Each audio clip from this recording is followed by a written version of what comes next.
session. We have 3 panels today, and then this evening a lecture, a distinguished lecture by Norbert and Carol Shedler, scholar in residence, Catherine Keller, and this is also a keynote and sort of to finish off the conference as a whole.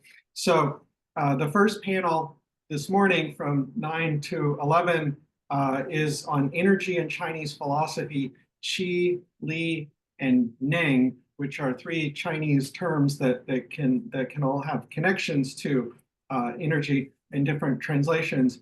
But unfortunately, Guo Zhuang, who is going to present, is sick, is ill with the flu, and so will not be able to be with us today. So we'll have 2 speakers this morning, Jiaguo Dai and Nick Brassavan. So our first speaker is Jiaguo Dai, or Dai Jiaguo, as it would be written in East Asia. And he is a professor at Anhui Normal University in Wuhu, China, which is a few hours west of Shanghai along the Yangtze River. And Jiaguo is also now the senior editor for Anhui Normal University Press there in Wuhu. So welcome, Jiaguo. We're so pleased that you could visit us from China and present to us on this very important conference, this very important topic, and this very exciting conference. So please go ahead and present. And we have your screen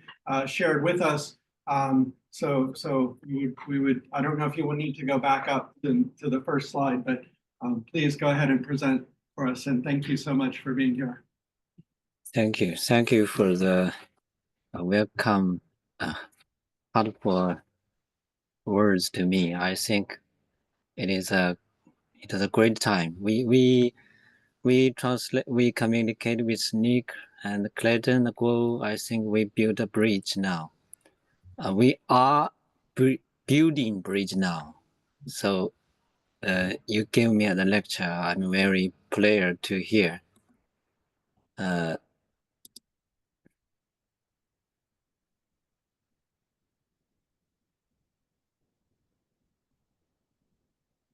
So my lecture, the topic is philosophical thought of non-energy. Introduction from the perspective of the ultimate existence of things. Energy can be seen as the most fundamental existence, or rather the most primitive way of existence. Exploring the existence of non from an ontological perspective is to return to the essence of the existence and operation of all things. So the existence and laws of change in the nature, social, and spiritual domains can all be explained through the way in which energy moves.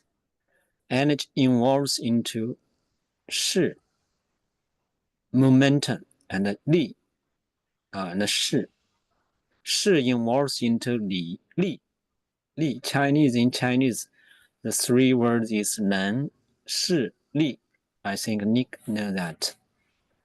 The progressive and interwoven evolution of Nen has created the entire universe and all things. According to the theory of the 3 realms of time-space, the time-space, I think, is another keywords in my lecture.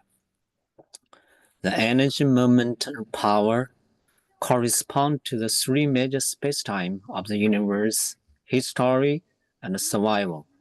So I mean the space, time-space can be divided into universe, time-space, history, time-space, and survival type-space. I think the survival can be translated another word, the being space-time, time-space. The first paragraph is, as far as energy is concerned, the highest ontology level of energy is formless and unmodulate, which is the ultimate source or ultimate origin of all things. In the ethic of sound, Cubitt suggests that the very fact that the sun emits infinite light and heat at a given time may also be contrary to the essence of the sun's existence, because for human survival the sun's existence is nearly infinity. Energy should also have to go beyond that. The theory of the cycle of all things proposed by Buddhism, which emphasizes the existence of formation, existence, disintegration, and impermanence, can support the ultimate level of energy. It's a recycle. At this level, we can propose that energy has various manifestations at the formal level, including physical, chemical, biological, and neuroelectrical energy. This may explain the issue of the so-called soul leaving the body. The soul as a manifestation of neuroelectronic energy may exist in an out-of-body manner. Some scientists give the example for that. Two, from the perspective of the manifestation of non-energy, natural energy, social energy, and spiritual energy, each have their own unique forms. Natural energy originates from the cosmic light. For the Earth, this natural energy primarily means the light from the sun. Within the cosmic galaxies, it includes energy from countless celestial bodies, representing a vast and powerful force. Social energy accumulates the power of humanity, driven by complex human activities. Spiritual energy is closely intertwined with spiritual energy. For instance, the emergence and evolution of social movement are deeply embodied with rich spiritual energy. Perhaps the spiritual energy is more complexible. We can't know it even in the AI area. 3. Energy. I wrote a book. It's not be published. 能书. I give the name is 能书. Established is tripartite distinction among energy, potentiality, and intensity within the epistemological framework of rational cognition. We emphasize the ontological primacy of energy, foregrounding its essential nature as energy, core energy, more precisely, energy in its inexhaustible plenitude. This conceptualization fundamentally differs from the physics conception of energy. For various physical science examine energy in its particularized phenomena manifestations. Ontologic energy constitutes the metaphysical substance underlying all cosmic phenomena. It is the ontological style. The essence of image emphasized both being the primordial substrate and existential foundation of all cosmic entitles, as well as the immeasurable existence of energy itself. That is, energy is not a concrete material existence. Otherwise, it cannot be connected to the spiritual energy discussed later. I think this topic, Clayton and me talked about this topic in sometimes. 4. From the perspective of cosmic spacetime and human nature, energy is neither created nor destroyed. It is boundless.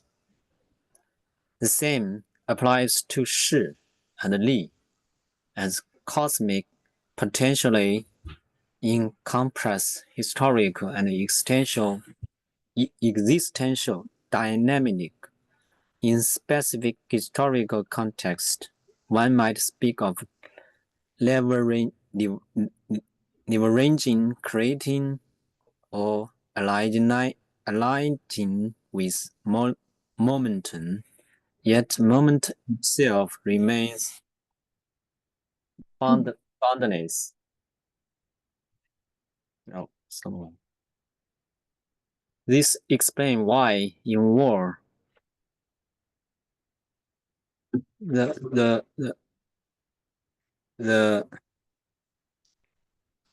few can overcome the many, or why in economic exchange smaller populations can amass the majority of the world's wealth.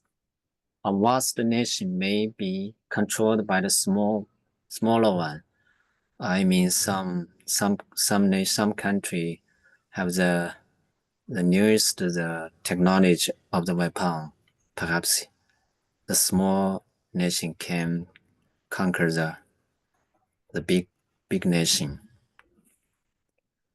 Nature operates similarly. Large animals do not always dominate as ecological balance governs interactions. There is an ecological balance between origins that cannot be easily disreputed. Once disreputed, there may be a recognition of the balance, which could lead to a new phase of biological evolution, such as a transition from an ice age to the next. Human history follows the same pattern. Once a momentum forms on the cosmic energy, it resists change, yet when change occurs, it can be catastrophic. However, a complicating fact arises in human history development. Shift in ideology often lag behind change in society, in social dynamic.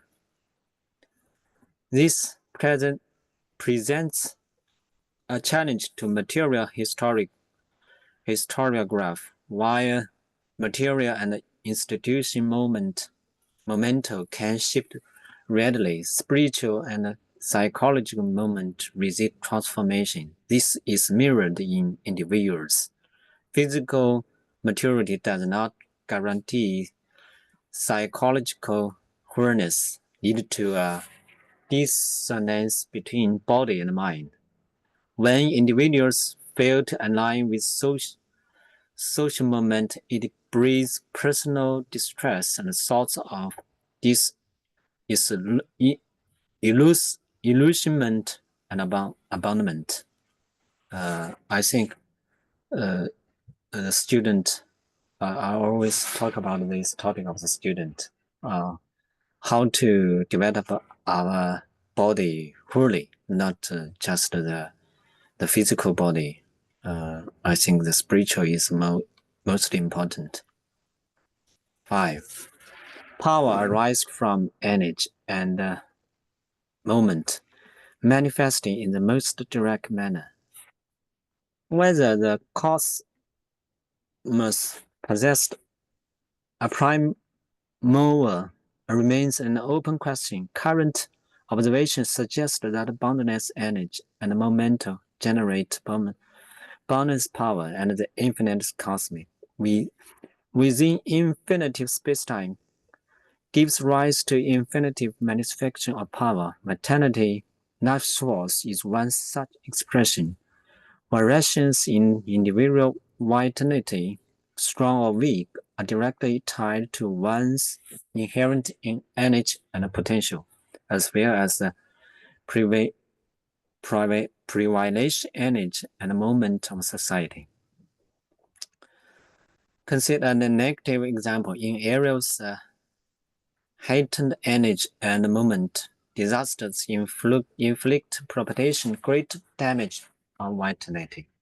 This exemplified the dehumanized aspect of cultural development. Energy, momentum, and power are inherent directionless and morally nature. Yet, when contextualized with human values and historical practice, they inevitably invite value-laden judgment. This because culture is inextricable link to human capacity and their expressions. I mean the culture and there is a human capacity. Human capacity is also a keyword in my papers. So we can look the diagram of energy force. We just see a several seconds. We pass that. 7. In the domain of wisdom, then energy, moment, and power manifest respectively as intellectual energy, intellectual moment, and intellectual capability. Intellectual energy represents the deepest, often obscure state of intelligence. As it at its source, it is differently and remained constant across varying spatio-temporal contexts. However, human intellectual energy has undergone phased transformation alongside the evolution of nature, science, society, social, and spiritual dimensions. Key milestones include the emergence of language and writing, breakthroughs in tool innovation, and the actual period identified by philosophers as pivotal to civilization. During these critical junctures, human intelligence experienced significant shift, even qualitative leaps. Some scientists argue that human has now entered the area of genetic and biological engineering, making a profound departure from the agriculture and industry age. While this claim may be contentious, it points to a potential trajectory in human history development. Intellectual capacity stems from the operational and technical capacity inherent to human nature, while intellectual moment arise from humans' practical and value-driven abilities. Intellectual energy, in contrast, reflect the essential intellectual capacity of human nature. Certain historical figures, often deemed great, possessed extraordinary intellectual moment, enabling them to direct individuals of exceptional intellectual capability. These figures have repeated art the course of history, while Marxist historian materials emphasize the role of the masses in shaping history. We cannot deny the irreplaceable impact of these extraordinary individuals across various historical periods. This influence stems precisely from their unparalleled intellectual moment. Like our conference talked about the topic, I think it is belong to the intellectual moment.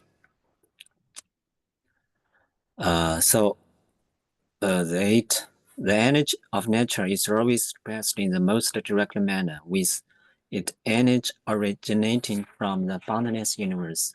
Although the extra location of the cosmic energy field remains unknown to us as far as Earth is concerned, the perpetual energy provided by the sun is the ultimate support for the birth, the development, and the evolution of life on our planet. The energy and time on a cosmic scale completely transcend the finitude of individual life. The reason of in its external cadence offers a vivid paradigm for humanity to comprehend the universe in which we in a thought exist. The manifestation of life in our being align perfectly with the energy of nature. Any deviation from this natural reason leads to a reversal in the natural order, which will be the root cause of aberration in life. Of course, this process requires consciousness, particularly human consciousness, to recognize and grasp. From the pantheistic perspective, every material existence possessed a certain self-consciousness, fundamental sustained force. This self-consciousness increased with the complex of the material structure, culminating in the human brain. The power of nature and the vanity of life. The power of nature through the evolution of its rim endows all nature entitled with the vitality of the life. Although plants, trees, tiles, and stones do not have the same vital as living originally, but the time recorded by plants, trees, tiles, and stones is not different from the path of natural evolution. Naturally, without energy and resumed nature, the power of the nature would structure to manifest effectively. I think Nick knows the three things: plant, tree, tiles, stones. In Wang Yangmin's papers, the occurrence of smog in some regions seen by some as toxic area as in fact a result of exactly human interference with the natural power. So the last one, we may refer to the source of nature as primordial energy. Nature has primordial energy, and so do social and spirit. The primordial energy of nature should be the ultimate root of the energy, especially it is the infinite energy generated during the evolution of the universe. Through the evolution of this primordial energy, the universe has undergone countless transformations, giving rise to the all things within. The primordial energy of the mind likely predict what we call the primordial energy of society. The primordial energy of society derives partly from the primordial energy of nature and partly from that of the mind. I think perhaps the primordial energy can be translated matter energy, matter. Society. So society, particularly human society, is fundamentally composed of individuals who are the atoms society. The natural and mental primordial energy contained within each individual is the origin of social mental energy. The interconnection and recombination of individuals' proper society from its inception to the formation of specific structures culminating in human society. As human organized grew increasing complex, conflicts and structure become inevitable. In this sense, the mental energies of nature and the mind provide the conditions for the formation of human individuals. But does that mean that the mind can exist independently? After all, we often regard the mind as exclusively human. In fact, the concept of the mind we use here should be understood as a form of vitality, not merely as human mental activity. For we can imagine that without the mental activity of various life forms predating humans, the origins of the human mind would lack any foundation. The vital moment of animal, as well as inorganic entities, though expressed as different levels, all share the characteristics of being in strict intervened with nature. In a certain sense, the mental energy of nature is the ultimate source of the mind mental energy. In a certain sense, the mental energy of nature is the ultimate source of the mind mental energy. This is extent of our current understanding of the universal mental energy, which primarily include light energy, atomic energy, various forms, and other types of energy. Energy existing at and beyond the speed of the light and amounts is primarily manifesting throughout the history of the philosophy. Various forms of hierarchization have emerged. Although such ideas have been largely discarded, the direction of their thinking, the sequence of energy, moment, and power in nature, the mind and society is rooted in the mental energy of nature. From this mental energy of nature, the mental energies of the mind and the social have evolved. The mental energy of nature and the mind together give rise to the mental energy of society. So there is the three different space-time. There's only 2 minutes. The cosmic realm, the energies without beginning or end, without birth and death, without appearance or concealment. It governed the operation of the cosmic space-time, serving as the ultimate essence of the entity. In the historical dimension, energy began to enter the realm of human consciousness and is grasped by human consciousness. Energy itself no longer appears directly, but is revealed through its momentum. In the dimension of lived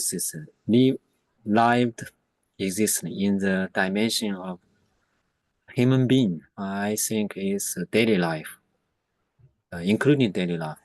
Energy further transforms into power.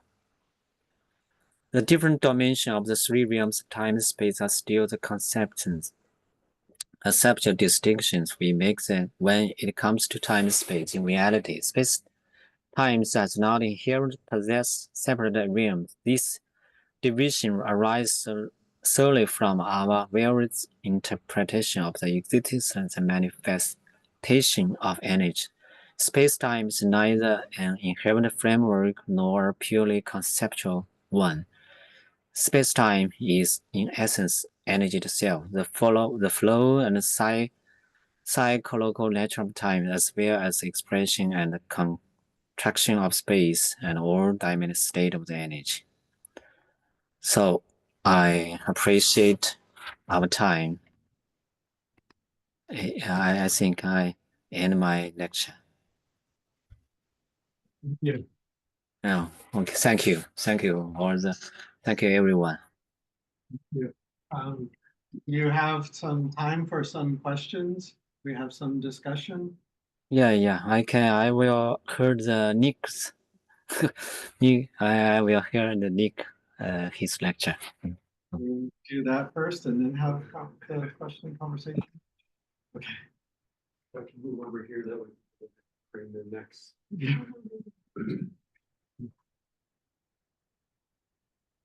Right, so now we have Nicholas Brasovan. He was faculty at UCA and he moved to, now he's at Purdue University, and he's an expert in Chinese philosophy, Neo-Confucian philosophy, including Wang Fuzhou. He has a book on Wang Fuzhou's philosophy, but he's also been studying computer science and developing aspects of computer science, including ideas for a video game. So we welcome Nick Brasovan to our conference and look forward to invitation. Okay, let me share my screen. Are you?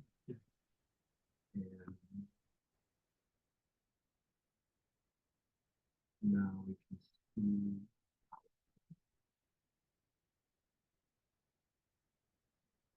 All right, so I'd like to present some of my findings from a work that I did. Actually, I did this as my dissertation some years ago at the University of Hawaii, and have developed it since then to some extent. The topic of the research is Wang Fuzhou. He is a late Ming Dynasty philosopher. You can see his dates there, 1619 to 1692. I chose Wang Fuzhou because I was particularly interested in this concept of qi, energy, and he is really a champion of that concept in the Songming Neo-Confucian era. So just a brief heads up on the discussion here. I want to make some points on methodology, how I'm interpreting these classical texts, lay out my thesis here, which is essentially that Wang Fuzhou's philosophy can be reconstructed as a kind of ecological humanism, which I hope to define here over the course of this discussion. Make a couple notes about Wang Fuzhou's interests, his background, really his scholarly biography more than his exciting life biography. That can be a topic in and of itself.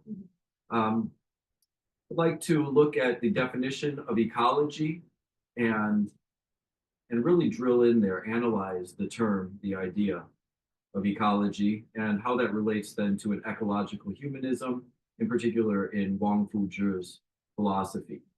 I'd like to present a short analysis of the concept of Tian in Wang Fuzhou's philosophy and broader Confucian and Chinese philosophies. And then we get to the section on patterns of energy. Here we'll look at the concepts of qi and li, li being patterns, qi being energy, qi li, patterns of energy. I'd like to look at the Book of Changes, which is always relevant for any Neo-Confucian philosophy and really broadly speaking for Chinese culture, the Book of Changes or the I Ching. Between nature and persons, this section will talk about some of Wang Fuzhou's unique analytical contributions to the discourse, whereas we oftentimes see in classical Chinese philosophies an emphasis on the continuities of nature and persons, or the continuity of Tian and Ren, Tian Ren He. But Wang Fuzhou adds the opposite side of the coin, as it were, to the discussion by equally emphasizing the differences between nature and persons, in a sense. So I would like to look at some of those distinctions, and then finally wrap it up with where value falls in Wang Fuzhou's worldview, how energy, this is, I think, really complements well,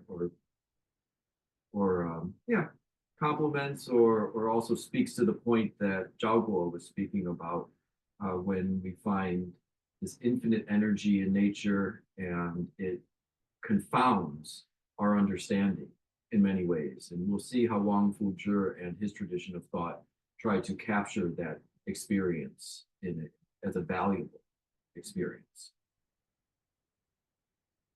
So briefly, in terms of my methodology, my question is how can we interpret a classical text from 17th century or 1st century or pre-Qin era?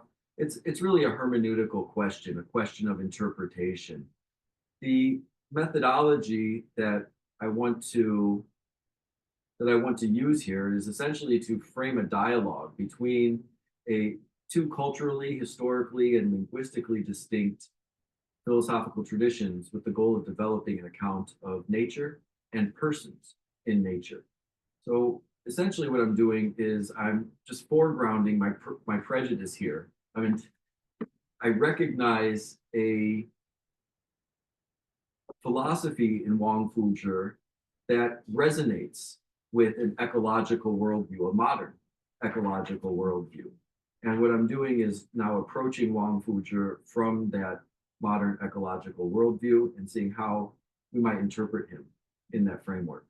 And I think it's consistent with his philosophy, although of course we have to be analytical and root out some of the concepts here that might be contested in some contemporary scientific discourse.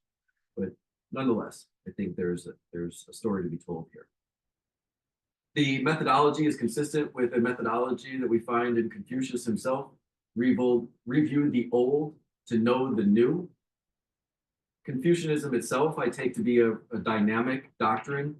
It's a commentarial tradition where philosophy has been carried on for centuries, for millennia, by scholars going back to the ancient texts and trying to recover the message from the ancient texts, but also trying to advance those texts into the current time frame. Everything working technically here? Okay. All right.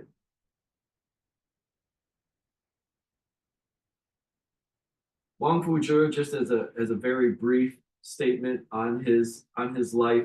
Again, it's a very exciting life. He was living at the collapse of the Ming Dynasty, the advent of the Qing Dynasty. He was a Ming loyalist and ended up, deciding that when the way does not prevail in the land, then the scholar, retires from society. So he ended up living most of his years as a hermit in the mountains of Hunan, China, and just committed his life to a lifelong lifelong scholarship. Here we have a very brief overview of Wang Fuzhi's philosophical dispositions. Sorry for that extra quote there, distracting me. Anyways, it's a very brief summary of Wang Fuzhi's philosophical persuasions. Here we find the author telling us that Wang Fuzhi is heavily influenced by Zhu Xi. Wang Fuzhi sees himself as a proponent of the Chengzhu school of Songming Li Shui, of Songming Neo-Confucianism. He does adopt the orthodoxy and the authority of the four books and the Chengzhu school, but he also is critical. He's not just a dogmatic vessel, as it were, but he creates. He doesn't just transmit. Wang Fuzhi, that is. He's also influenced by Taoism. So a lot of his philosophy, his ecological humanism, as I call it, can be traced back to root concepts in Taoism.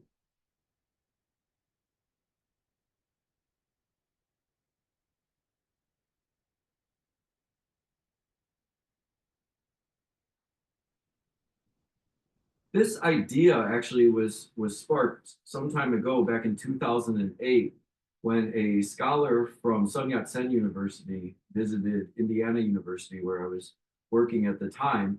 And the thesis of the presentation, the scholar's presentation, was that we ought to draw from the fountainhead of Chinese philosophies for spiritual and ethical guidance in persons' interactions with their environments. So the philosopher there is recognizing a very rich resource in these classical philosophies that can be used as a complement to our modern scientific worldviews on nature, ecological worldviews.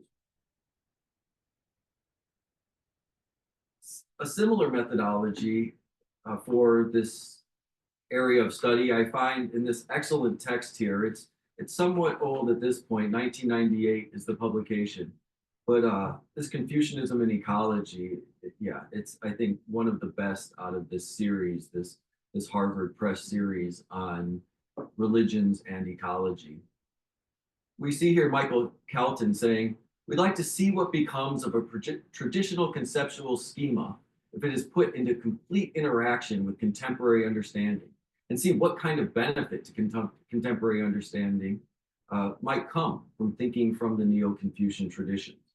So that's a similar method that I'm taking up here.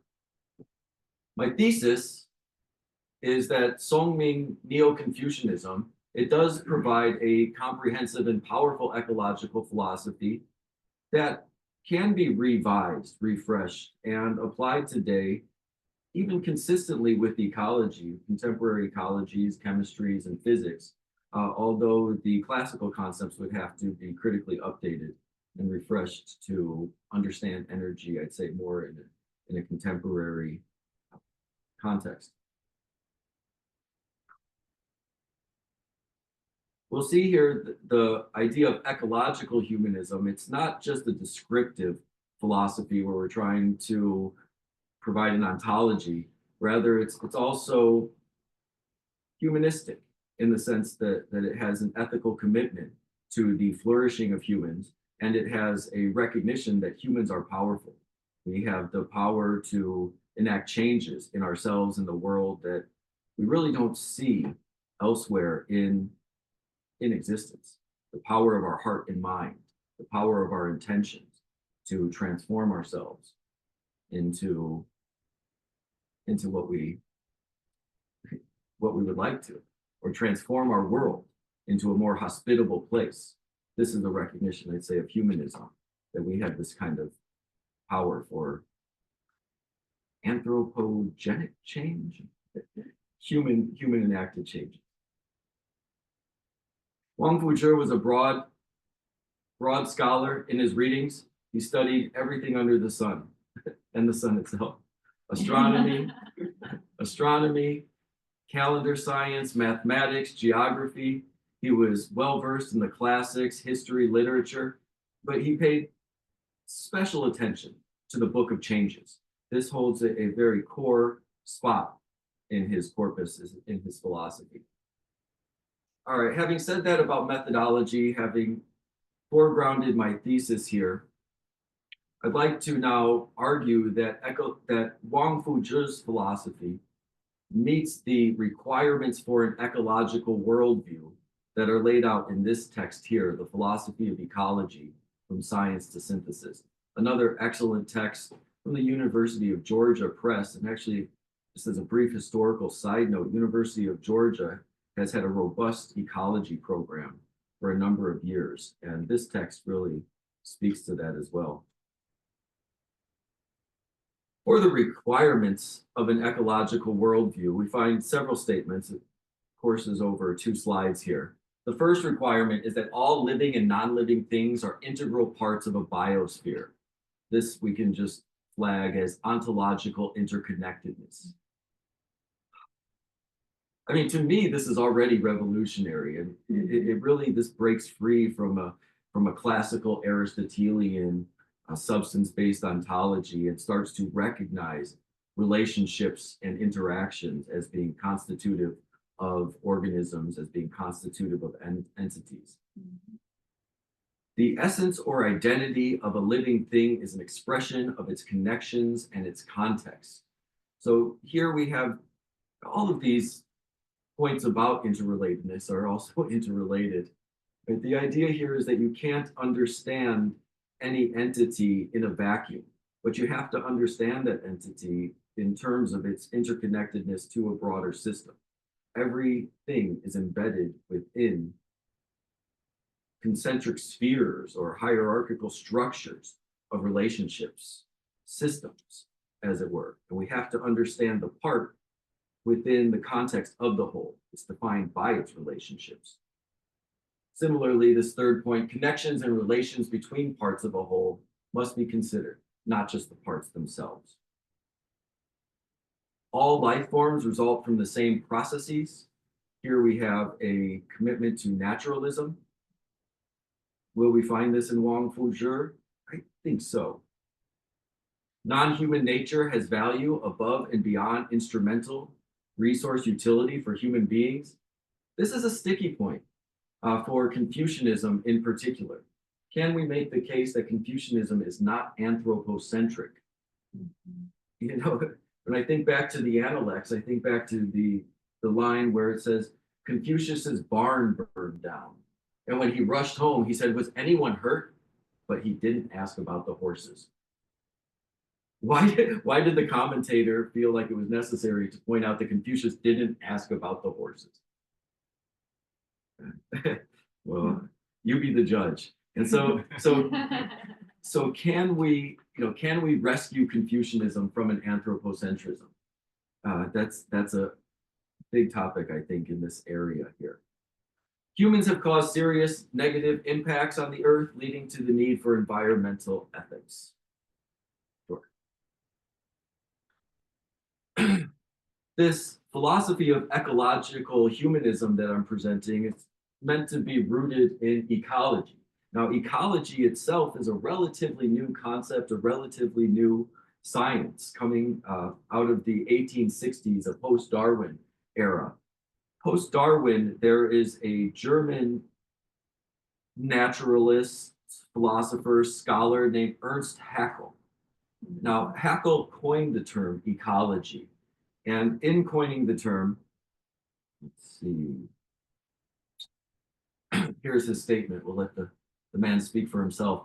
By ecology, we mean the body of knowledge concerning the economy of nature, the investigation of the total relations of the animal, both to its inorganic and to its organic environment, including above all its friendly and inimical relations with those animals and plants with which it comes directly or indirectly into contact.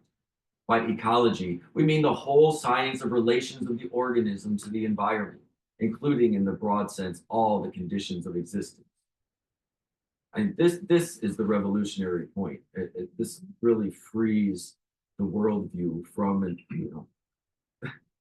a vision of the world as these atoms that are just bouncing off of each other, but it's showing that the entities which we identify as atoms or objects, they are interrelated, internally defined, and they change and evolve through those interactions, through those relationships. So Ernst Haeckel presents this concept of ecology in the 1860s, but it's not until the 1930s that we have the concept of an ecosystem. So this slide, enter the ecosystem. Here's a quote from the scientist. He was a botanist, a plant scientist at Oxford, I believe, Sir Arthur George Tansley. Right? Gotta get the sir in there. 1936. He coins the term ecosystem. And this right here, again, revolutionary. See, from the time of Haeckel up until Tansley, this burgeoning field of ecology was really looking for a paradigm. It was looking for a model by which we could understand these relationships that are constitutive of all organic and inorganic entities. It was put forth that we can understand these natural environments or any environment as a community. It was put forth that we can understand these different features of the environment as a superorganism. So there's these different models that were being presented. And Tansley came out and said, well, these are at best metaphorical. If you call a forest a superorganism or a lake a superorganism, you're just metaphorically referring to the system as a biological, from a biological perspective. Tansley said we need to really get a hard physics concept of energy transfer through a system. And that's when he introduces this coin ecosystem. I believe the title of the article is something like the use and abuse of terms in vegetative sciences, something like this.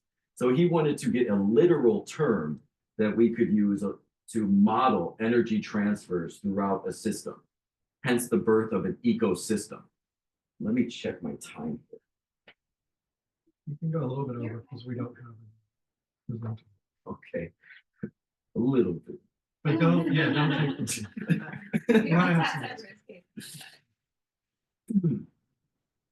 The term ecological humanism is not my own. I borrowed this from a text, a brilliant text by Carrie Whiteside. It's called Divided Natures. And actually in that text, the author is going to French philosophical discourses and looking to retrieve a novel understanding of the relationship between persons and nature from those French sources.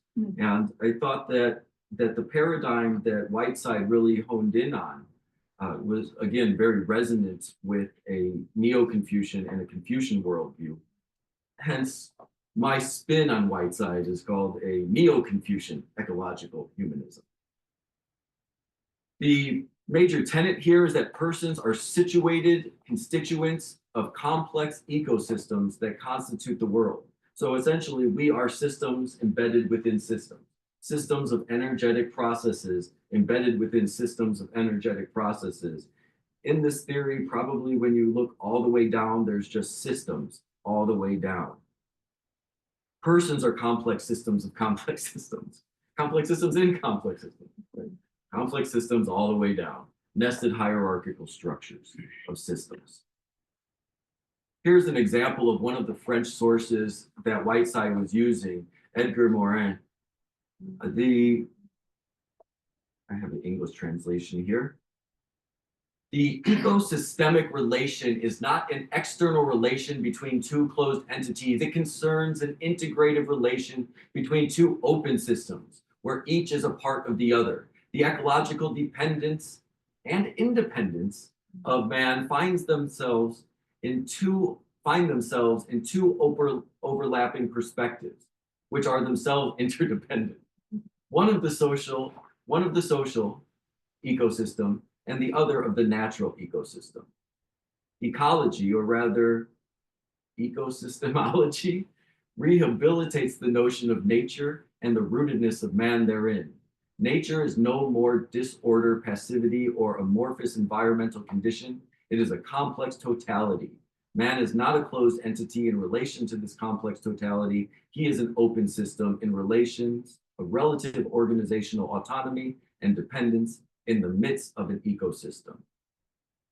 So here you find, you start to find a tension, I think, an interesting tension between the fluid exchange of energy in between persons and their environment, but then also a kind of container of energy, a kind of disjunct between persons and their environment. And that, again, I think is important to recognize that in a sense, yes, we can be very natural, but in another sense, as human beings, we distinguish ourselves from the rest of the natural world and from the rest of the animal kingdom.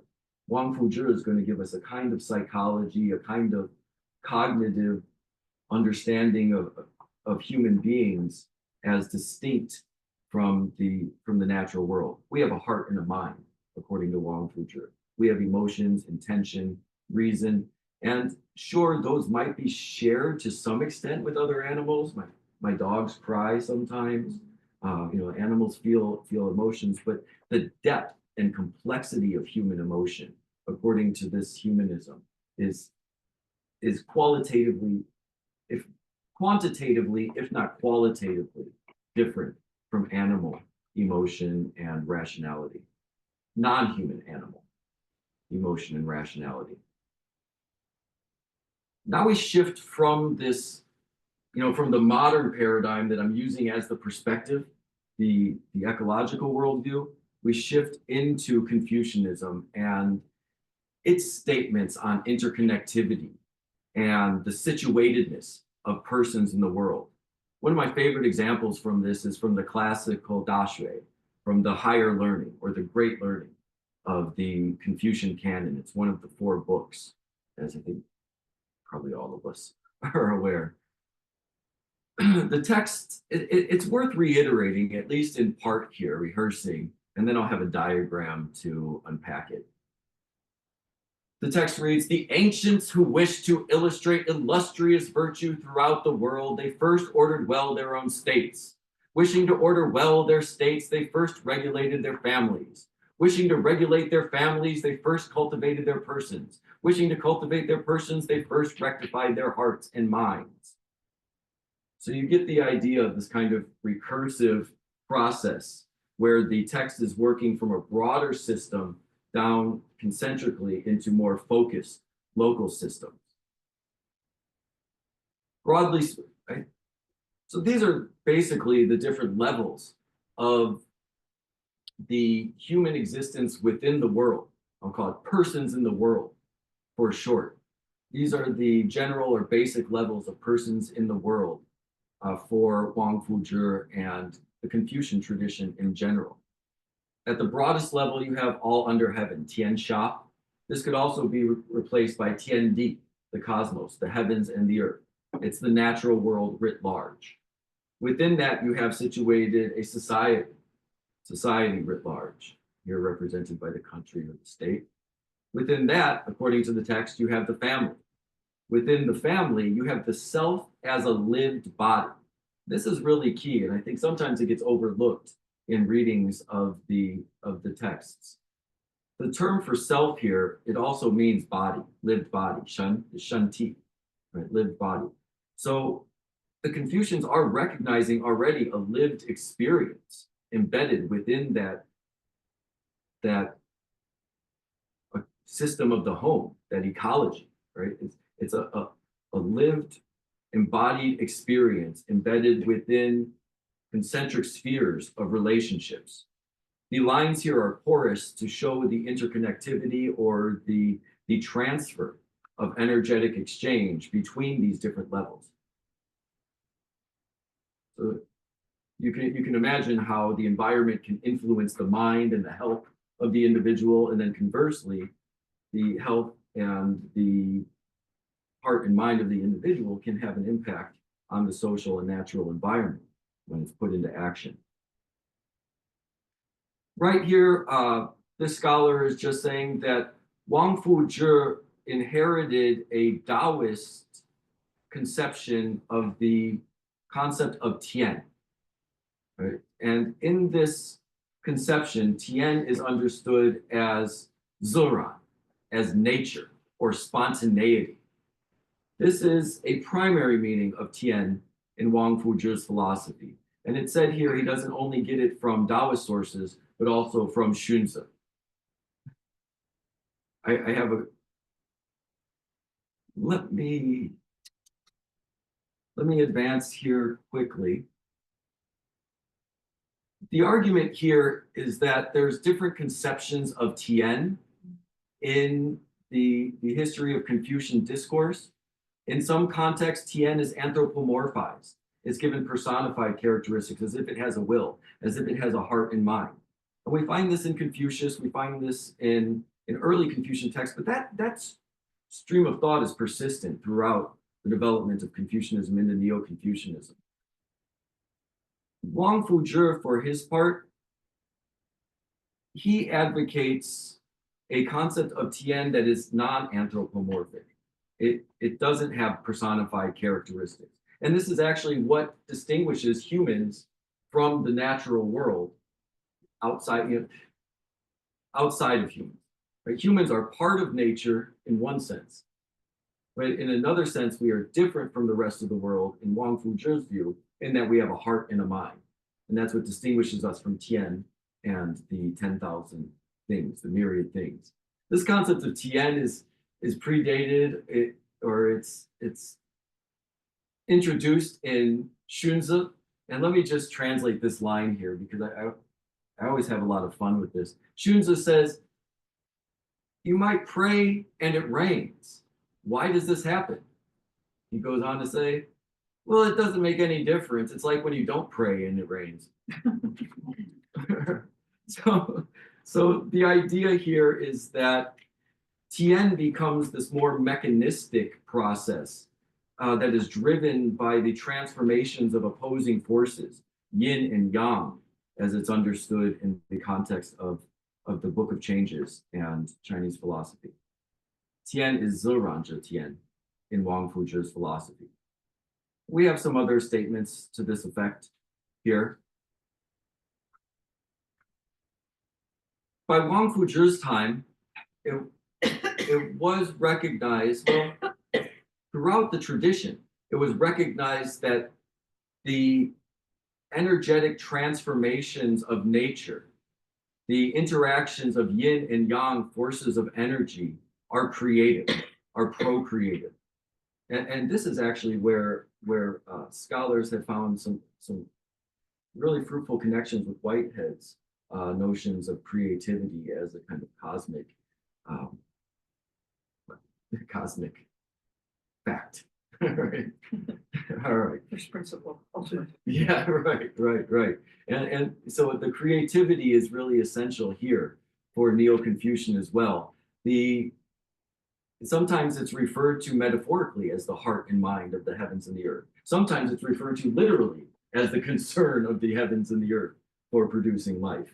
Wang Fuzhi probably takes it more often than not as a metaphor, recognizing the creativity, but at the same time saying that the heavens and the earth do not have any intention to create. They just create spontaneously. That's what's in their nature to do. Energy just has this nature. Energy is procreative. Energy is transformational. And in those transformations, all things are created, destroyed, created, recreated, etc.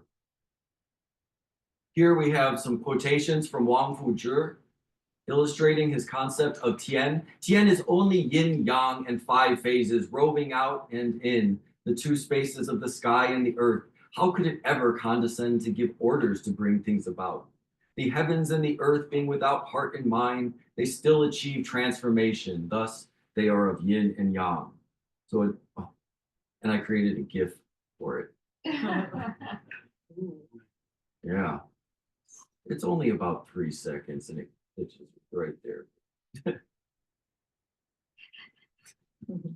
I shared that with my students. It seemed to pick up some smiles and some attention. But yeah, the idea here is yin and yang are these cosmic procreative forces that are working on every level of existence. At the highest level of the heavens and the earth, but of course within each body, at micro levels as well. Here are more quotations to make the point that the heavens and the earth lack a heart and mind. But in the interest of time, we're going to move on maybe 3 more minutes. Okay. We have the concept of qi, introduced here by Jacques Gernet in his work on Wang Fuzhi. Jacques Gernet is saying that qi is probably best translated as energy. And he gives an example of a contemporary Mandarin term where qi is used in that same sense, dianqi, electricity. I had forgotten to bring or to incorporate the Chinese periodic table into my slideshow. But if you look at the Chinese periodic table, and yeah, at least in China, all of the gaseous elements are denoted with the simplified version of qi. So that to me is very interesting, that a pre-modern concept of energy has been reconstructed and incorporated into the modern representations of matter, material energy. And I don't think that pre-modern sense goes away completely. I think it can still carry with it some of those spiritual or non-scientific overtones that it may have had prior to its incorporation into the periodic table. Now, qi, according to this philosophy, it's energy, it's transformation, it's creativity, it's change, but it always transforms. The operative term there is forms. It always informs. It always creates structures in one form or another. So qi is always coupled with li here. The idea is that there is no energy that is not at the same time creating some novel pattern. Li here I'm going to translate it as pattern. All right, so the idea here is that the world is constituted by patterns of energy. There's some argument for translating Li as pattern.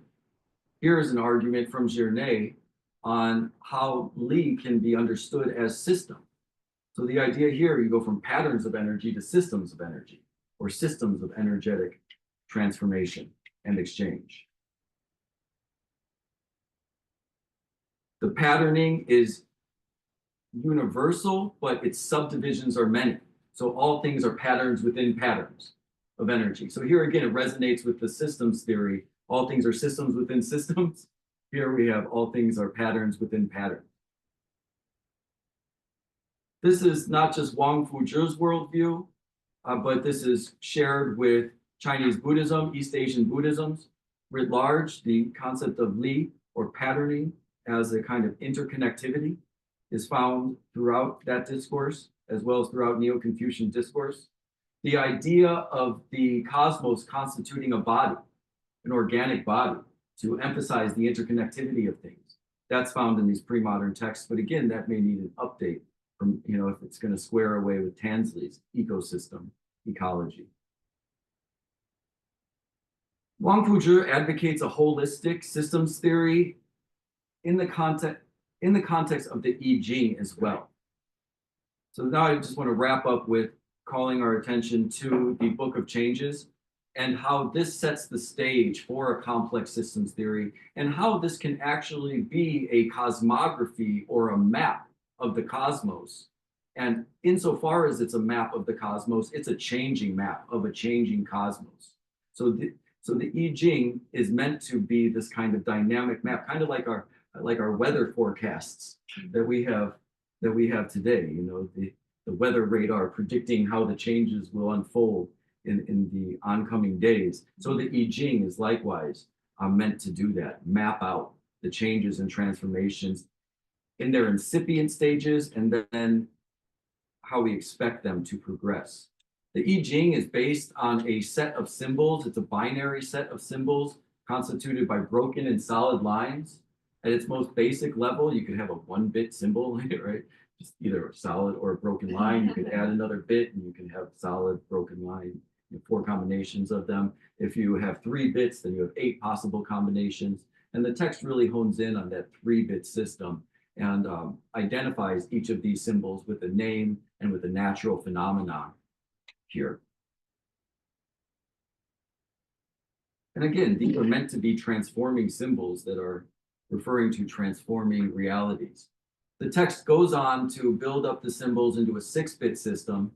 With 6 bits, you have 2 to the 6th power of possible combinations here. So you have 64 possible combinations of yin and yang when you have the 6-bit architecture. There are different organizations or series of these hexagrams.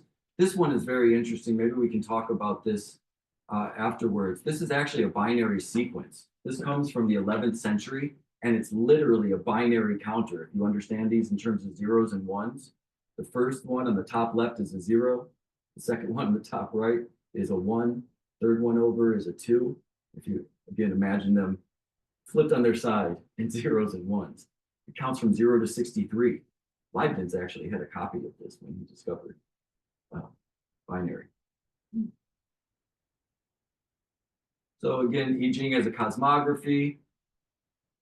Right now, I'm moving in this direction, and I'd like to talk about this maybe afterwards with you all. It's how do we model the changes, model the transfer of energy in an ecosystem?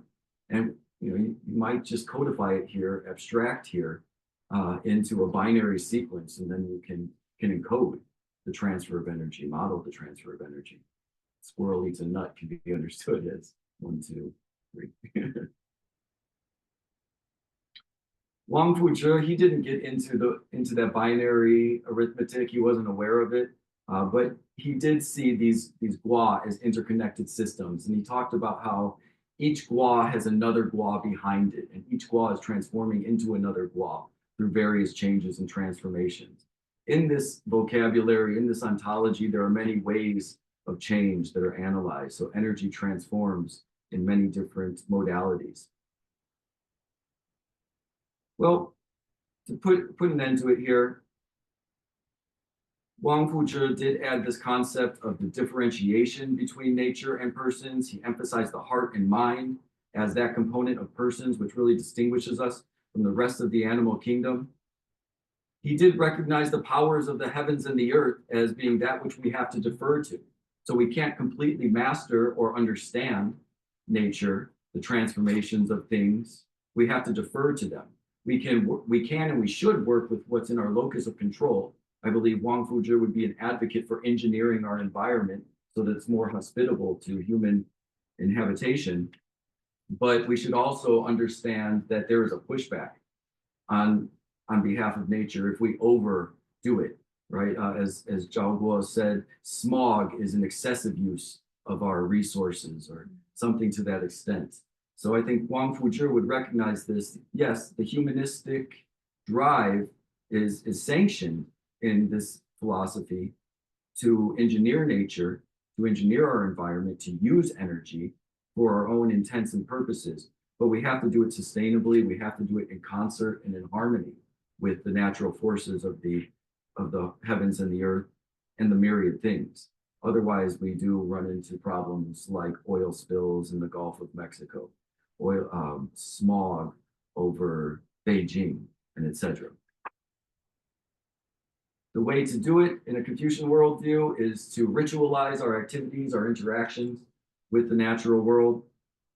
By establishing the correct rituals, we can establish a harmony with each other and with the natural world.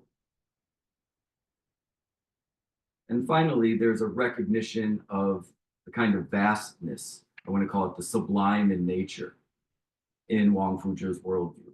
And that also might tamper down or mitigate any anthropocentrism. It's a profound respect for the forces of nature that, let's say they transcend human control for now. And that's what I have for a presentation. Thank you all for your time.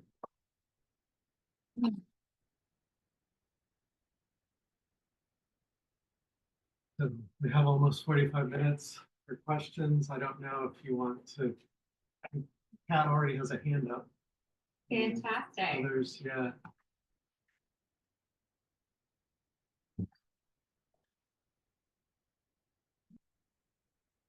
If you want to, you can go ahead and unmute yourself now.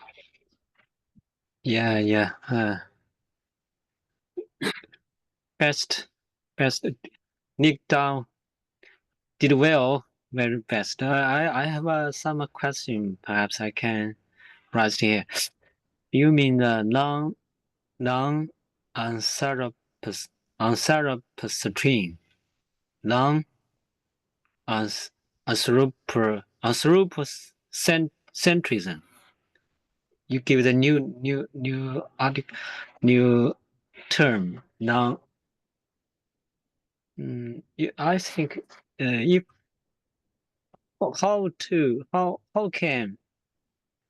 how can define the term from humans view? The first question. Another, I think your lecture give me many versions. I think, in my opinion, the energy perhaps should be divided yin and yang, I think two momentum or different power. So I think you give me a new idea about how to divide how to analyze the energy. So can you give me the new term, expand the new term, non-anthropocentrism, if we stand the human's view? Right. So the new term, maybe in Chinese, you could call it something like Wu Ren Lei Zhongxin Zhui, or maybe something like this. And the idea of valuing non-human nature from a non-anthropocentric view, that would really mean to have a respect for nature beyond human use. So we can respect and value some entity without wanting to use it for our own purposes. And that is how I understand non-anthropocentrism. In environmental ethics, there is often a distinction between intrinsic value and instrumental value. And maybe I have that in Chinese. Intrinsic value. Intrinsic value. Instrumental is the other. Instrumental value. So in anthropocentrism, everything except for humans only has instrumental value. It only has value insofar as we can use it as a tool to achieve our goals. But intrinsic value is to say that something is valuable in and of itself. It's valuable by itself, not for any further use, not for any further end. It's an end in itself. Anthropocentrism only affords that right to humans and says everything else is instrumental. But non-anthropocentrism is an attempt to recognize intrinsic value in non-human world. Okay, thank you. Instrumental value. Thank you. So I had a question for you, Nick, as well. I'm really interested in the case that you're making for that creative, procreative energy, and the fact that it doesn't have to have kind of a goal or purpose, right? It's internal to it. In work like Elizabeth Gross's work and some of the work in ecological feminism in the West, there is a necessary distinction between the creative and the procreative, because the procreative is for the purpose of making something that is set, right? Having a baby as the model for procreation. There is a thing that is going to be kind of produced in the end, but that is going to guide the interaction, the kind of work, the energetic exchange, as opposed to something that would be fundamentally exclusively creative, which is about kind of playing around rather than the end result of the energy exchange.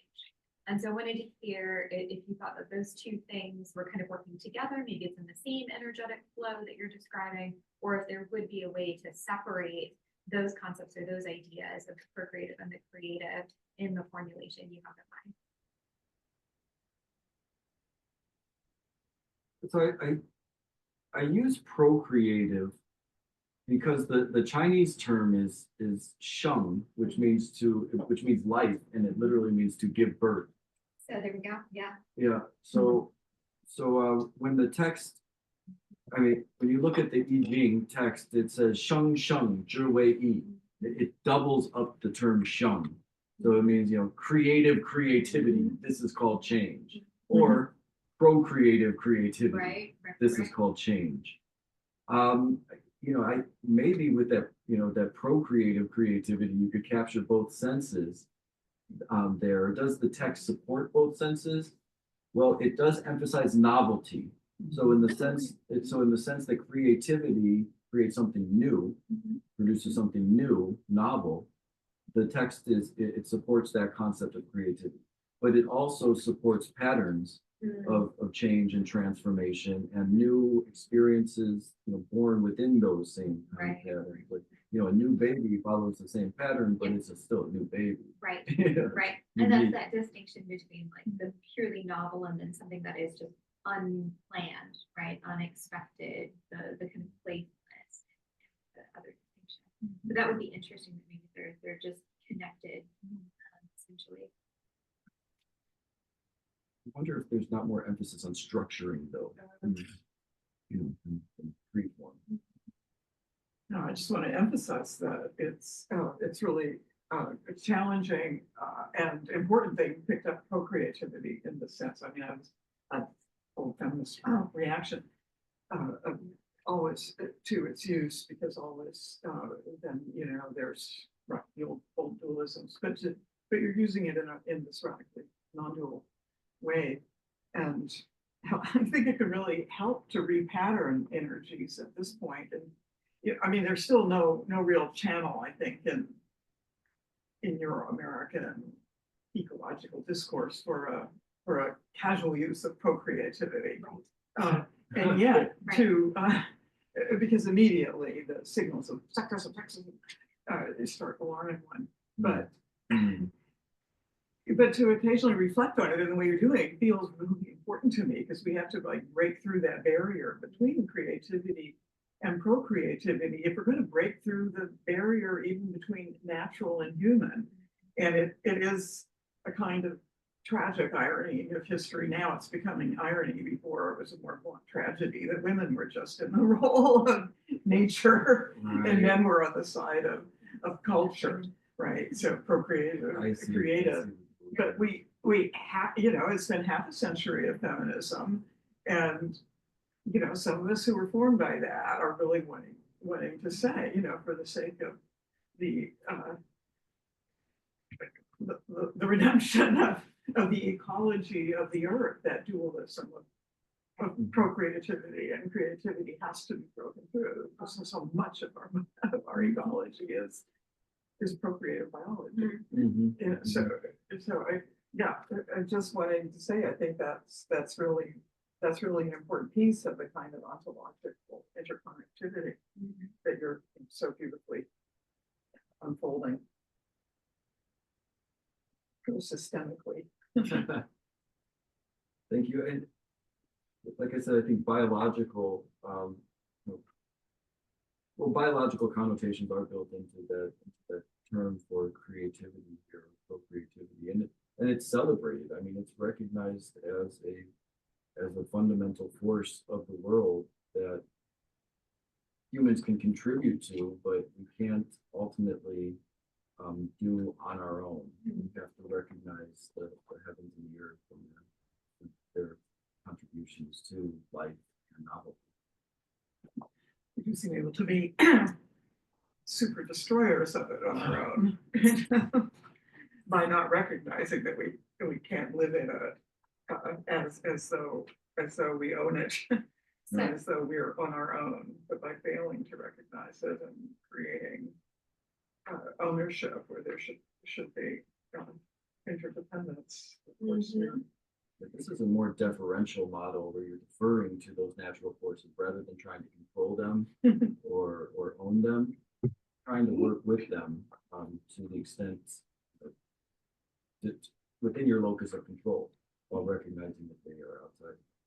In the chat, Deb Williams has put a discourse that supports both novelty and patterning is a discourse that supports evolution.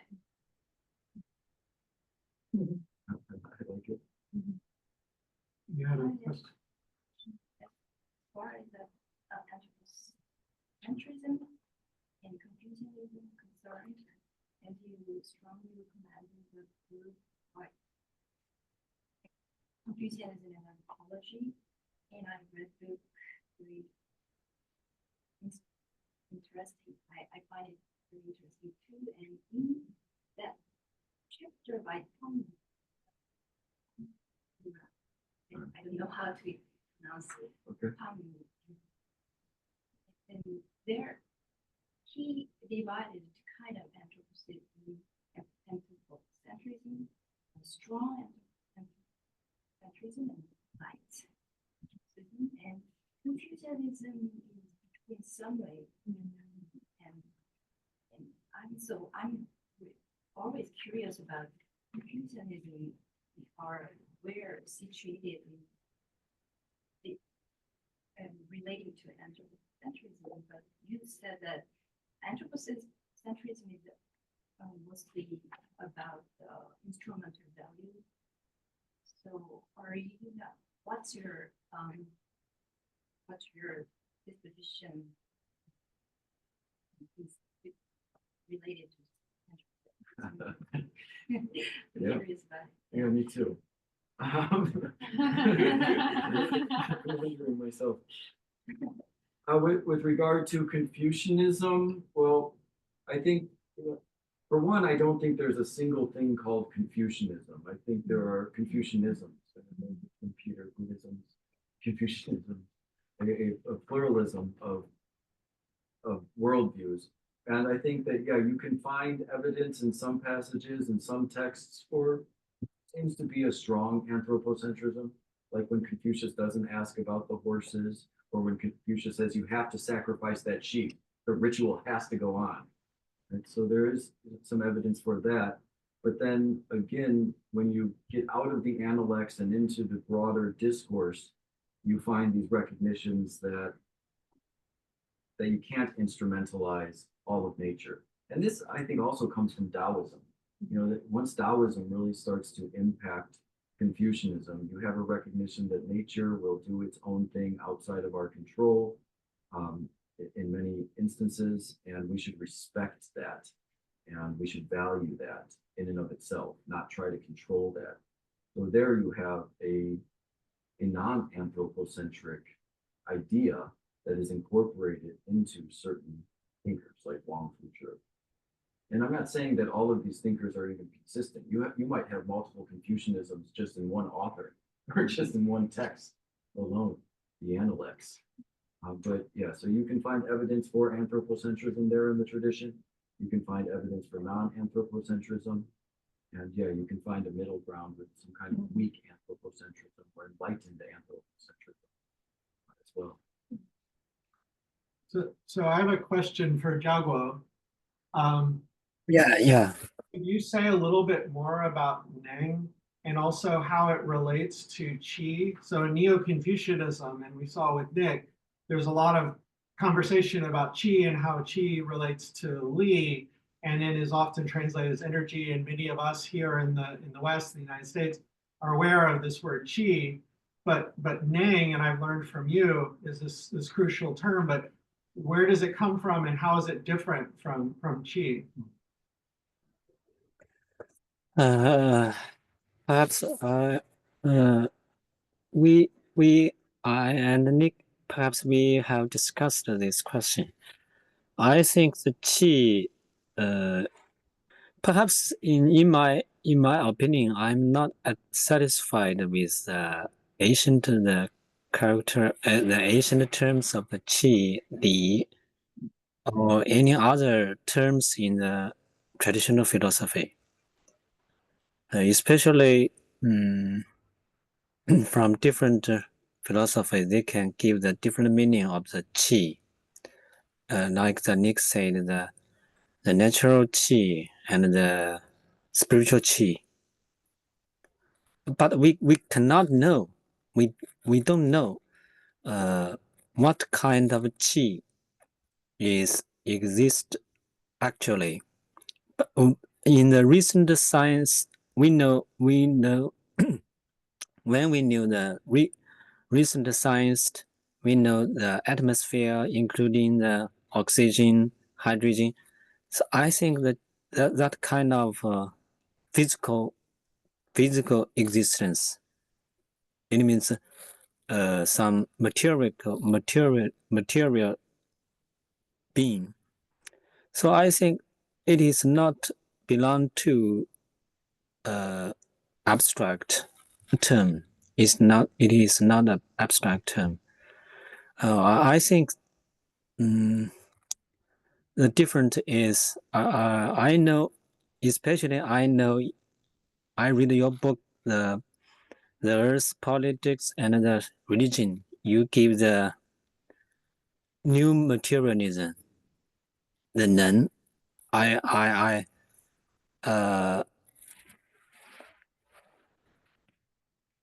At that time I found a new night in my thinking.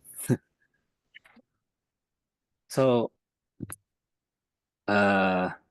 continue with your thought. I think the Nen perhaps can exactly explain the fundamental material existence of all philosophers' theory system. So I wanted to give the new meaning of the energy. So I thought the momentum, the power, 能是力, the three terms, it can explain the whole cosmic, the whole nature, the human society, and everything in the world. So I think the difference is between the qi and the nen. Li, I think also is is the same as the qi. Li is not the same level of the nen. Yeah, I think only qi, perhaps the same, exactly like the nen, like the energy. Yeah. Do you think it's closer to our scientific understandings of energy? Especially after Einstein with the way in which energy and matter or mass are convertible at the Perhaps it's similar. But I think there is a little different between the scientific, the energy. Yes, Choco, I also had a question about your use of the concept of non. And your comment just now about a connection perhaps between a new materialist understanding of the world might be connected to it, because at least my understanding of the term non is that it implies capability. It's capability as opposed to energy itself in a Western sense. Capability is not quantifiable in the same way that energy is, in a kind of Einsteinian sense, a reduction to physical presence. It implies a kind of agency that is part of this new materialist understanding of the world, giving matter agency. So I'm just wondering whether, as opposed to the word energy, whether agency, at least in English, might come closer to where you're trying to go with the concept of non, at least to the extent that I understand that Chinese concept.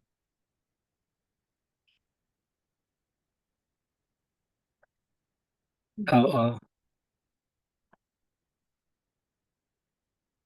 you you can hear me? Can you hear me? Yes, sir. I use the button. So yeah, I think Professor said that capability. I think it is very important keywords to explain my terms of learn capability. I think I remember that in the last the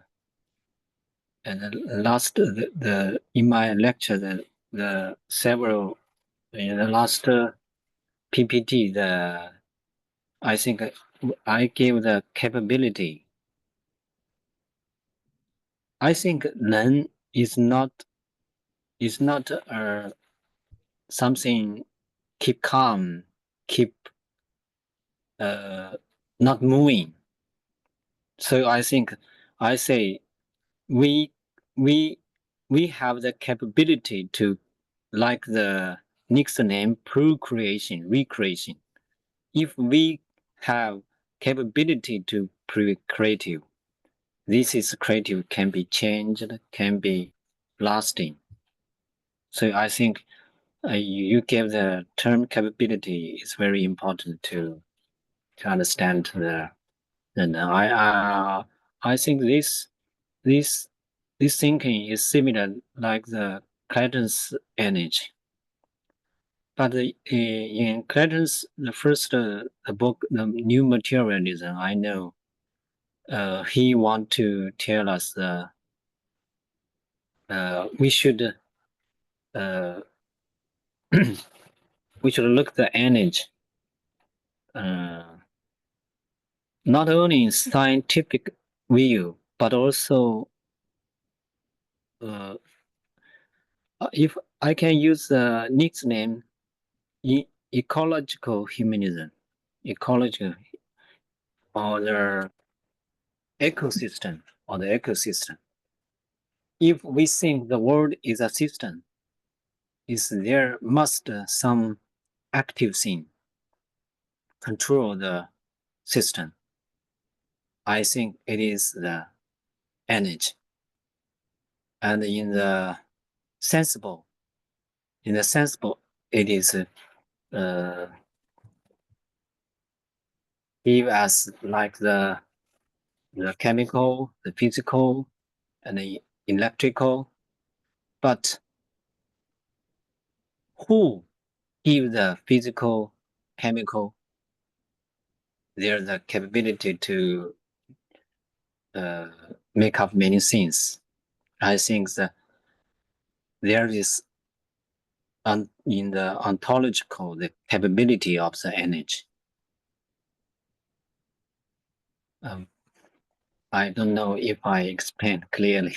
I think and where you're coming from, and my intuition is that maybe the term you're making a distinction between nung as energy, as having a kind of a causal force that goes beyond the kind of causality that's attributed to matter in a typical Western sense. But it bears a lot of similarity to what's going on in, say, Karen Barrett's new materialist understanding, where it's a kind of agential realism. So maybe the capability that you're attributing with the term nung to energy might be a term like agency, an agential force, stripped of the idea of a subject having as an agent, but it's agential causal force as something in addition to, above and beyond, or in your case, primordial to, underlying the sort of material level of causation that's captured in, say, Einstein's equation of matter, energy, speed of light squared, blah, blah, blah. It's a qualitative understanding, fundamentally. Okay, I think you say the manner. I know. Perhaps the energy should be called the capability energy, not physical energy. Perhaps we can know the meaning of the nen in Chinese traditional. But until now, I did not find the original characters in Chinese philosophy of the nen. So perhaps according to your meaning, we can call the energy the nen capability, capable or capable energy. Okay. So the manner I raised the 能是力 I mean, 能 is the original activity existence, and the 是 like the yin and yang, like the Nick give us the yi, the Yi Jing, the two fishes. And the li, it means the physical in our body. Nick means the body and the heart and mind. Body and the individual is unified. If we lost the capable energy, we lost everything. If we lose the power, we perhaps keep the momentum. We keep the nen. I think the pattern is like this.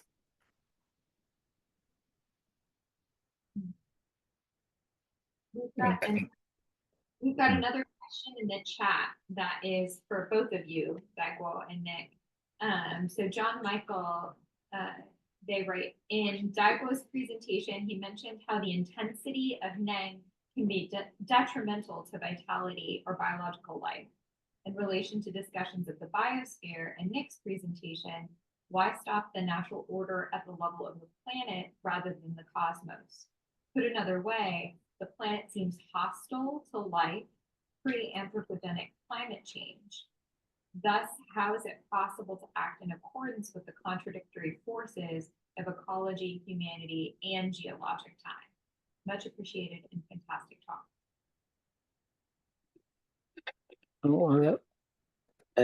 I use Translate. Earphone, yes. Please. Perhaps I cannot hear clearly. Yes, let me use a translate tool. It's in the chat, Dagwo. Yeah, in the chat. You mean Just now, my earphone, I did not use the earphone, so I can't hear you. The question. Hear your question. Can you read it from the chat? Well, tell him it's in the chat so Yep. that he can translate. So you can see the question in the chat. I know. Oh. I And then- saw it. Contradiction force of ecological humanity and geology time.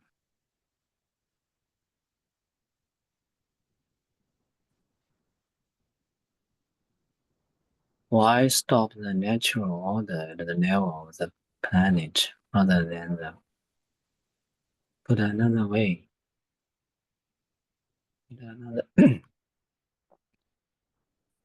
The planet seems hostile to life, free also climate change. How is it possible to act in operating with the contradiction force?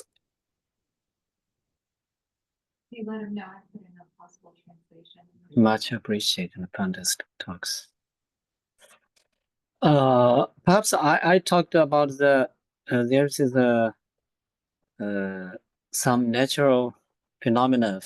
Disaster can give people many heart. I think the planet and the cosmic. In my opinion, I think the planet is a part of the cosmos.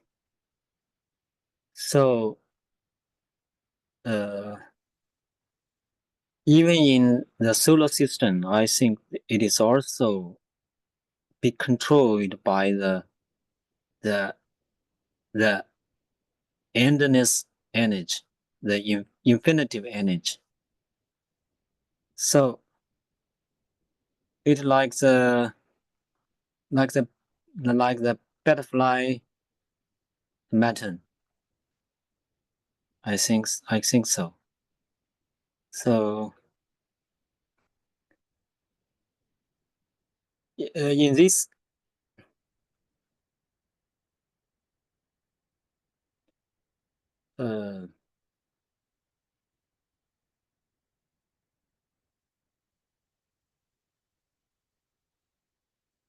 I think the human being be created by the nature.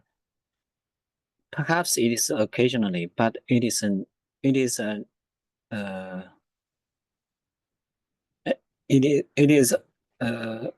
destined things. So the climate, the change of the climate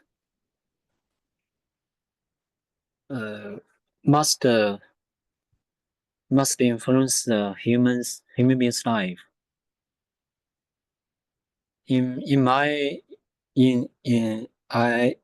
According to the Chinese philosophy, the traditional Chinese philosophy thinking, we should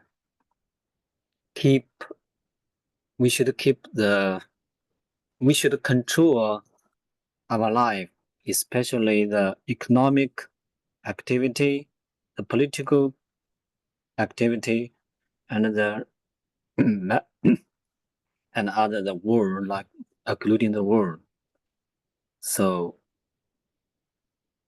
I think, especially nowadays, human beings face the many difficulty questions to how we cannot resolve that, including the psychology and the conflict between the different nations. I think it's also the capable energy of the.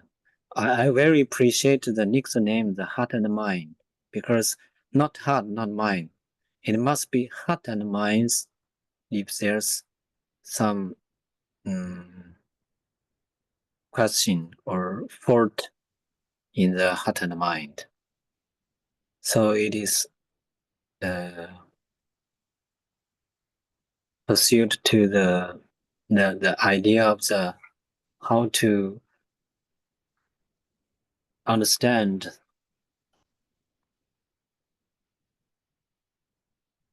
people, human being, and the surrounding, the relationship between the human being and the world. So I know I think the non-human being is a viable attitude to select. Thank you. Perhaps my explanation is not good. I'm with you, Jogwa. I understand and Yeah. add on to this. So I mean, these worldviews are not stopping at the planet, but recognizing that the planet is situated within the greater cosmos. The planet is that which is, more local to us, so that we have, more understanding of the planet, perhaps more control over the planet than we do those, outer solar system forces and etc. So we focus on the planet because that's what's within the sphere of control to some extent, and that's what's in our sphere of understanding to some extent, but also understanding that the planet is situated within this greater cosmos. As Zhao said, the energy in the cosmos is being emitted from an infinite amount of stars. So, it's just or an uncountable. 在天，对 ，yeah，在天之天，在人之天， Yep, 在天之天 ，yeah， the Tian Tian 在 is 天， that cosmos outside of people, like Tian Tian, the Tian outside. yeah, it's too kind. 在天之天，在人之天。 And then there's that Tian that is outside of our understanding and outside of our control, but there's that Tian that is inside of our understanding and inside of our control. But moreover, when I look at this, this idea that the forces of ecology, humanity, and geologic time are in contradiction to one another. The idea here with the ecological humanism is to recognize that we can contradict those forces, but we don't have to. That we have to recognize that there are limits to our control. There are limits to our understanding. And if we don't respect those boundaries, then we overstep those boundaries. And in overstepping those boundaries, we end up hurting ourselves and everything else around us. So to try to stay aligned with the forces of nature is to, really to recognize the bounds of our control. I mean, practically speaking, it would be a risk assessment and an ecological impact assessment. And we need to put those in place before we, go drilling miles beneath the water or cracking open the land here in Oklahoma, extracting natural gases and pumping in sludge. So just recognizing that there are boundaries of our control and our understanding, and trying to stay within those boundaries to stay in accordance with the natural forces and not running contradictory to it. Another thing to think of in terms of geological time and ecological forces that might be hostile to people. Well, sure, I mean, we'll freeze to death if we don't have our heat and our clothes. So we want to engineer those things that are within our locus of control so that we can survive, so that we can flourish in an inhospitable planet.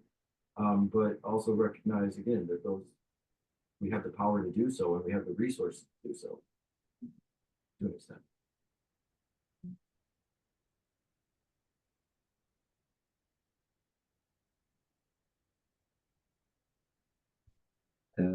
Flexible. I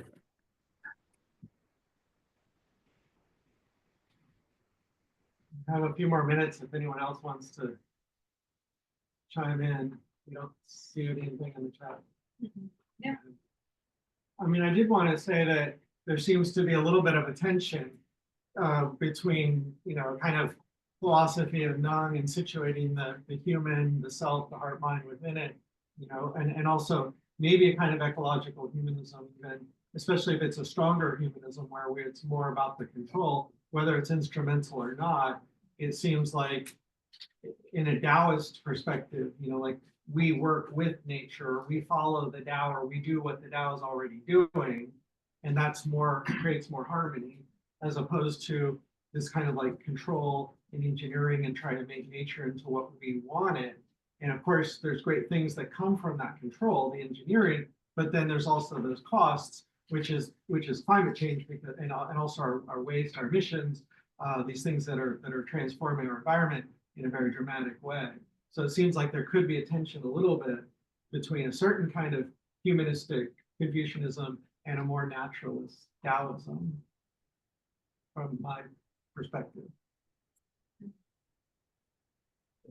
That's why I think that Taoism is important. Like Wang Fuzhi adopted Taoism into Confucianism. I think that's important because that recognizes that there are, again, bounds of our control. And so Taoism, I think, is an important kind of tampering or mitigation of strong humanism.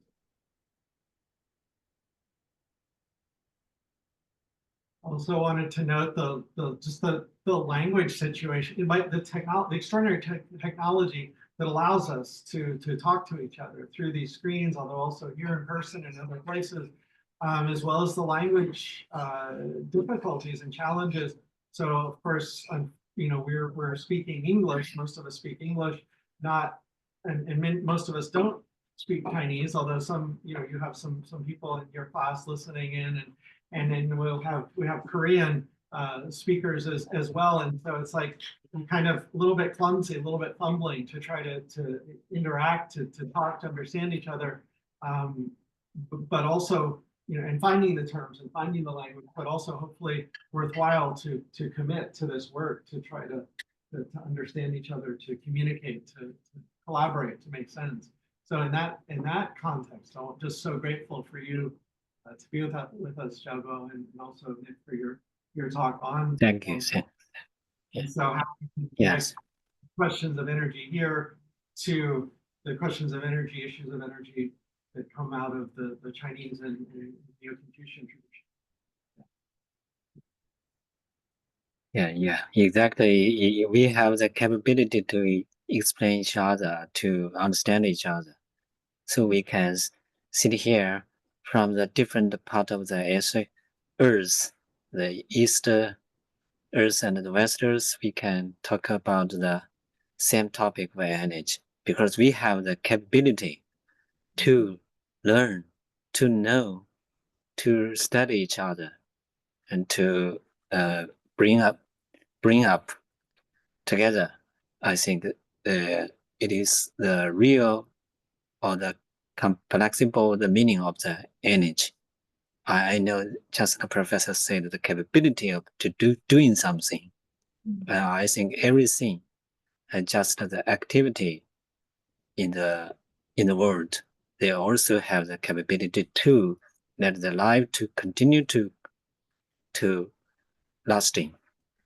Yeah, I think especially like the Catherine Keller and us, we communicated from 10 years ago. I remember that 10 years ago I met Guo in Shanghai,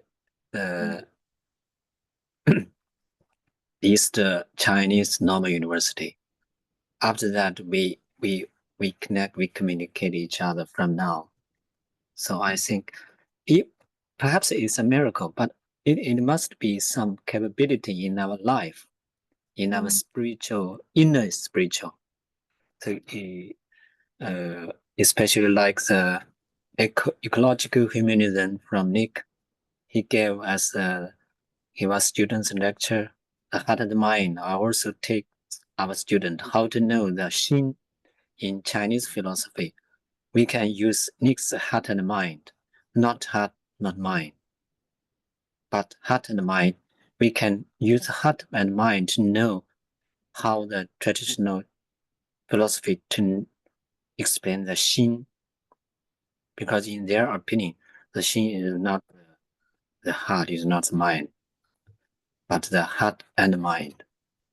So I think I also get many energy, get many capability from you. So it is a prayer time tonight. I think Thank you. yeah, I would like to know.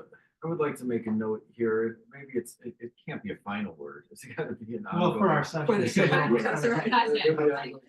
Right. This is something that Jesse and I came across. I know Jesse's been anxious to ask a question like this. I don't want to steal your thunder. Go ahead. But I think we have to recognize that we're participating in what we're talking about, right? I mean, here as we've engineered these technologies to allow us to communicate across the world, to allow us to travel across the world, these technologies are consuming energy and producing emissions and waste as a result.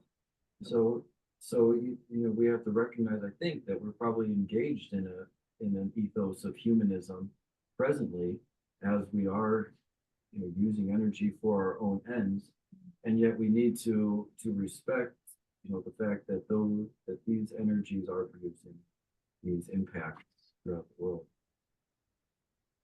Thank you so much. From our heartlines to yours, and we'll take a Thank break, you, thank you, thank you. and we will In start. Chinese also belong to the Spring Festival. So I say the Spring Festival to all of us. Have a good day. Have a good time. Yeah. Thank you.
Got it.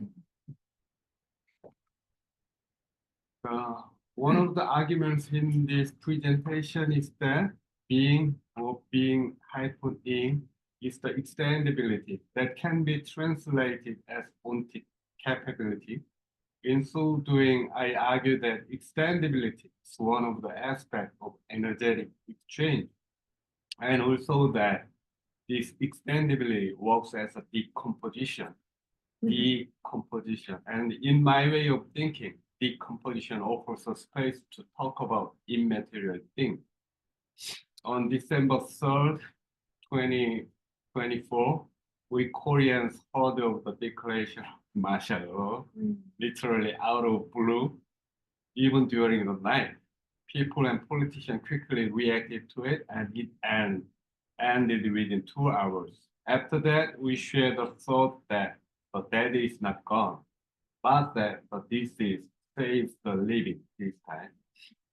So almost every Korean they know what the martial law means from our past historical experience in Gwangju in 1980. The dead is not gone away. They are part of actor networks within us today. The past is still alive and entangled in our actor networks. That's what I wanted to. Okay. And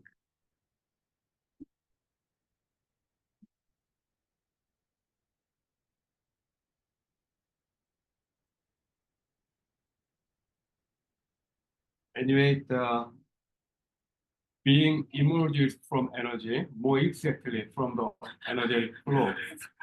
One does not know what energy is, but it flows whenever and wherever there is an energetic gradient. Through this energetic flow, being emerges, animate, and inanimate. In a system, energy flows toward the increase of entropy, which means thermal equilibrium, but the universe is not a system, but a kind of energetic force, which this paper calls extendability, that generates systems within systems by associating things into a form of actor network. By associating with other beings or things, a being forms an actor network that will have a different agency of power than before. In so doing, the being is overtaken by the associated beings in its actor network. In this sense, Bruno Latour expresses as other taken. Being ceaselessly becomes the other, and this otherness may be the foundation of ground of life. For the otherness means that it is not in this being, but this being needs the other to persist as being. Indeed, being symbiosis by forming an actor network between self and other. Put differently, the basic mode of existence or being is being as other. This energetic flow by the gradient generates information in the sense in hyphen formation. That is, information is the product of actor network. Being lies in association, giving birth to actor networks. For example, Alain Badiou argues that being emerges from the counting of empty set, which is a set that contains no elements. It means that there is nothing before the counting. By counting the null set, the one emerges, and by counting the one as a set, it becomes the two. In this context, from the beginning, being is multiple in that there are the void and its counting. And this counting generates numerous beings, as well as some spiritual or conceptual beings that do not have any material ground. However, the distinction matter and spirit may be pointless when one sees being through the concept of actor network, because anything exists as long as it exerts its own agency of power or influence on beings connected through the actor network. In other words, anything spiritual emerges from something material in the information of actor network. In this sense, ghosts and spirits are real in that they have real agency of power over the actors in the network. They have power to change and metamorphose into the beings that speak their own words, like words of love. what I notice here in Badiou is that his concept of counting can be read as very close to the construction of the Umwelt in Jacob von Wickstein. In quotidian situations, in German word Umwelt just means the environment or surrounding, but for von Wickstein, organism construct is on Nietzsche. That refers to a time space that is best fit to the organism in question. It means that organism cognizes the environment in which it is situated and construct it as best as its fitting place. If one can read Badiou's counting as valuing, then it's none other than the organism's construction of its own Nietzsche. Constructing its own Nietzsche means that it forms its best fitting actor network within the surrounding environment. So being is the extension of its own capability over other beings and things for its own Umwelt. In humans' Umwelt, immaterial beings emerge through their forming of actor network. The extended mind as extendability. Extendability is the capability of being extended over others. It comes from Andy Clark's idea of the extended mind that refers to his conception of natural-born cyborgs. As toolmaker, humans extend their capabilities over other beings and things by using tools that are the extension of their bodies. One famous example of the extended mind is a virtual Alzheimer's patient author who supplements his damaged memory with his notebook and pencil. Whenever there are things to remember, he writes them down in his notebook. Here, his notebook functions as his external brain that supplements his damaged memory function. Clark found a town near St. Louis where many Alzheimer's patients live together in a town. His neighbor, Caroline Baum, who is the head of occupational therapy at the Washington University School of Medicine in St. Louis, Missouri, introduced this town to him. The patients in the town were really puzzled because although they still live alone in the city, they really should not have been able to do so. To our surprise, they relatively live well, following the normal routine of life. Indeed, they have been able to cope with the demand of daily life, despite their Alzheimer's disease. However, the result of their performance on the standard psychological test show that they should have been unable to do so because their brain was damaged due to the Alzheimer's. The secret for their quite normal life lies in their home environment that were wonderfully stuffed full of cognitive props and tools and aids. For example, in the town, there are message centers where they store notes about what to do and when. Photos of family and friends complete with the indication of names and relations. Labels of pictures on doors, memory books to record many events and meetings and plans, and open storage strategies in which crucial items, for example, pots, pens, checkbooks, are always kept in plain view, not locked away in drawers. Their living environment offers them a supplement to the damaged biological brain as an extended scaffold. Put differently, their intelligence works with their living environment as well as their biological brain. They were using external environment as their external brain. That is, their mind and environment work together in their actor networks. In this context, Clark argues that we are humans. Tools are us. Indeed, humans, including intelligence and thinking, do not work alone, but always things like tools and devices in their material environment. Mind and matter always work together. They may be entangled with each other, or they show both sides of one reality. We do not know even whether the reality is one or not. However, Clarke's concept of extended mind revolves around the gravitational field of anthropocentrism, in that he argues that only humans or human brains can demonstrate the capability of extension or of natural born cyborg. For him, the capability for the extended mind, or the cyborg capability, is our special character as human beings to be forever driven to create, co-opt, annex, and exploit non-biological props and scaffolding. In other words, the neuroplasticity for the extended mind is the evolutionary design by Mother Nature, only for human beings. In this sense, Clarke stands opposite to the evolutionary psychology in that the human mind is not fixed as the brain of hunters and gatherers. Also to post-humanism in that this cyborg capability is not opposed to humanism, but a human characteristic.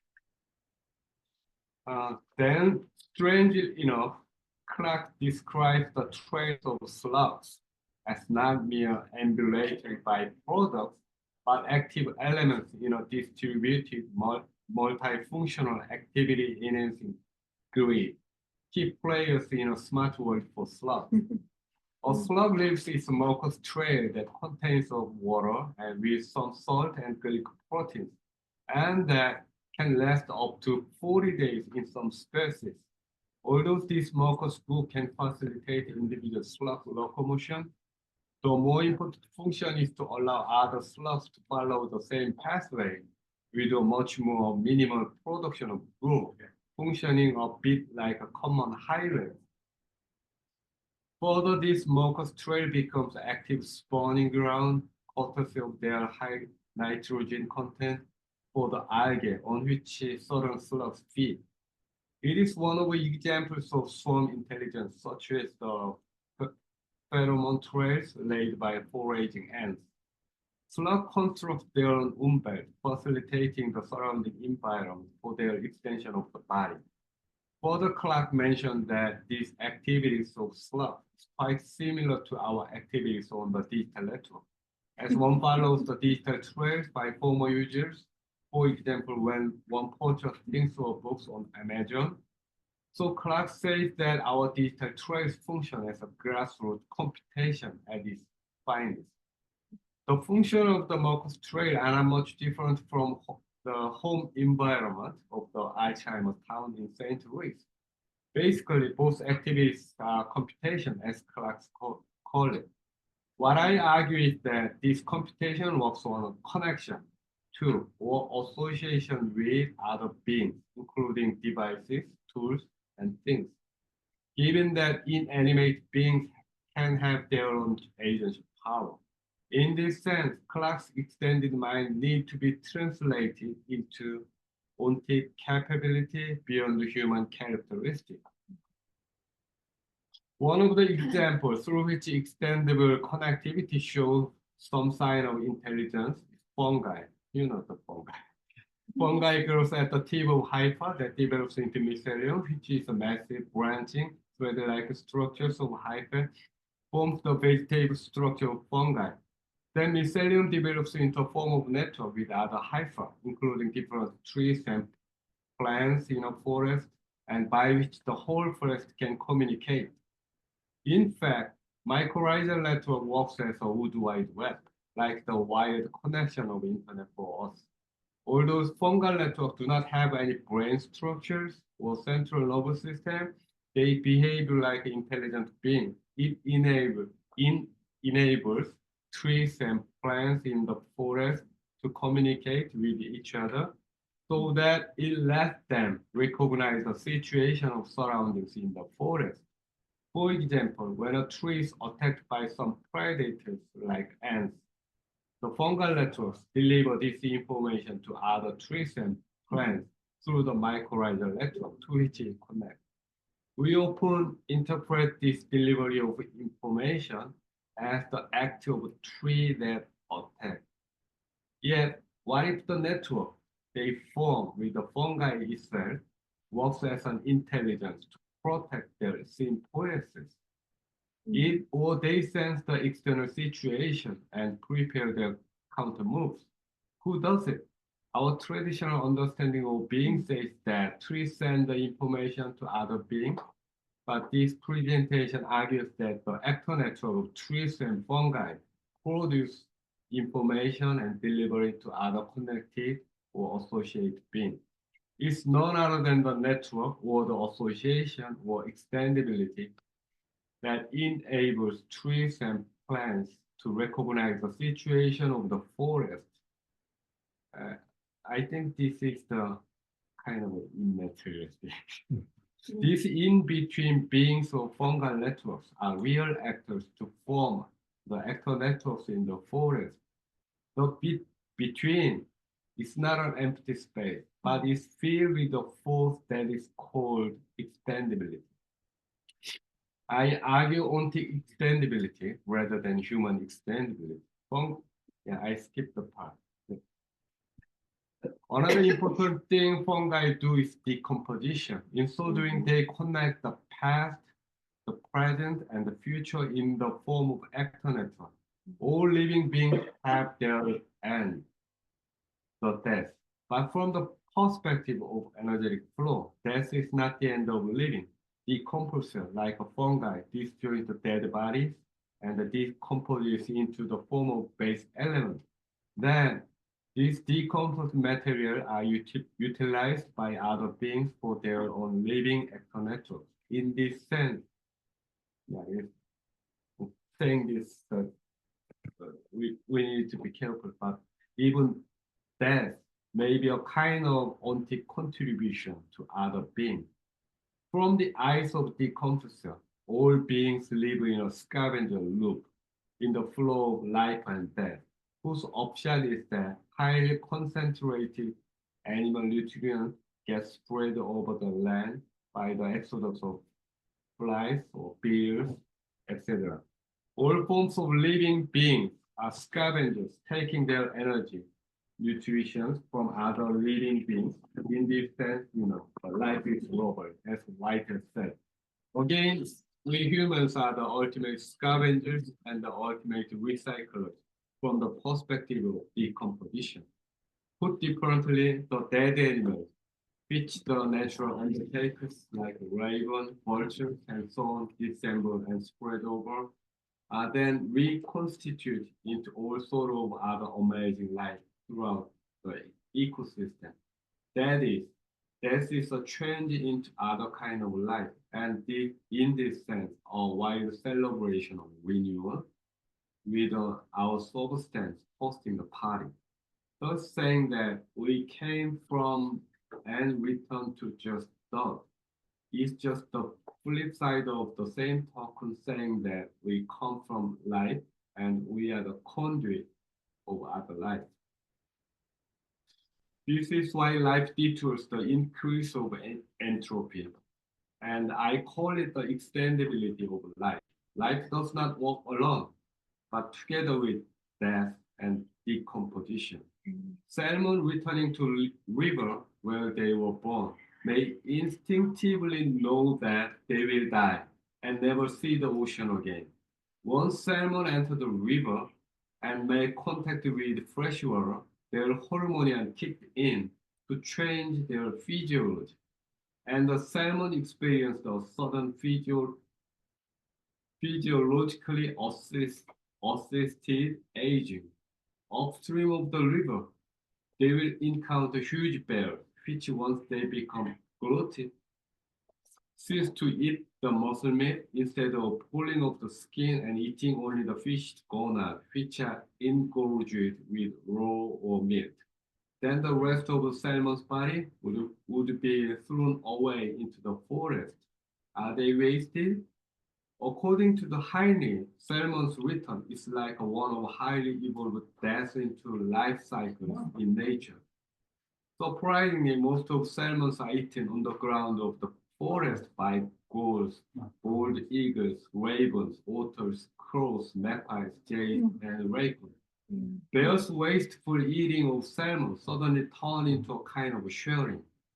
Through the act of various scavenging animals, salmon's death brings nitrogen, phosphorus, and other nutrients from the ocean into the river and surrounding forest. Remember that nitrogen, the salmon bring with their death, is a very important nutritional resources for tree growth. What I'm talking about is not that life and death are just both sides of the same token, but that through this cycle of life-death via decomposition, the past lives in the present, and that this present will be for the future. Mitochondria in our body may be one of the living examples of the past living in the present, but the actor network of past, present, and future has a different way to do this than mitochondria does. The point is, all those materially decomposed, the past beings do not disappear because they still have agential power over the actor networks. For example, in the form of memory, story, history.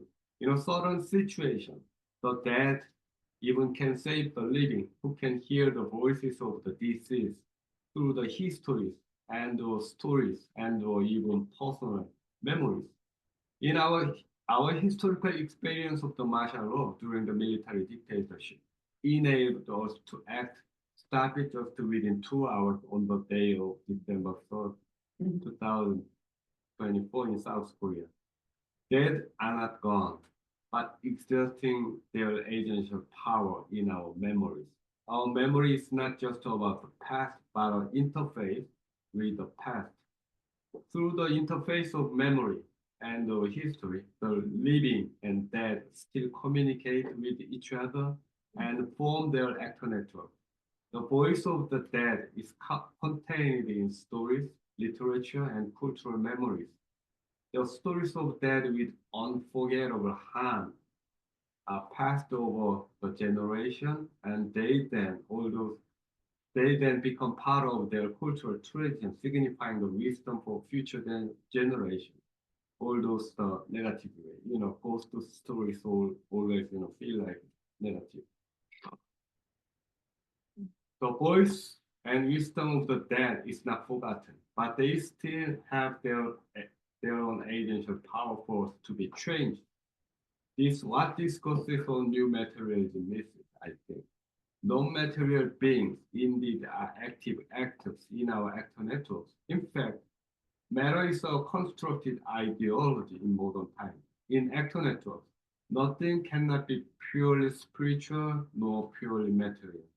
As energy flows along the gradient and becomes a metamorphosis into being, existence is always the mode of being as other. Although the moderns define the invisible beings as a superstition in the name of modernization, they are still living with us via energetic actor networks of metamorphosis.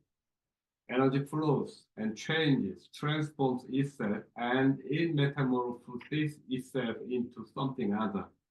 In other sense, the flow of energy, as seen in the death of salmon, is a ceaseless decomposition that refers to the continuous cycling of decomposition and composition. How much time? Late. It's over. Just to conclude. So Let's speak. How busy? the last, what I wanted to conclude is that this kind of these immaterial beings like gold and spirit, that's a form of energy, and then I just need a proof. So in this context, Crockett sees God as effect of spirit, which is a complex form of energy transformation. So he said spirit that or spirit is the energy. And hope for this age does not lie in any dream of techno-fix, but in our breath, which signifies that we are not dead yet. So long as we breathe, we manifest their breathe. This life is quote from the, I think, the creator. this life, this love, this hope, not for a better world, but for this one, which we are destroying, which is destroying us, which is destroying itself in us. Put differently, according to Crockett, the solution is death, which is part of life that gives life new forms, organic, inorganic, that continue until their dissipation. So Crockett quotes from the parable of the sower, the only lasting truth is a change. God is change. The condition of democracy does not just lie in the defense of free public conversation and its capability to maintain at least a minimum of social order and institutional trust, but also its capability to maintain social feelings like a 정, Korean word, between humans and non-humans, to recognize and respect being human. In Chinese characters, being human point to the meaning of that human and to the last page. Yeah. Being human point to the meaning of the human are the two that refers to the between. In the between, what actor network should we build up? What form of extendability works in the between? I made purpose jump as a social aspect. Yeah, I finished the last word from the Crockett's the word. For me, love is an energy formation that embraces change. Who is next? You get set up.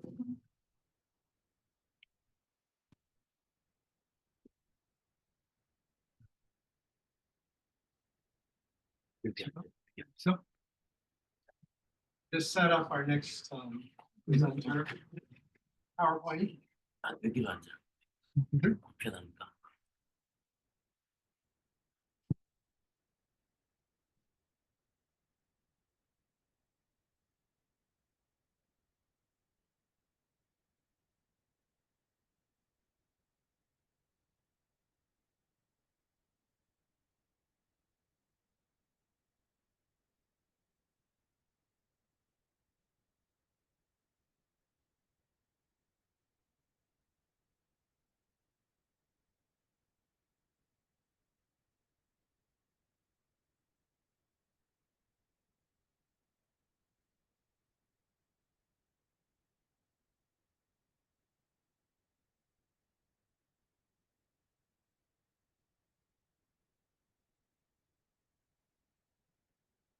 Second presentation of the panel is from Sunwon Cho. Sunwon Cho. Whenever you're ready.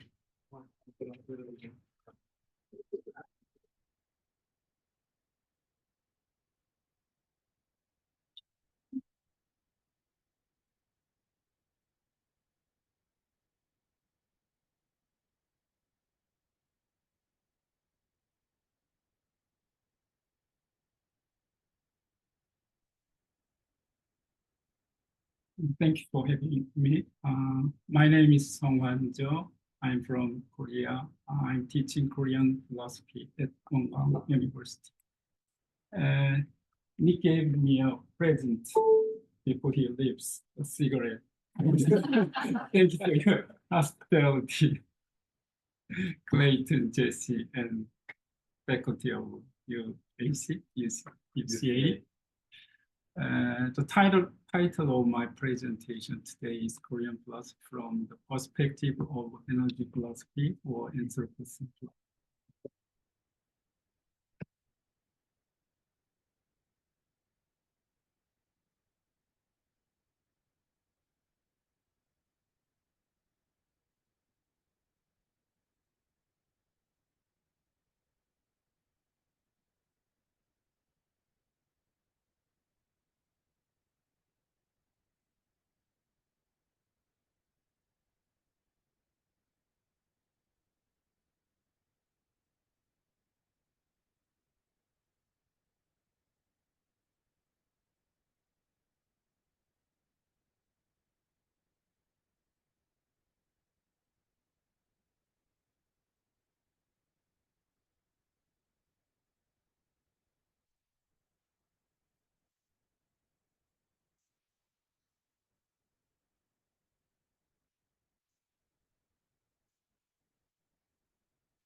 And We the, can leave to read along.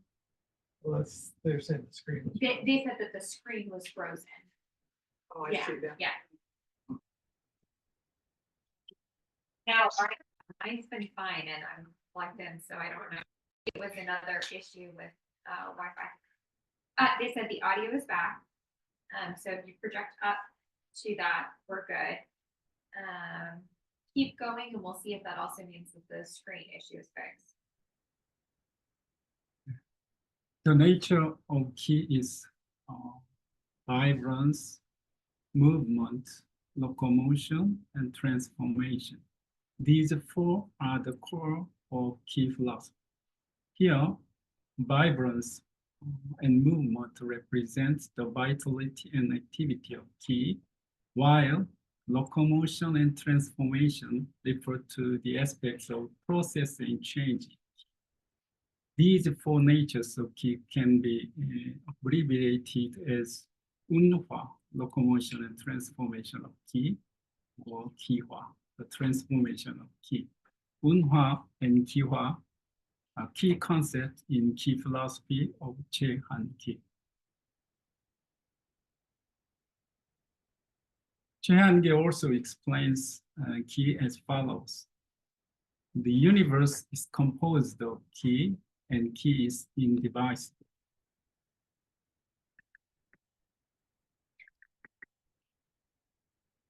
The totality of key that constitutes the universe is referred to as great key, 대기 in Korean.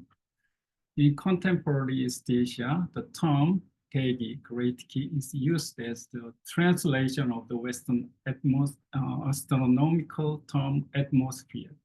However, in Che-Han-ki's key philosophy, 대기 refers to the totality of all key that exist in this world, including the atmosphere. The fact that 대기 has been adapted as the translation for atmosphere signifies that under the influence of Western modern science, East Asian key philosophy has been reduced to the domain of the natural science.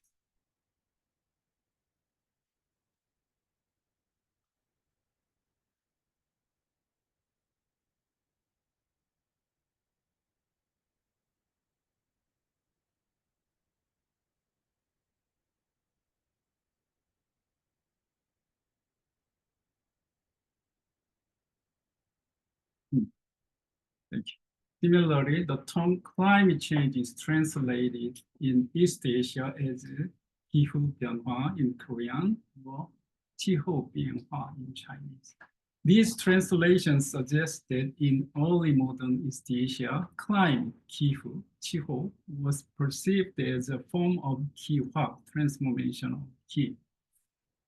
대기, great key, surrounds all things, undergoes transformation, and generates all things by itself. How could it revolve in circles while waiting for an external cause or rely on external forces for its movement and transformation? The earth can be seen as a Gaia composed of key. Bruno Latour states that there is nothing inert and nothing external in Gaia. Similarly, in key philosophy, key is not inert, and the earth does not borrow anything external for its existence.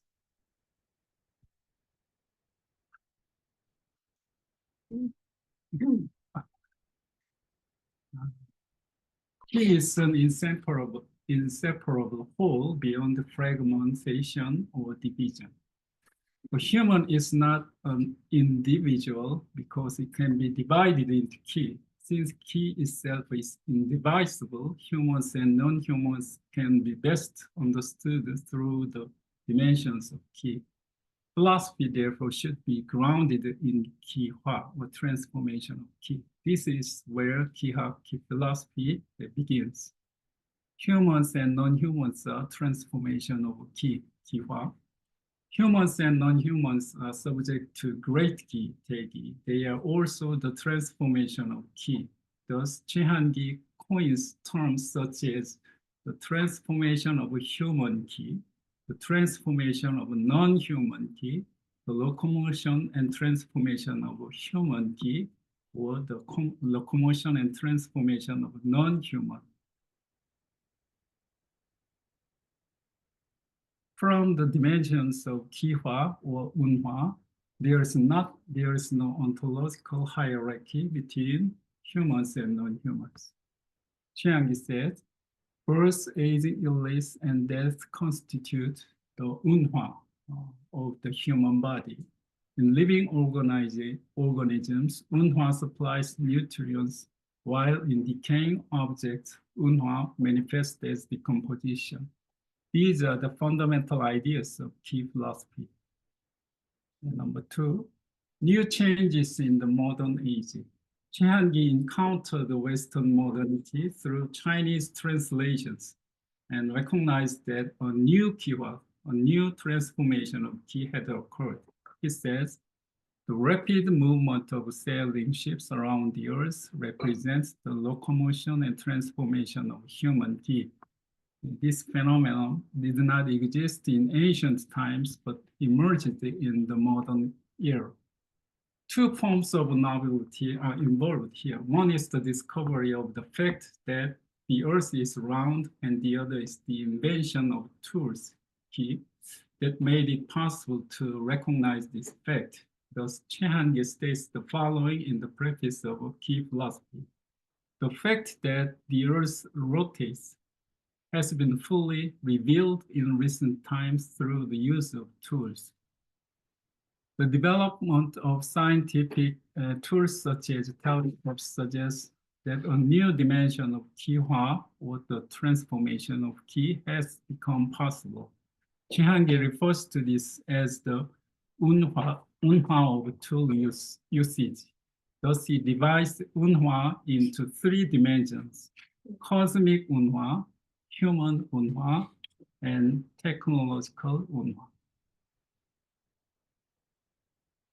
It says, broadly speaking, there is the key of cosmic Unhwa, which is systematically analyzed through the study of astronomical phenomena. Next, there is the key of human Unhwa, which is addressed through governance to cultivate and guide society. On a smaller scale, there is the key of technological Unhwa, which is realized through the creation of tools to enhance the convenience of the people. When these three are united, they form the Unhwa of one Ki, and when divided, they constitute the Unhwa of three Ki. This is the essence of Ki philosophy. Here, Ilgi Unhwa, the locomotion and transformation of one Ki, signifies the interwoven transformation of Ki in humans, nature, and technology. Although Chiang-Gi regarded technological Unhwa as a smaller dimension in the Anthropocene era, it has emerged as the most significant dimension, as the Unhwa of technology is transforming the Unhwa of nature. In other words, anthropogenic processes are infiltrating and reshaping natural processes, ultimately contributing to today's global crisis. This is precisely where the possibility of reinterpreting Ki philosophy in the Anthropocene era emerges. 3. Ki philosophy in the Anthropocene. Since Chiang lived in the 19th century, he had not yet foreseen that the transformation of Ki through tool usage could extend to altering natural processes. He did not foresee that humans would act into nature or interfere with natural causation. However, his Ki philosophy offers significant potential for reinterpretation as a philosophy of the Anthropocene and holds rich possibilities for dialogue with contemporary Western philosophy. First, Chiang's concept of 활동 Unhwa, vibrance, movement, locomotion, and transformation can be understood in relation to the concept of process found in White's philosophy and Earth system science. In addition, Chiang's ontology, which explains both humans and non-humans as transformations of ki, can be interpreted as a process ontology. This is because 활동 운화 categorized the transformation process of ki into 4 types, and ki philosophy seeks to explain humans and all things within this framework. Second, Chiang's concept of the new human in Ki-hwa, or being that transformation Ki, resonates with the geological agents of the Anthropocene. Because Ki-yong Unhwa, the transformation of Ki induced by the use of human-made tools, has caused climate change. And such humans are referred to as geological agents. In the era of climate change, recognizing that humans can alter natural processes, in other words, that they can actively engage in Ki-hwa, is essential. Lastly, it is necessary to reclaim the understanding that climate Ki-hu is a form of Ki-hwa, transformation of Ki. In Ki-ha, Ki philosophy, Ki-hwa, transformation of Ki, is a concept that spans across the 3 dimensions of humans, natures, and technology. Likewise, contemporary climate change results from human industrial activity penetrating the domain of nature. For example, in December of the last year, citizens of Seoul gathered at the National Assembly to demand the lifting of martial law in defense of freedom. However, as Dipesh Chakrabarti points out, the mention of modern freedom stands on everlasting, ever-expanding base of fossil fuel use.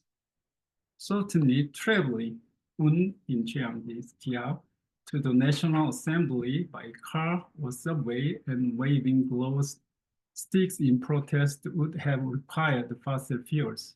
The gathering of large crowds at demonstrations represents the energy of the people in Gi-unwa, a manifestation of their yearning for democracy or love for their country. However, in order for people to mobilize Gi-unwa, they inevitably rely on the energy of fossil fuels, Mulgi-un. The entanglement of these three forms of energy, Sanchi-unwa, ultimately contributes to change in the climate. Could this not be precisely the Kihak-based perspective that is most needed in our time? Thank you for your listening.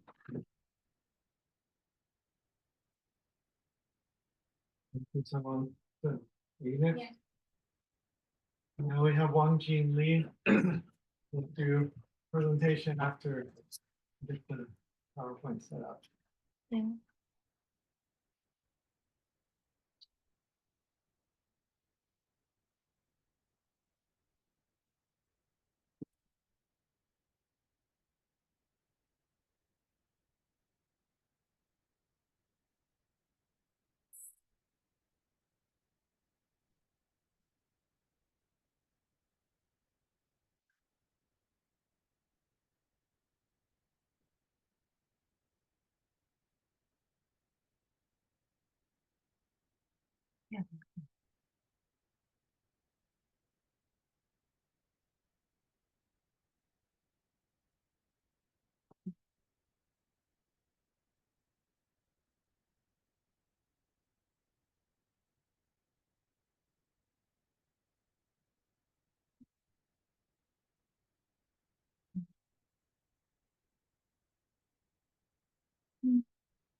Too many files and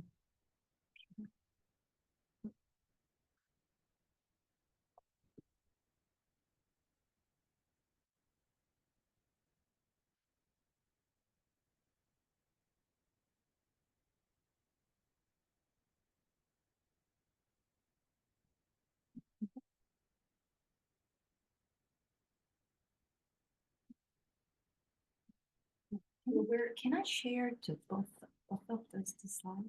One. I One think side you can only documents and- share one side to Zoom. I think it will only let you share one file at a time. But right now, neither of them is being shared. Really? I'm still seeing. Okay. So.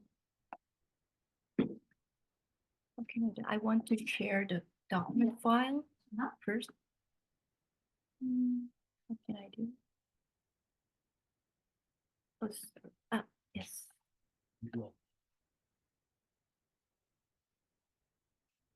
I got it.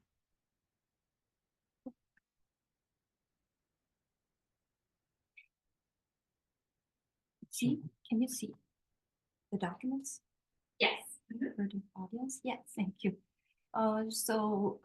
Thank you for having me today. And I never expected to host a conference in the foreign countries, but as Clayton yesterday remind me that a host has both meanings. One thing is the host as host, and the second thing is the host as parasite.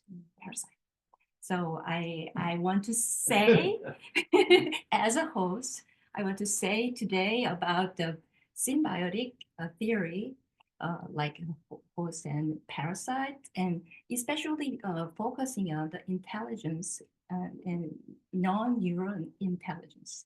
So today I want to read the documents, but unfortunately, I'm not sharing the slide together, but for you can slide it because there are plenty of beautiful image about the slime. Yeah, so I want to share with you. Let's start. I'm sorry. If you wanted to share the slides rather than the. No, I document, want you to wanna share okay, the documents okay. first. Just wanted to Yeah, make sure. yeah. Okay. Yeah.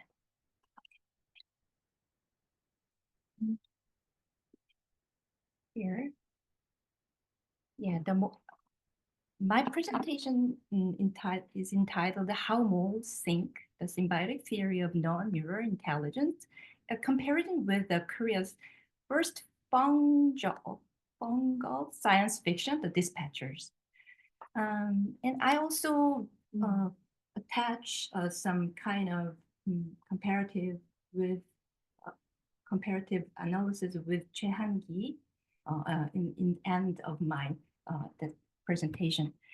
And as third, anthropologist Edward Cohn in How Forests Think draws on Terence Deacon's notion of a wheel, one of the Taoism most iconic image.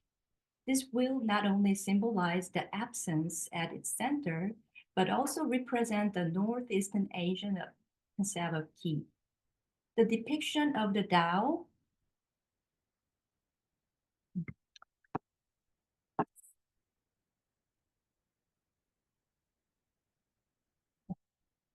the depiction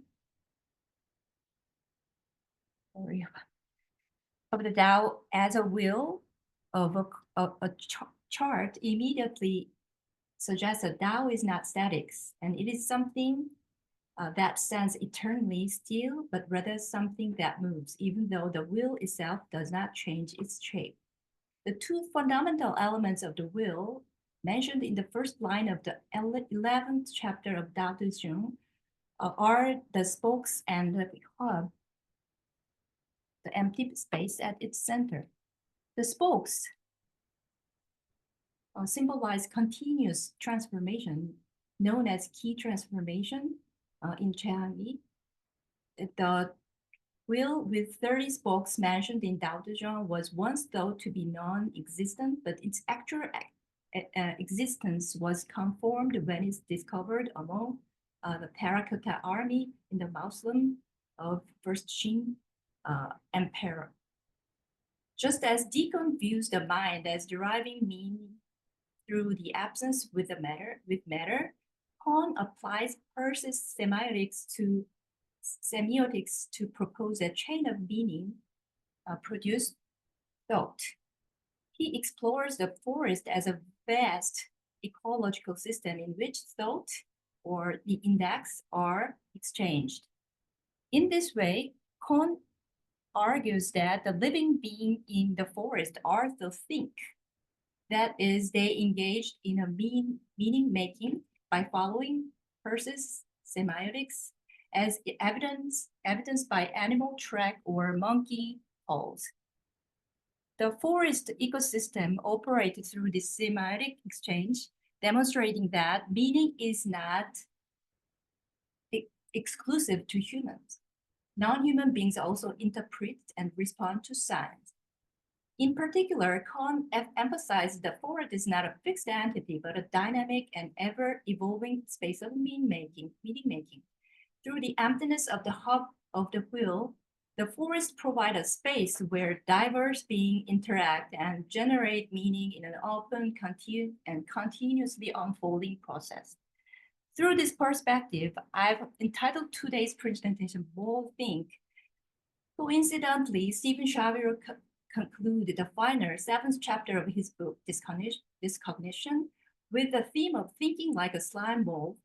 Throughout the book's 7 chapters, he explored the potential and implication of sentience by turning to fiction and fabulation, particularly written science fiction narratives. Shaviro emphasized the necessity of speculative fiction and fabulation as method for approaching sentience rather than cognition. He argues that computer, killers, avatars, aliens, and slime molds are think in ways that differ from our usual understanding of cognition. Namely, they possess a form of sentience. Through this presentation, I aim to explore what thinking means for non-human entities, particularly slime molds as examined by Kohn and Shaviro. In doing so, I will argue that their mode of thinking allows us to explore the zero degree of consciousness, thereby hinting at the possibility of symbiotic relationship with non-human entities. I will then examine the Korean science fiction writer Kim Cho-yeop's latest novel, The Dispatchers, which follow the protagonist's mission to save the dystopian Earth overrun and infected by a slime mold world. As far as I know, this is Korea's first mold-themed science fiction work, and also a world first mold-themed fiction, because there are some kind of similar theme in Jeff Vandermeer's Southern Reach trilogy or Adrian Chapko's Children of Time series, but this is not implicitly named for fungal species like Kim's novel. So Kim's novel may be world first, truly fungal-centered fiction. So the slime mold named Soul in her book, inside protagonist Taryn's brain, can think and communicate with Taryn, and Taryn interacts with Soul through its voice, pulsation, and vibration. Rather than a mere parasitic host, their relation is depicted as one of potential symbiosis, sometimes adversarial or sometimes cooperated. The title, The Dispatchers, intriguingly parallels the dispatcher in Bruno Latour's inquiry into modes of existence. Entities connect different modes of existence, offering rich ground for further study. Since 2000, researchers have studied slime molds, particularly, it's so hard to pronounce, Physarum polycephalin, for its learning and computational abilities. Despite lacking a brain or nervous system, Physarum communicates through rhythmic pulsation, solving mazes efficiently and demonstrates cognition beyond traditional neurological structure. It amplifies the extended mind theory in which cognition extends beyond the brain into environmental interactions. So yeah, I skipped this paragraph. Merlin Shardlake in Tank Life discussed the fungal architectures, an initiative to build the structure entirely from mycelium. Led by Andrew Adamski, researchers aim to integrate fungal computer circuit capable of sensing and responding to environmental stimuli. By leveraging mycelial network as living computational system, they propose a future where biological intelligence is embedded in architectural design. The broader implication is that slime molds and fungi offer a revolutionary insight into cognition, computing, and sustainable infrastructure, challenging traditional distinction between sentience and intelligence. Kim Cho-yeop's Dispatchers present as a post-human narrative in which cyborg-like figures manifest as mental disorder. The novel depicts humanity living underground, avoiding the flawed entity, an alien intelligence that floats individual, turning them into manifested being afflicted with madness. The protagonist, Taryn, was part of an experiment designed to create a new, resistant human species by implanting the flawed entity into their brain. Despite this, Taryn forms a relationship with the entity, naming it soul and coexisting with it. When the research director orders a separation impairment to remove the flawed entity from resistant individuals, researcher Izev suggests observing the potential for coexistence. However, director seeing exists on separation, questioning where two selves can inhibit one body without dissolving identity. Despite the experiment, soul later returns as a voice within Taryn's brain as they prepare to become a dispatcher, a role that involves surface missions. The novel challenges the modern humanist paradigm by exploring coincidence with non-human entities. Moreover, Taryn utilized soul's maze-solving ability, leveraging distributed intelligence to find a path to the surface. In doing so, they successfully explored ways to coexist with the swamp people, beings who have mutated through symbiosis with the slime mold. While most reject the flawed entity, Taryn seeks to engage with it, representing a shift toward post-human transformation. The story aligns with Robert Esposito's theory of immunity and its relationship to communitas, proposing mutual openness rather than exclusionary violence. A subplot involves the swamp people's surface dweller who merged into the flawed entity without succumbing to madness.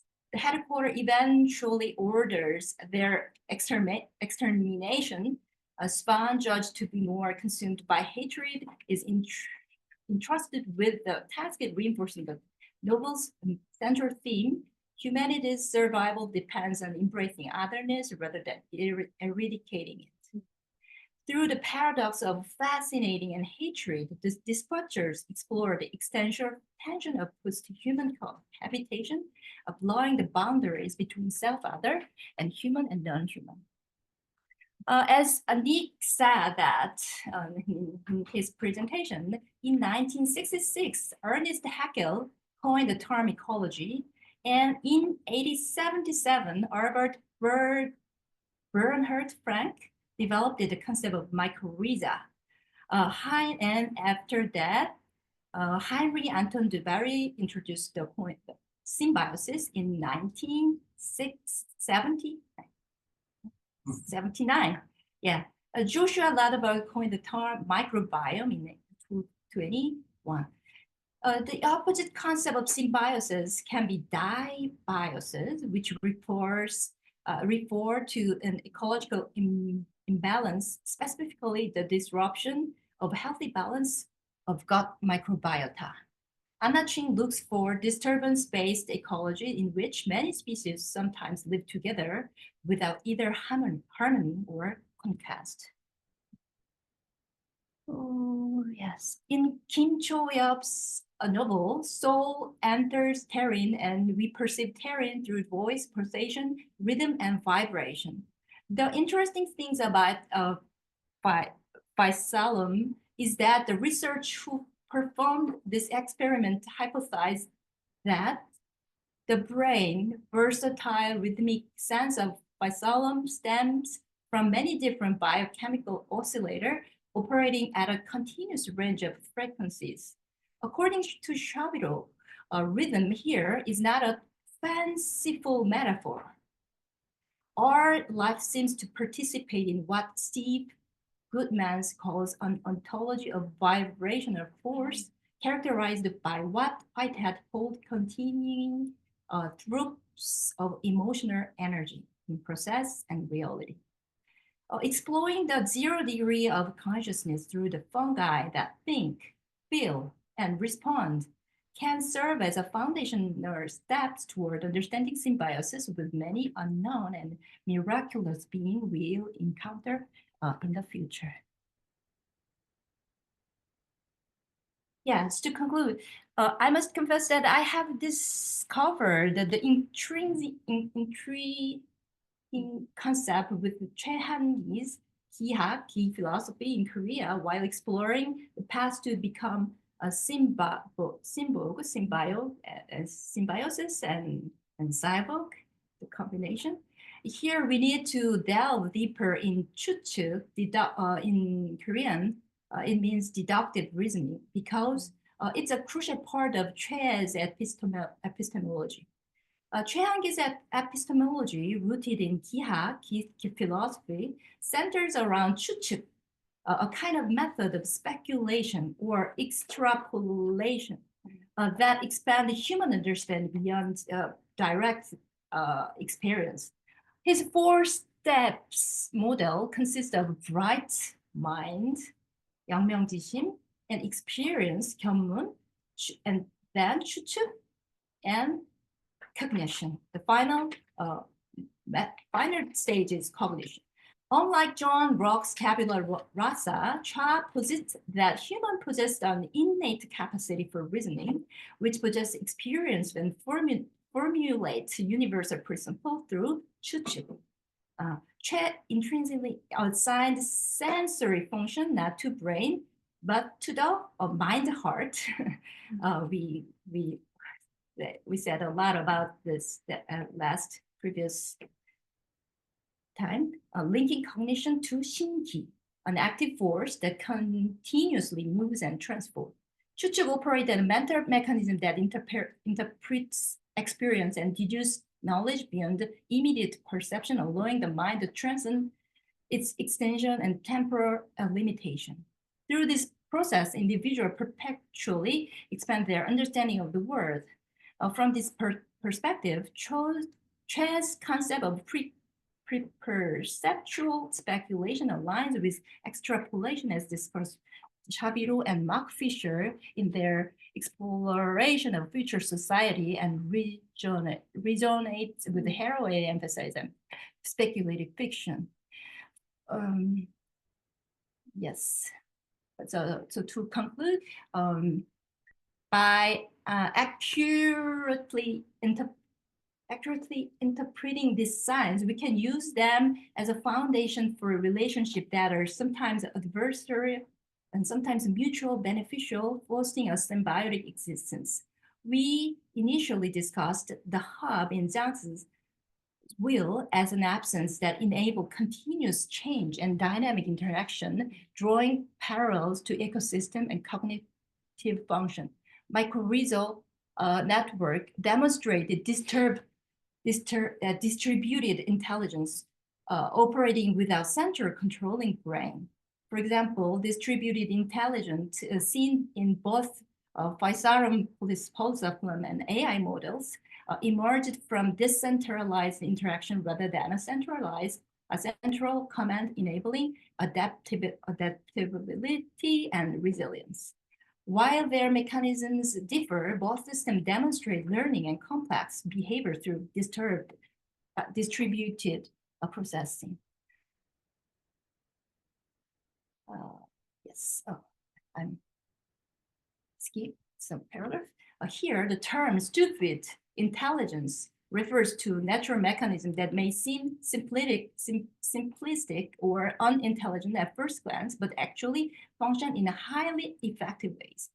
For example, phenomena like colonies, slime molds, and swarm of bees, like Eugen said, swarm intelligence, involve individual entity performing simple acts, yet collectively they exhibit remarkably efficient and intelligent problem-solving behavior. Yesterday, I got from Stefan Chan's last epigram by Queens. So I searched. It's very interesting for me. So I searched in my house, getting here, and the concept of the frontier is not empty space, but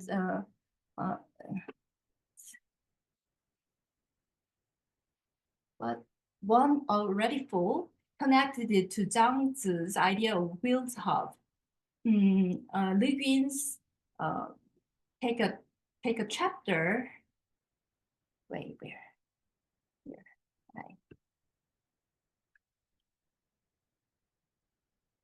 Yes, my frontiers from the book The Wave in the Mind. She said that there are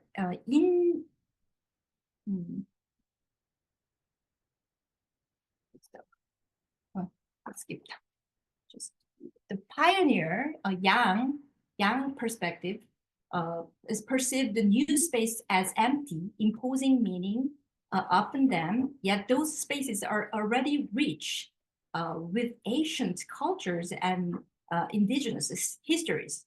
However, the expansion of yang eventually transformed itself into in spaces, and the conqueror inevitably becomes the displaced.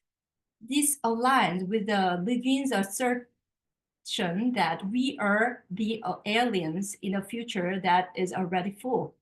We must reconsider the intelligence of the frontier, which was once thought to be empty. That seemingly vacant and ignorant space was, in fact, full. And if we not to become the alien with it, we must rediscover intelligence. It is the in of non-neural intelligence, the intelligence without a brain. So it appears natural and stupid, yet ultimately that makes human intelligence possible. We must understand the pulsation and rhythm of speculation that it sends, resonate with its signals, and respond. We are standing at the boundary of intelligence. Thank you so much.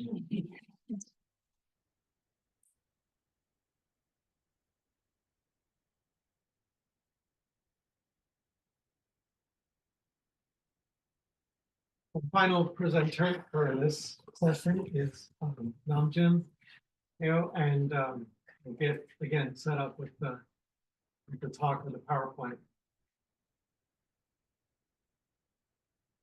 And read it for you.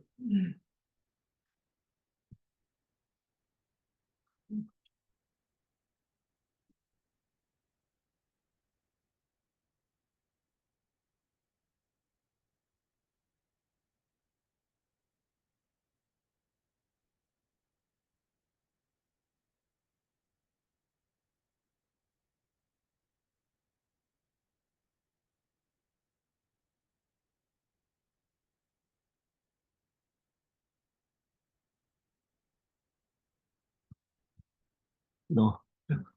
Oh.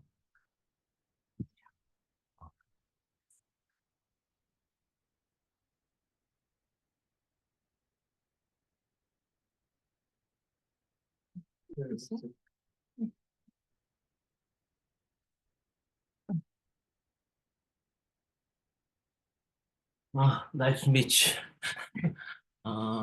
My presentation title is Philosophy of Eating and Dying, Philosophy of Composition and Change and Transformation. This presentation is to examine the meaning of eating, life, and death through the concept of composition. Eating is not merely a biological process that for the being that is eaten. It constitutes an event of death and decomposition. Drawing on the concept proposed by Clayton Crockett, the relationship between eating and being eaten can be understood as the change of energy, because life requires energy flow to exist. To this end, the presentation seeks to examine the act of eating from the perspective of energy transformation or energy change. Through this approach, it proposed a philosophy of eating and being eaten, as well as an ecology of death.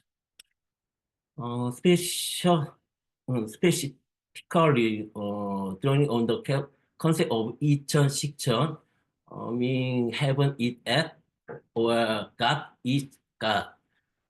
And the philosophy of the composition, the presentation is for how humans are not merely energy consumer, but being who return energy with the ecological process as energy flow.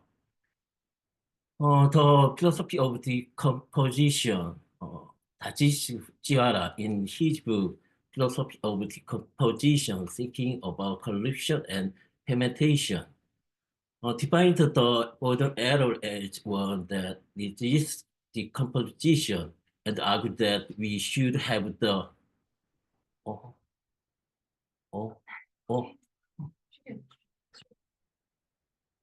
oh no oh no.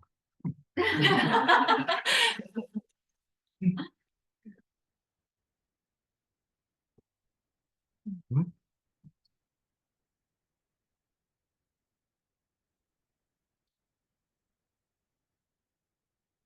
Yeah, I don't know. The power of the composition. Fujiwara described our civilization as a paradise of production and consumption that conceived the composition. In other words, he criticized modern civilization for disregarding the process of the composition. Fujiwara interprets the Carpex war with the newt as a story which the group with the power of the composition victory. And Logic's universal robots as an immediate imagination of robots undergoing decomposition. Robot is blood. Robot we have a blood, biological robot. Through this, he demonstrates that world resisting the most decomposition is the most dangerous word. So he argued that we must now contemplate the stage of the composition that allow production and consumption. He seeks the being of the composition in the world of the composition in order to activate power of the composition. Decomposition is derived from the verb composed, which means to assemble or structure something. The prefix "do" signifies the assembly or the construction. Decomposition implies that through the interaction of each component, a new whole is formed. From the perspective, decomposition is a process in which an existing form is broken down and transformed into a new one. According to Fujiwara, decomposition is not mere moment of dissolution, but a moment when other life forms emerge. In other words, combination signified the beginning of transformation.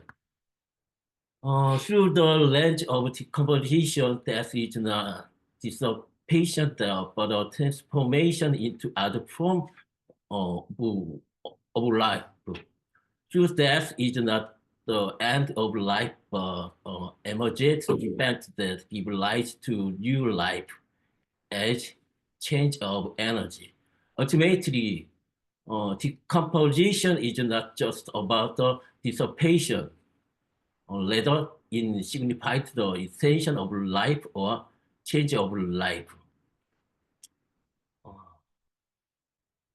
Highly in his book titled Life Everlasting, Highly lies the more fundamental question about the being and life. He emphasizes that death is not mere dissipation, but life is everlasting. In the word decomposition, there is an intention into new life. So being the interconnected death and life are decomposed, such as fungi, highly refer to the agents of this interconnection as faunal practice.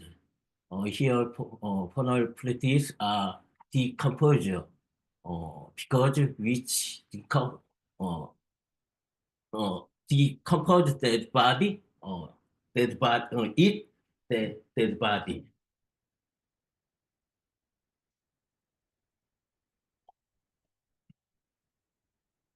Also, he described the as a beast in the wild, or metaphor for how fungi eat plants and animals after they die.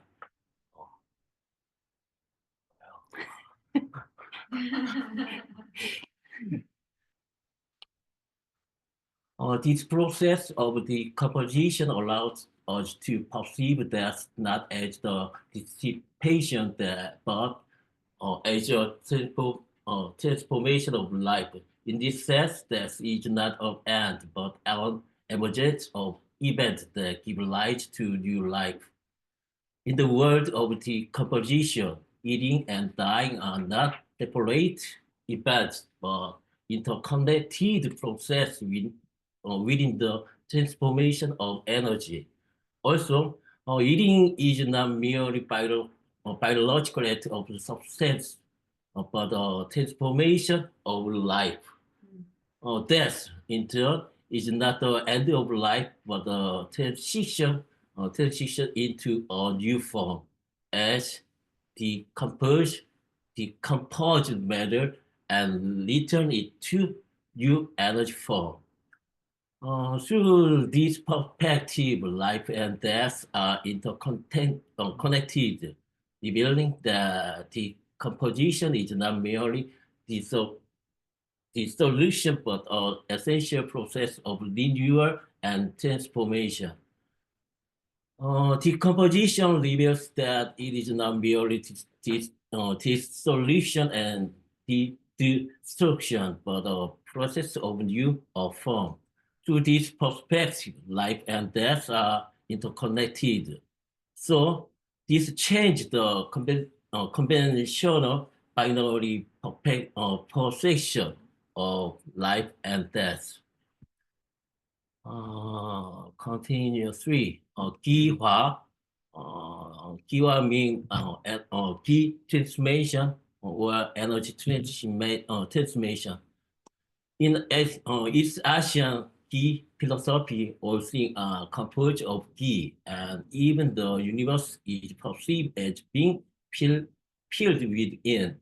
Therefore, Gi exists within both all things, represents the fundamental power or energy that subsets all living beings.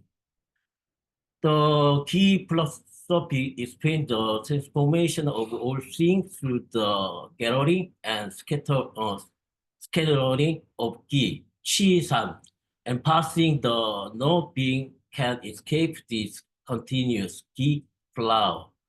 All things change, and the force that enables this change is described as the activity of key, 기화. Particularly from the perspective of the philosophy of decomposition.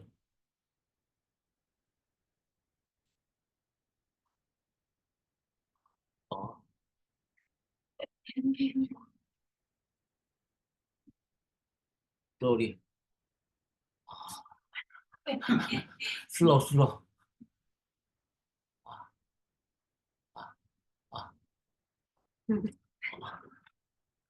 Gallery of G is interpreted as composed, and the spelling of G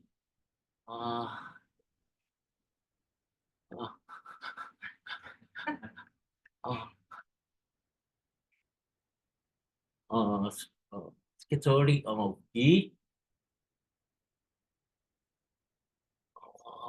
has decomposed.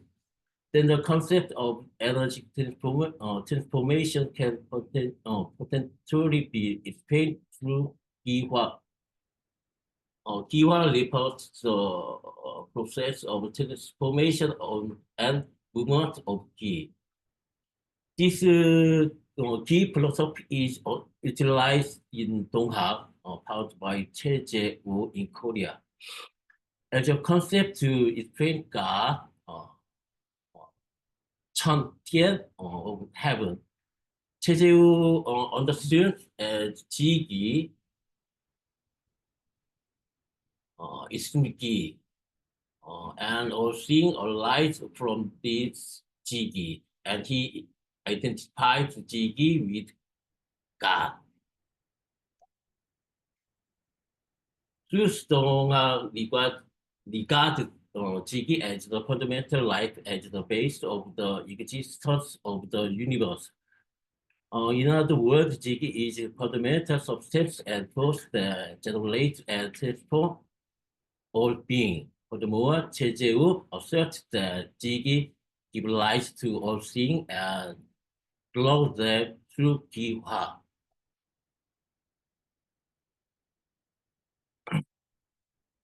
Just as Fujiwara described the act of decomposition, eating as a process of energy change, 최시영, Donghak thinker, expressed 기화 with the plus heaven is heaven, or God is God.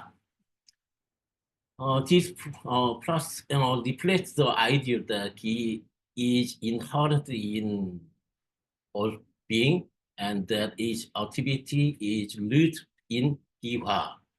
Accordingly, he expressed the concept is 기, it, 기. 최시영 states that humans depend on what they eat, suggesting that 기화 is a concept that explains the interrelation between all things.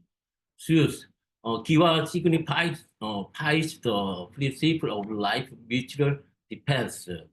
In Crockett, understand being as energy transformation, that in Donghak, being is understood as 기화. For 최시영, 기화 means an act of mutual giving one's life to something other. Therefore, this word is understood to be sustained by sin as the force that grew the entire universe. So far, through the world of decomposition and key philosophy, we have confronted the importance of the flow and transformation of energy. Shift from the production-centered paradigm to a decomposition-centered paradigm is necessary. Just as the dead undergo decomposition, it is now time to decompose the world that resists to decomposition and decompose it all you. Thank you for listening. So we have about half an hour for questions and discussion. Anyone wants to start? I have a question for both Il-jun and Wo-Jing. You both described fungi and slime molds as forms of intelligence that don't have a nervous system, right? And I don't remember where I first heard this idea, but I heard someone give an alternative description that instead of thinking of them as systems without nervous systems, we could think of them as embodying nervous systems themselves. So with the communicative patterns of fungi, interconnecting with trees and so on, this description says that itself is a kind of nervous system. So I'm curious what you think about that alternative framing. From my thinking, that's not gonna be the alternative.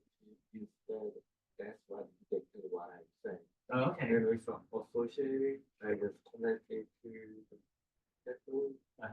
This connection essentially works as a intelligence or nervous system or something. Yeah, but when I usually say, we just assume the person and it has a brain and a neuron. If neurons, connect the other thing, it's not kind of individual based thinking. I just want to suggest that instead of focus on the look at the kind of between. Yeah, so the whole pattern. Yeah, there is a empty space. It's a kind of a force. I just call it extendability. Yeah, that makes good sense. Would you agree? Yeah, That's it. I wanted to express the fungi intelligence and slime mold intelligence by borrowing the Lupin's yin and yang intelligence. So this is a in intelligence because it is no apparent centralized control system in the fungi and slime mold. And this is not a that we cannot see and catch this the control system there. So it's distributed, and so I think it is like a vacant or absence or in aspect of this. So I express that. But your analysis sounds Yeah, they seem compatible. Yeah. against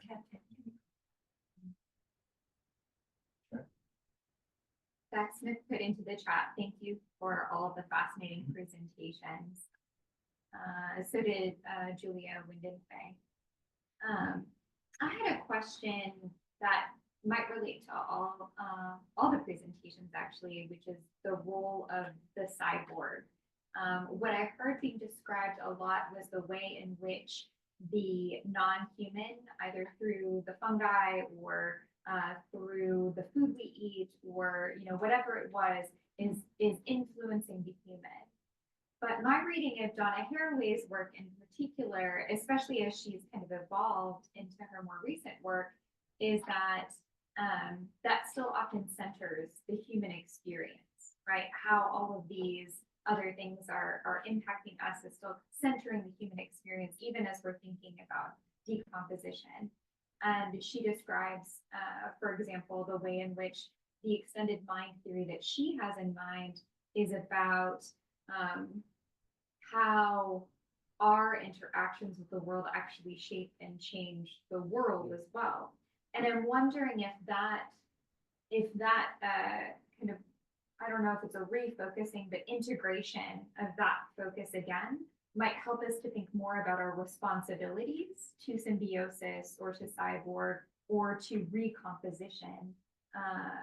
Because I'm kind of left with the question, right, of what is our role and our responsibility and how we're interacting with the world. Thank you for mentioning the Haraway with the cyborg. That's very important because when we think of cyborg, the kind of a science fiction or the future reality, but Haraway is I think it's already in the 1980s. She focused upon the cyborg as a kind of figure of labor woman or some types of inhumanized being, but it's a human, but they are treated like unhuman. So those kind of realities as a kind of cycle, she did that, and then we saw that all over the world. We are using the human labor force as the fuel for machine. Rather than the vice versa, it's not. It's a kind of human is used the fuel for capitalist machine. That kind of very important, capturing our reality, and that probably that the mingling with our talk of cyborg. I think in especially in my presentation when I talking about the cyborg is that exactly what you want to say. It's a cyborg is not just the human mind is a control. It's not like that. We are already influenced every other thing. So that's why I brought up the fungi, or especially when my stomach is very uncomfortable. Probably my decision will be worse, right? So in such a kind of a natural case, who decides that? My stomach or my brain? In most cases, you can think that the brain or the decide, but probably the real truth is that come upside down. So other influences from and then after the fact, we made it up.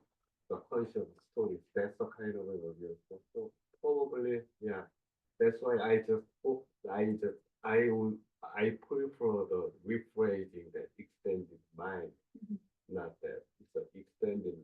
Probably, between you and I, there's a kind of some types of force. Well, we can name that the entanglement or association or kind of whatever. Anyway, that we decide, and that's going on in the form of energy. Sometimes charm, sometimes hatred, or anger. The dynamism, I think, makes sense. I guess my concern is if we just flip it, if we just acknowledge the influence of the non-human on us, instead of also reimagining the cycle, right, or the exchange of the I energy. think that's very important point. Even when we're talking of ecology, all that the German people during the Nazi regime, they are just participating in a kind of such a horrible act in the name of equality. We shouldn't forget that. Whatever name.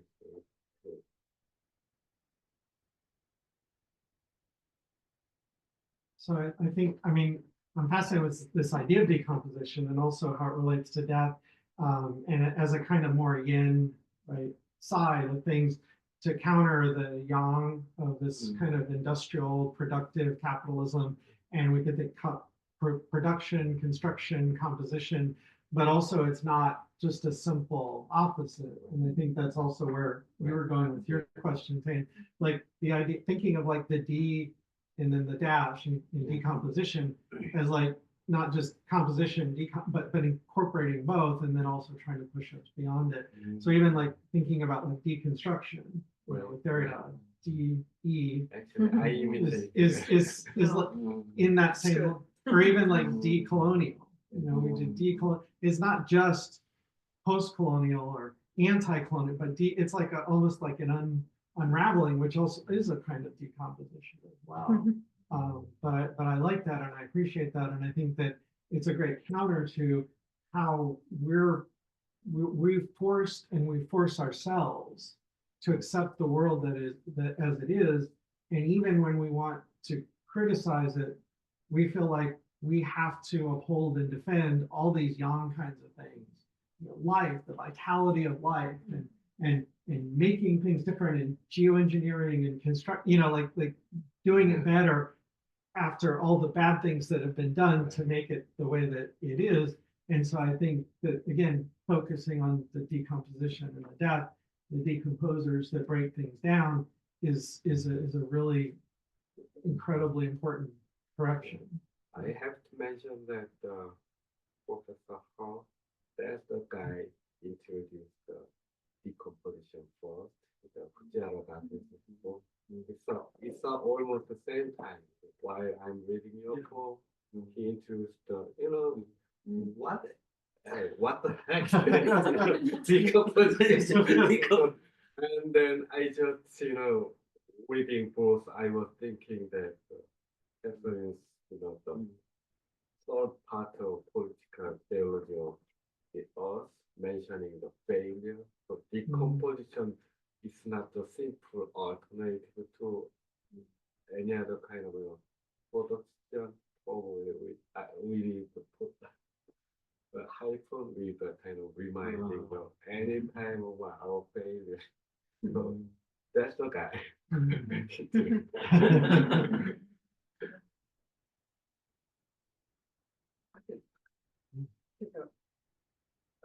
There a bit. Yeah, I was really fascinated with the sense of energy transfer and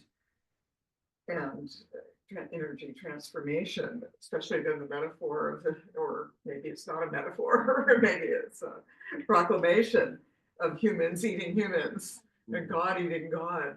Yes. I'm a Christian theologian, I'll have you know, and I often attend the sacrament of the Eucharist.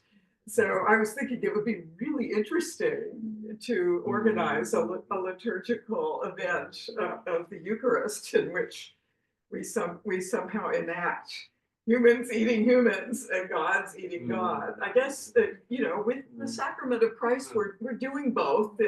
We're humans eating both God and man there, but we don't acknowledge that God is eating us. I'll talk a little tonight about the Whiteheadian, sort of primordial nature of God and consequent nature of God. And it does seem like in the primordial nature of God, there's this lure, that's the world taking God in, eating God. But in the consequent nature, God takes the world in, it becomes God's substance, God's stomach is filled by taking in the world, God eating the world. So I really enjoy thinking about this voracious process, nourishing process of a kind of meta cannibalism when we look at it with the humans, and I guess I'm just waiting to connect that somehow to the notion of decomposition, that we're always composing and decomposing each other and God, as God is decomposing and recomposing us. So it gives a whole different sense of the creation.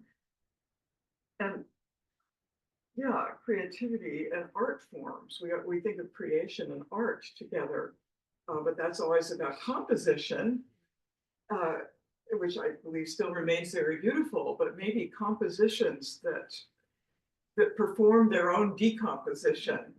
It may be a lot of modern art is precisely doing that, breaking up, decomposing the forms of classical art in music or in visual arts. And so is there a kind of recomposition that knows itself always a process of decomposition? There was a point where I had to work out my family karma, which had to do with my mother not having a chance to be the modern artist, the artist she wanted to be. So it was very privately. I was doing a lot of art with no training, but I was always doing collages.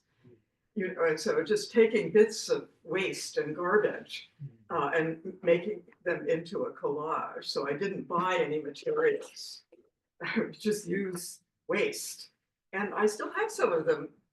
They never smelled bad, but they're rather interesting compositions that are decomposition. So that's just to say, in that collage work, I think I was psychologically working through a deep mother complex, but I hadn't connected it to the larger theological questions of mother and of this the mother gets eaten by the baby, of course.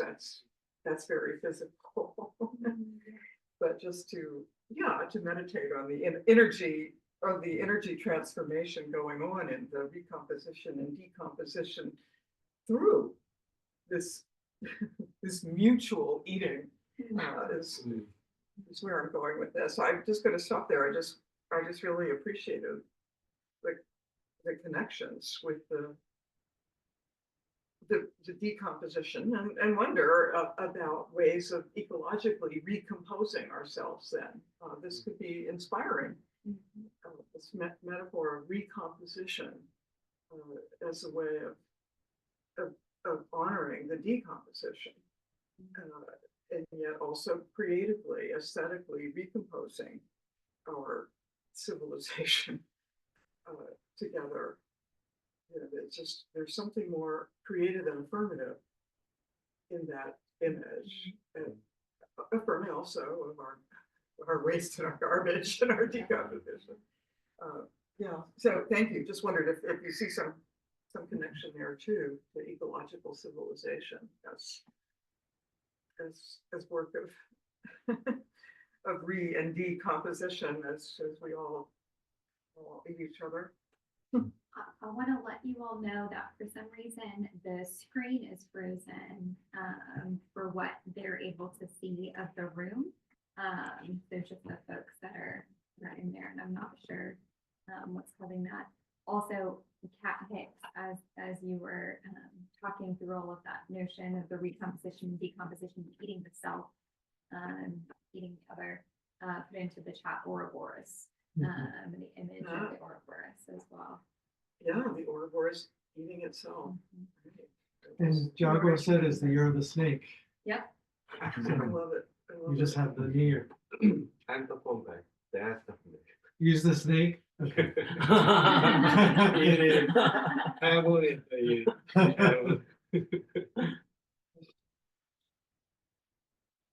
Meditating on the Ouroboros at the same time in my teenage years that I was doing some painting, because I was reading Carl Gustav Jung as a mode of self-therapy. There was no therapy available in my world, but I could read Jung, and that Ouroboros, that snake swallowing its own tail, was very important. But I didn't make the connection to ecological decomposition, recomposition, maybe until right now. So thank you.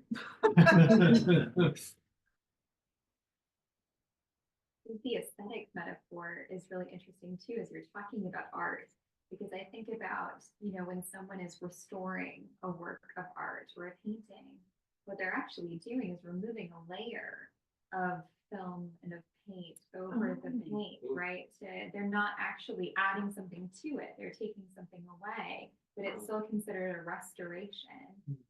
But don't they then add after they've taken away? Sometimes. Depends on Yeah, what happens. depends But on sometimes what they just happens. need to clean Yeah, off that. sometimes it's just removing basically a layer of all of the decomposition in the world that then attaches itself to the painting as well. Oh, great. Yeah, Good so metaphor. just speaking through that aesthetic metaphor is really interesting.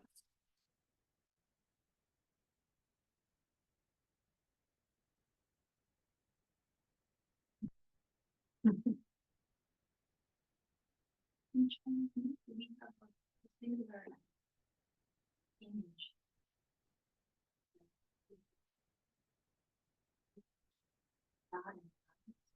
They're sisters and brothers together.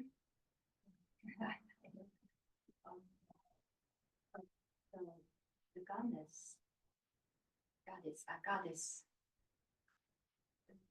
is drawn like Ouroboros in the so I want to. I'd love to see It's the that. same idea. Yeah. Ouroboros is its origin is not it's Mediterranean. The origin. The origin of Ouroboros It's grounded in. I think it's Mediterranean, Yeah. maybe Near Eastern, Or Mesopotamian. Mesopotamian. I think it's there. I think it's there in Babylon. Yeah. Yeah. 카메라가 잘못 썼는데. Sumeria. Yeah. Yeah. So really old. Yeah. Well, in some of the earliest cultures, right, thought like the snake had positive religious significance, but when you get to the Bible and the Genesis story, it becomes a serpent, becomes the tempter, like it takes on this evil cast that it didn't have, previous to that, which is important. Well, it's a symbol of resurrection. I mean, the snake would shed its skin and be born. And also thinking about Aztec, like both practices and also some symbolism. One of people at Syracuse wrote, a specialist on Mesoamerican culture, wrote a book called Eating Landscape, and how the Aztecs represented their gods as eating, demanding sacrifice and eating, that the world, eats us, and we give ourselves up to that, even as we also eat each other and other things. That it's just that I think there's this kind of like transcendent humanism where we set ourselves above nature. We want to pretend like we're not part of that. And I remember I was at a panel, this was our seminar on new materialism, and like I was sitting next to somebody, and it was like, I don't, like I'm not getting, I don't want to be eaten. And I looked to Carol Wayne White was next to me, it was like, we're being eaten all the time. Like we're being eaten, we're being consumed. This is happening. You can pretend like you're not, but you are, even if it's not like a lion coming bounding into the AR and jumping on your eating your face. But we thought that the God is a kind of Korean thing, but it's like very common. I mean, and again, even just what Stanley Chen was talking about in terms of the indigeneity. So bringing out the indigeneities in various places, but also seeing how they interface with the technologies that he was talking about. But we also maybe need theology, spirit, something else to direct it. Yeah.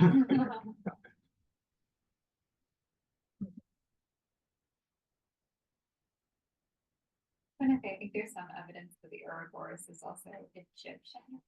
So it might actually have Is a Egyptian. So there might actually be African, Near Eastern, and Mediterranean kind of roots all around, which I think is also really interesting.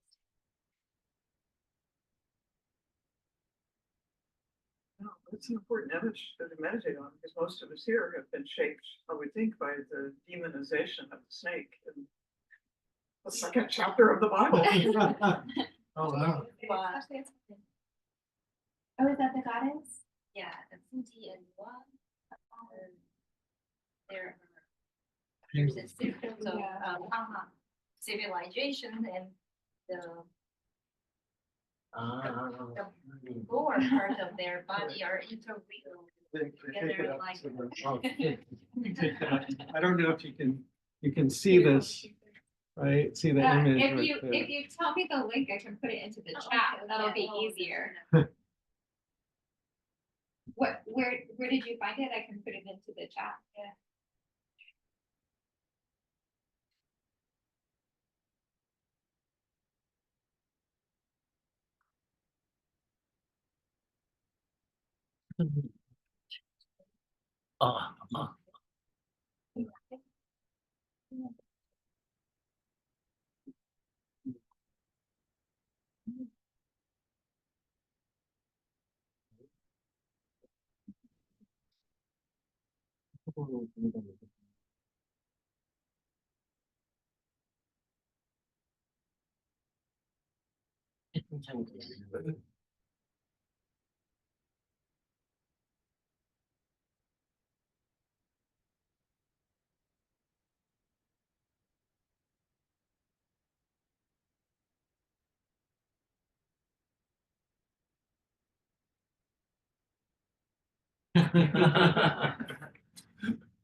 Be nice if maybe somebody wanted to sit over here so I have faces to look at, not myself. I can do that.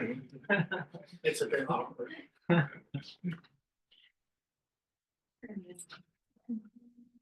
So it's a pleasure to be back here in Conway. I think the last time that I was in Arkansas here at UCA was at least 6 years ago.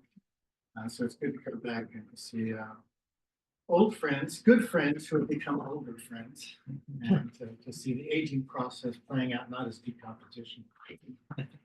I'm going to start off by making a claim that a degraded environment is evidence of degraded consciousness. And the energy environmental crises that we're now facing are not crises that we're going to be working our way out of with just some new technology or some form of green energy. I would suggest that, in fact, we're not going to work our way out of the crises that we're embroiled in unless we heal the wound of existence, what the Buddha called the wound of existence, which is our severance from the world, our presumed independence from the world, and our severance from nature and our own true self. I'm going to try to convince all of you and the virtual audience as well as in the room that what that's going to take is a care revolution. It's not just a matter of changing the way that we engage in physical practices of using energy. There's something much more to it than that. And that ultimately what it's going to require is for us to rethink, yes, energy, to rethink evolution, and to rethink our place in the world. And that's going to be transformation for us, and it's going to engage us in the process of doing what I would refer to as transformational ethics. And ethics that's really suited to the idea that we don't just exist today at a kind of a crisis point, an inflection point that some people have called the precipice, other people have called the hinge of history, arriving at a place where we face these existential challenges from environmental damage, from climate change, threat of super intelligent AI, and so on. But what we really are going to need to do is to reposition ourselves and question the foundation of what matters to us. And at the heart of that, it's going to be a transformation of how we are present in the world, who we are present as human beings. But I want to start off somewhat anecdotally and think back to 1973 and the oil and energy crisis that was triggered by the geopolitical competitions between the Israelis and the Arabs. And it was the first time that the world, in a big way, woke up to the idea that we might be facing a world of energy scarcity, that there might not be enough energy to go around to engage in the kinds of practices that people thought were crucial to raising standards of living, to gaining political legitimacy, and to have the opportunity for people to live lives that they consider most meaningful.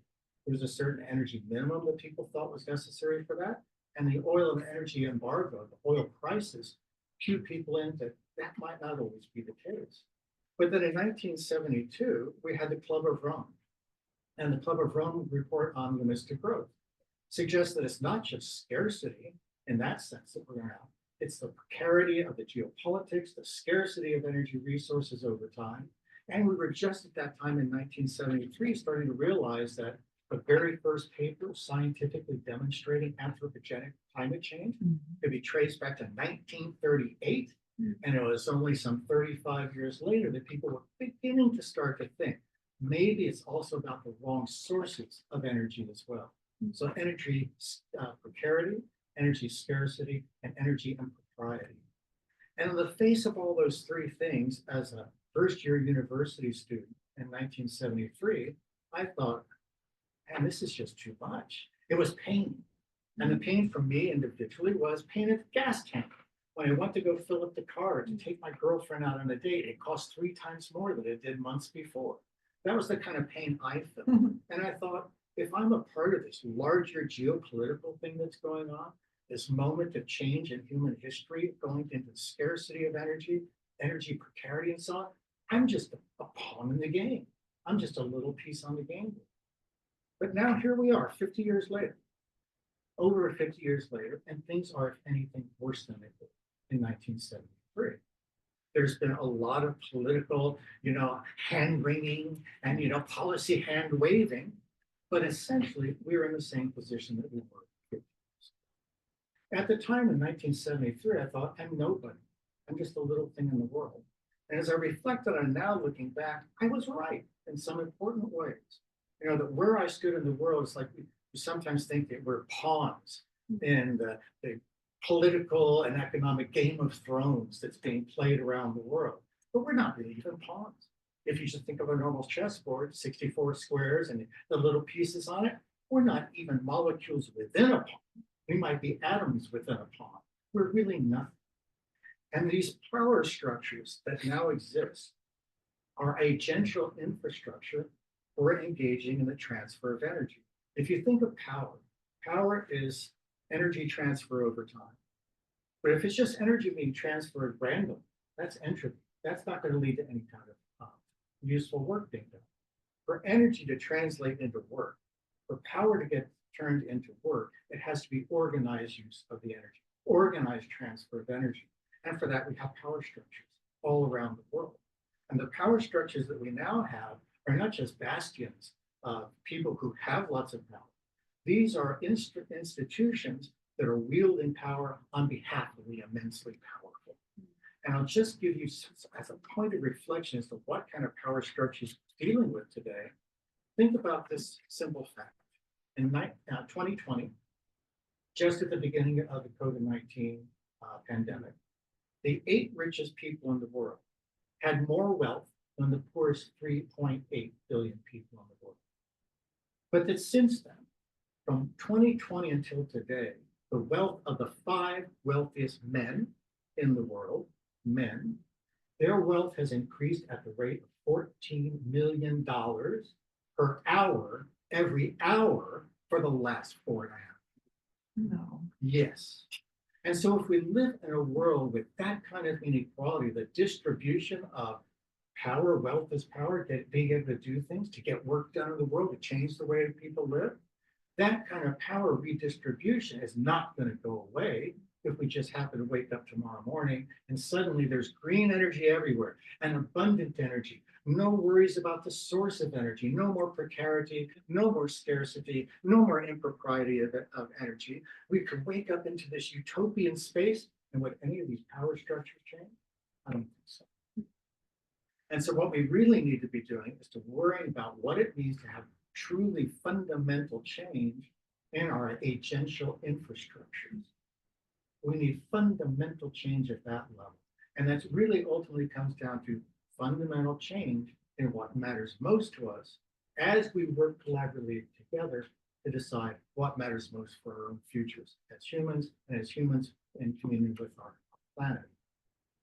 So revising our ideas about what matters most is, of course, the work of ethics. And ethics is done when it's most difficult, when it's not just, try to do what's good instead of what's doing bad. It's when you have to evaluate competing. It's when you have to deal with predicaments. We have these values of economic growth and raising standards of living, but maybe those come into conflict with our values of equity, diversity, and so on. And it's all about trying to figure out how do we get our various values to be constellated in a way that will be productive, not just of avoiding the bad, doing a bit better than the neutral, the kind of mundane, just barely getting by, but also not being satisfied with what we can currently call good. We have to, I think, be engaging in this process of asking what matters most in our determinations of what matters most for our futures by taking into account that we're really looking for superlative outcomes relationally, not just good ones. We really do need the superlative. We need to push the envelope of ethics as we go.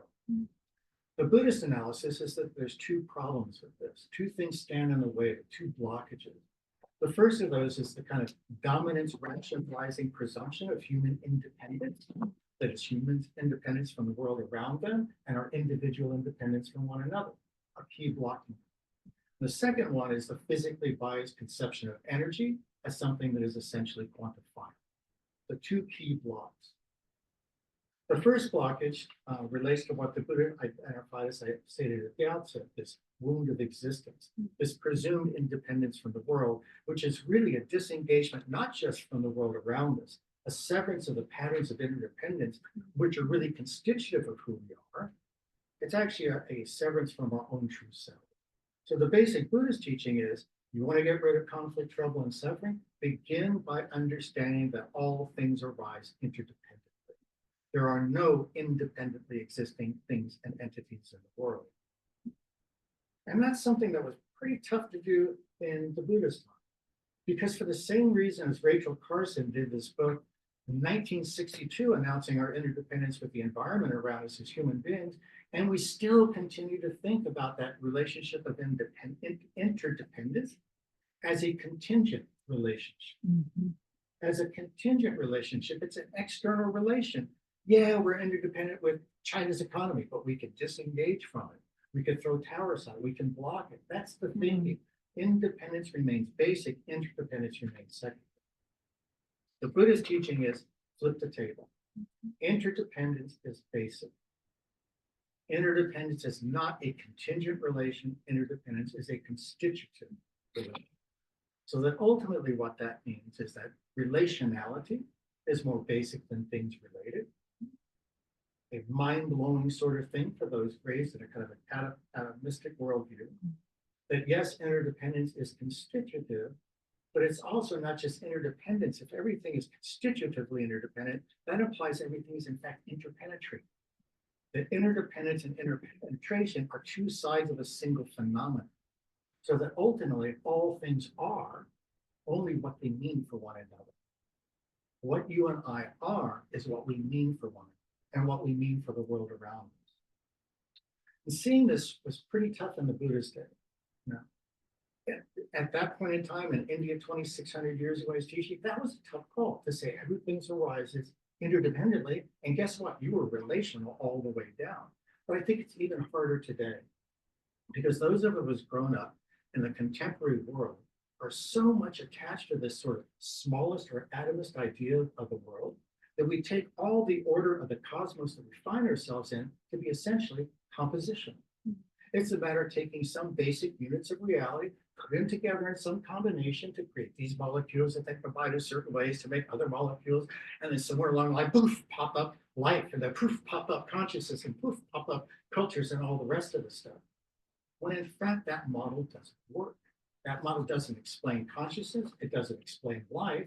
What it does is it mires us in a way of thinking in terms of basic units of analysis and saying those are the units of reality, which means overlooking the fact that relational dynamics are really primary. So it's true that there's contemporary movements to kind of counter that, and contemporary science will state a few things that are coming out of evolutionary theory, certainly out of cosmological theory, quantum mechanics, that troubles that view of the world, that there's basic units, you compose the order of the world. But there still remains this conviction among many people today that the universe is sooner or later going to be closed under physics. Sooner or later, we're going to live in a world in which we've discovered all the relevant immutable laws of the cosmos. And once you know all the immutable laws of the cosmos, once you determine what the initial conditions are, you can predict everything after that. It's this idea that's stated by Richard Dawkins that the universe that we observe has precisely the properties we should expect if there is at bottom, no design, no purpose, no evil, and no good, nothing but blind indifference. And the Buddhist insights into interdependence are paired with insights into karma that go directly against this. Because the teachings of karma say that it's our values, intentions, and the way that we enact them that produces the conditions under which we experience the world around us. That the world that we are living in is not just something we investigate. We don't discover the world. We are engendering the world as we act on the basis of our values and intentions. Ultimately, there's no way of distinguishing between the causal dynamics that's looked at in terms of physics, chemistry, and biology, and the dynamics of significance making and meaning generation. Those two are in parallel. So Buddhism, as it were, posits that we have more than one dimension of time. Yeah, there's a dimension of time, that space-time that people talk about, where it's like linear calls, a moment by moment, one following another, past, present, into the future, a sequence of events. And certainly there are sequential events, sequential relations.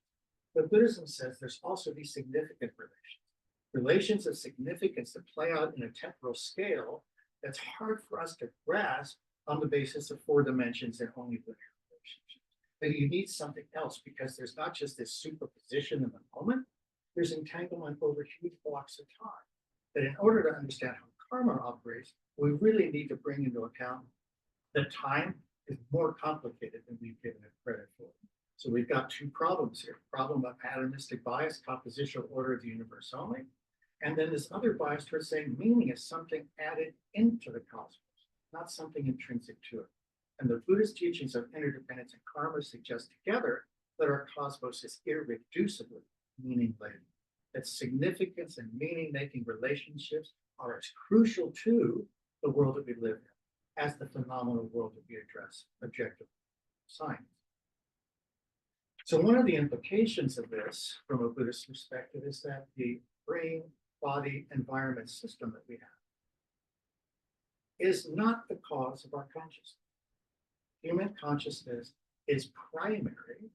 Consciousness is more primary than the distinction between matter and what matters. The distinction between matter and what matters is what constitutes the evolutionary driver of the cosmos as the order of the cosmos has been evolved. All that's been happening from the Big Bang until now is coherent differentiation. It's not a composition of different particles that initially existed. Go back to photon decoupling, and there were no electrons, and there were no protons, and there were no protons. Those all emerged out of processes of coherent differentiation. It's relationality all the way down.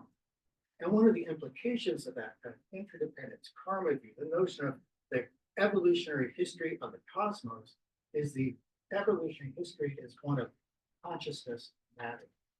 That the cosmos we observe is the evolutionary residue of consciousness matter. What that means is if we have a degraded environment, it's a form of degraded consciousness. And that should be very sobering, because we've known for half a century that we're facing issues of energy scarcity, energy precarity, energy impropriety, and humanity for half a century has not done anything cogent, consistent, effective about them. We should be ashamed of ourselves as human beings because we're not living to our potential, because all of this could be changed. And I would posit at the core of it is a transformation of how we attend to the world. Most people tend to think of attention as something, it's like a scarce quantity of something that you have. Pay attention. You offer attention. It's like a generic currency. But the Buddhist model is it's not currency. Our attention is a measure of the qualitative engagement they have with the world that signals what matters to us. We attend to the things that matter to us. So what's been going on in this evolutionary process is a transformation of different patterns of attention that then result in different patterns of material organization. Living forms, all the things that we find around us, the actual material realities and the virtual realities we all participate in, the virtual realities like conferences or conversations or schools. These are all virtual realities. Talk to the ants, talk to the dog that walks through the room. They're not in a conference. They're in a room full of other living beings, but not in a conference. So a conference is a virtual. All of the realities that we live in, that we participate in, are created. These are creations. These are the residue of consciousness matter. In Buddhism, the basic distinction is between two qualities of consciousness. Consciousness that's incoherent and consciousness that is coherent. Attention that is coherent, attention that is incoherent. Or what incoherent attention means is attention that is distracted or attention that is obsessively attracted. That the incoherent attention is a function of either the samskara habit formation, so you're always doing things, thinking the same way, feeling the same way, responding the same way, stuck in habits that way, or it's this distracted stuff that goes on when people are surfing the web. That's incoherent attention, and if we allow our attention to remain incoherent, we will not be able to realize what the conditions would be for ending conflict, trouble, and suffering. That requires coherent attention. Attention that is focused on realizing the conditions for our embeddedness within relations of conflict and trouble, the suffering that we're engaging in, and to have the commitment to be able to engage as virtuosically as it's needed to undermine those conditions. And I see Clayton looking at the clock. So This is sound coherent. I think that the ethical labor that we need to engage in, most fundamental, is one of changing how we care. There's an evolutionary biologist, synthetic biologist by the name of Michael Levin, And he's got this really interesting idea that evolutionary intelligence is a function of care, where he defines care as what is involved when you're under stress and you respond to that stress in a way to end that stress. But the term care could also be, oh, okay. The term, I'm turning on the captions. Right. But again, I can't. so Levin is positing that what we see in evolutionary history is an increasing light cone of care that is the relevance of what matters to us. That at one level, every time we go through one of these evolutionary transitions, whether it's from the inorganic world to the organic world, or going from single-cell organisms to multi-cell organisms, or going from biological evolution to cultural evolution, what's happening is the same sort of dynamic at each one of these major paradigm shifts. You've got a bunch of, in quote, individuals present whose patterns of interdependence have become incoherent. They're conflict or trouble producing. And the only way to take the next step is for those elements involved, not just to be different from one another, which they already are, but to figure out how to differ for one another in the way that will allow them to develop a collaborative community that begins to operate problem solving and predicament resolving activities at a level and a space of problems and predicaments that's higher than that was occupied by the individuals involved. What it means is expanding the horizons of what matters to us. And that's precisely what we need to be involved in now. I think humanity's at one of these evolutionary turns.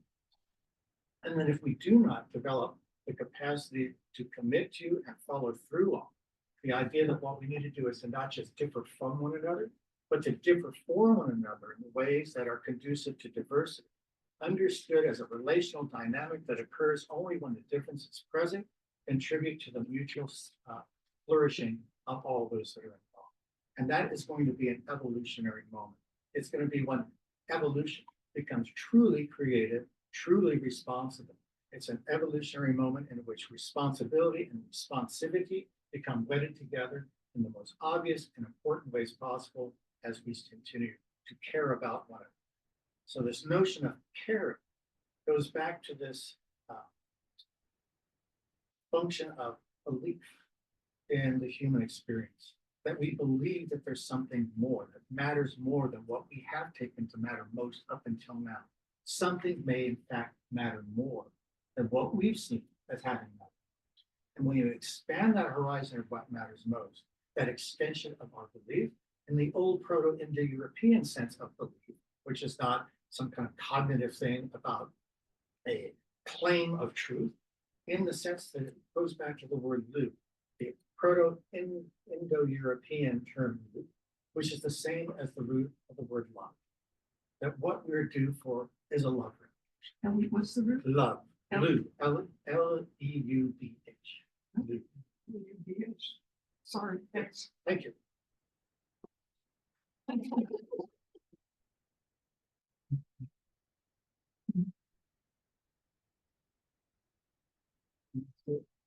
Here. Sorry, we were trying to turn on the closed captions inconspicuously. Oh. You were doing well on time. Just to- Okay, thank you, Peter. That was great. And I'm going to talk about read a paper towards a general economy of energy and spirit beyond East and West. So our modern economy that we've inherited is based on this presupposition of scarcity. And it's one that requires wealth in the form of money, investments, land, and capital to live and to thrive. Our concentration of wealth under global capitalism is now unprecedented, and it is occurring against a backdrop of dynamic climate change. The planet is on fire. 2024 was the hottest year on historical record, and July 2024 was the hottest month in recorded history, with heat waves, wildfires, ice melt, ocean warming, and acidification to go along with droughts, floods, soil erosion, and resource depletion. The average surface temperatures have increased by at least 1.2 degrees Celsius since the mid to late 1800s, with the vast majority of that increase occurring within this century. The 2016 Paris Climate Agreement stated the limit of temperature increase should be kept to 1.5 degrees Celsius to limit the long-term effects of climate change and we are now on track to surpass that limit by the middle of this century. We do not understand either economy or energy very well, however. Energy is often described as the ability to do work, and the fact that some usable energy is always lost, usually in the form of heat, is called entropy. It's necessary for us to think about energy beyond modern and contemporary forms of extraction, and that means transforming what we mean by an economy. We imagine that our human economy is modeled on the laws of nature, but we don't understand how a natural economy works, and we don't really know what energy is. Energy is a way to measure the change that occurs in a system. But we think that we only know how to measure change if we posit something that does not change. So in order to make sense of energy, we say that it can't be created or destroyed. It's constant, it's conserved. And the change that does occur is then measured by entropy, which always leads from a state of more useful or structured energy to one that is more disordered. Entropy provides an arrow of time, a direction to the universe that we call time. In the 19th century, Rudolf Clausius came up with the term entropy by putting together two Greek words, in, meaning in, and tropos, which means turn or turning. Entropy is a turning in or a turning within a system that prevents it from doing the maximum work possible because something is always lost in the process. But another way, a better way to translate the word entropy is transformation, which we've been talking about in many ways already. So according to the dogmas of thermodynamics, the increase in entropy becomes the second law of thermodynamics as a way to contrast with the first law of energy conservation. But it's actually the same law. We just don't know how to understand it, except in terms of some substance that persists in and through everything that changes. Our laws of thermodynamics are derived from our invention of heat engines and our desire to explain everything that happens in terms of heat. But this is a mistake. Energy is always in a state of transformation, that is entropy, because it's never not changing. And this follows the Buddhist assumption of impermanence. There is nothing exempt from change. So classical thermodynamics has these three famous laws, two of which I referred to. And then the third law of thermodynamics establishes an objective temperature scale where heat is a function of movement and absolute zero on the Kelvin scale means absolute rest. No temperature, no movement. You may or you may not know that this is actually impossible. Why? Because something happens to thermodynamics when you get to quantum mechanics, and it's hard but important to really appreciate what. You've probably heard of the uncertainty principle. This is attributed to Werner Heisenberg, who was one of the pioneers of quantum mechanics. And it means that within a very tiny range defined by something called the Planck scale, it's impossible to know what a subatomic particle's position and momentum are at the same time. Many people think it's because we can't measure it precisely enough at small scales, but the standard interpretation of quantum mechanics says that it's actually something intrinsic to the particles themselves. They're indeterminate, and they don't take an actual position or have a definite momentum until they are forced to by their measurement. The classical view of thermodynamics is based on the assumption of a state of absolute rest, where no movement means that there's no heat. But this state of absolute rest at a temperature of absolute zero is impossible because it violates the uncertainty principle. If in that case, you could know with certainty where a particle is because it's not moving, so you can determine precisely where it is, and you know it's the momentum because it can't have any momentum. But this violates one of the fundamental principles of quantum mechanics. So if the uncertainty principle is correct and quantum mechanics holds, then there is no such thing as 0-point energy state because there's always the possibility of positive momentum or energy, despite the fact that we have this temperature that's defined as a limit in terms of absolute zero. So there's no state of absolute zero energy, and this insight is fundamental to quantum physics. How we understand and think about energy in quantum terms is very different from energy in thermodynamic terms. Energy gets expanded in many ways with quantum physics, but it isn't just something that does work in a closed thermodynamic system. In a quantum field, there's something called 0-point energy or vacuum energy, because there has to be some energy, even in the lowest state of a system where you would think there isn't any energy. due to the uncertainty principle. Energy contributes to the quantum fluctuations of the void, and particles stick out from the quantum field in a way due to the energetic excitation of that field. Here, energy is still conserved because it serves to balance the quantum system, but it is not grounded. Energy can be measured, but it cannot be reduced or eliminated. If we shift our culture, we shift though for our focus from modern science to classical Chinese culture and East Asian culture, we encounter something called qi, or in Korean ki. Qi can be translated as energy, but as Nick Brassavan told us earlier, it originally means a kind of breath, and it indicates a gaseous vapor, specifically the steam that rises from a bowl of heated rice. Qi is not a concept that is limited by scarcity. It is intrinsically infinite and always changing. In order to be a junsa, or an ideal person, the philosopher Mencius says that one must harness the vital strength of flood-like qi that is always present and direct it to moral ends. Qi is flood-like, inexhaustible, and always abundant rather than scarce. And it's our inability to make use of it that characterizes our individual limits and our scarcity. Now, we heard Brassavan talk about Zhu Xi and the Cheng brothers and Wang Fezhi, but before that, there was Zhang Zai, who dates 1020 to 1077, and his philosophy is based primarily on qi, and he sees Li, or what we call pattern, as an effect of qi rather than the manifestation of it. Zhang's major work is called the Zhongmen, which is translated as correcting ignorance. He begins with a great harmony or great unity of everything that he identifies with the Tao. Everything that exists is a process, and understanding these processes allows us to comprehend the nature of reality and change. Change is the nature of reality. Zhang uses the notion of qi to comprehend and explain change, and the laws of thermodynamics and our Western scientific understandings of energy also all relate to the concept of change in various ways. So where does energy come from? Zhang Zai posits what he calls the great void, Tai Shu, as the source of everything, and this is characterized in terms of qi. But the great void is the original substance of material force, and qi emerges spontaneously from the void. The myriad things are then generated and destroyed by this vital qi in processes of composition and decomposition in an ongoing and infinite process of change.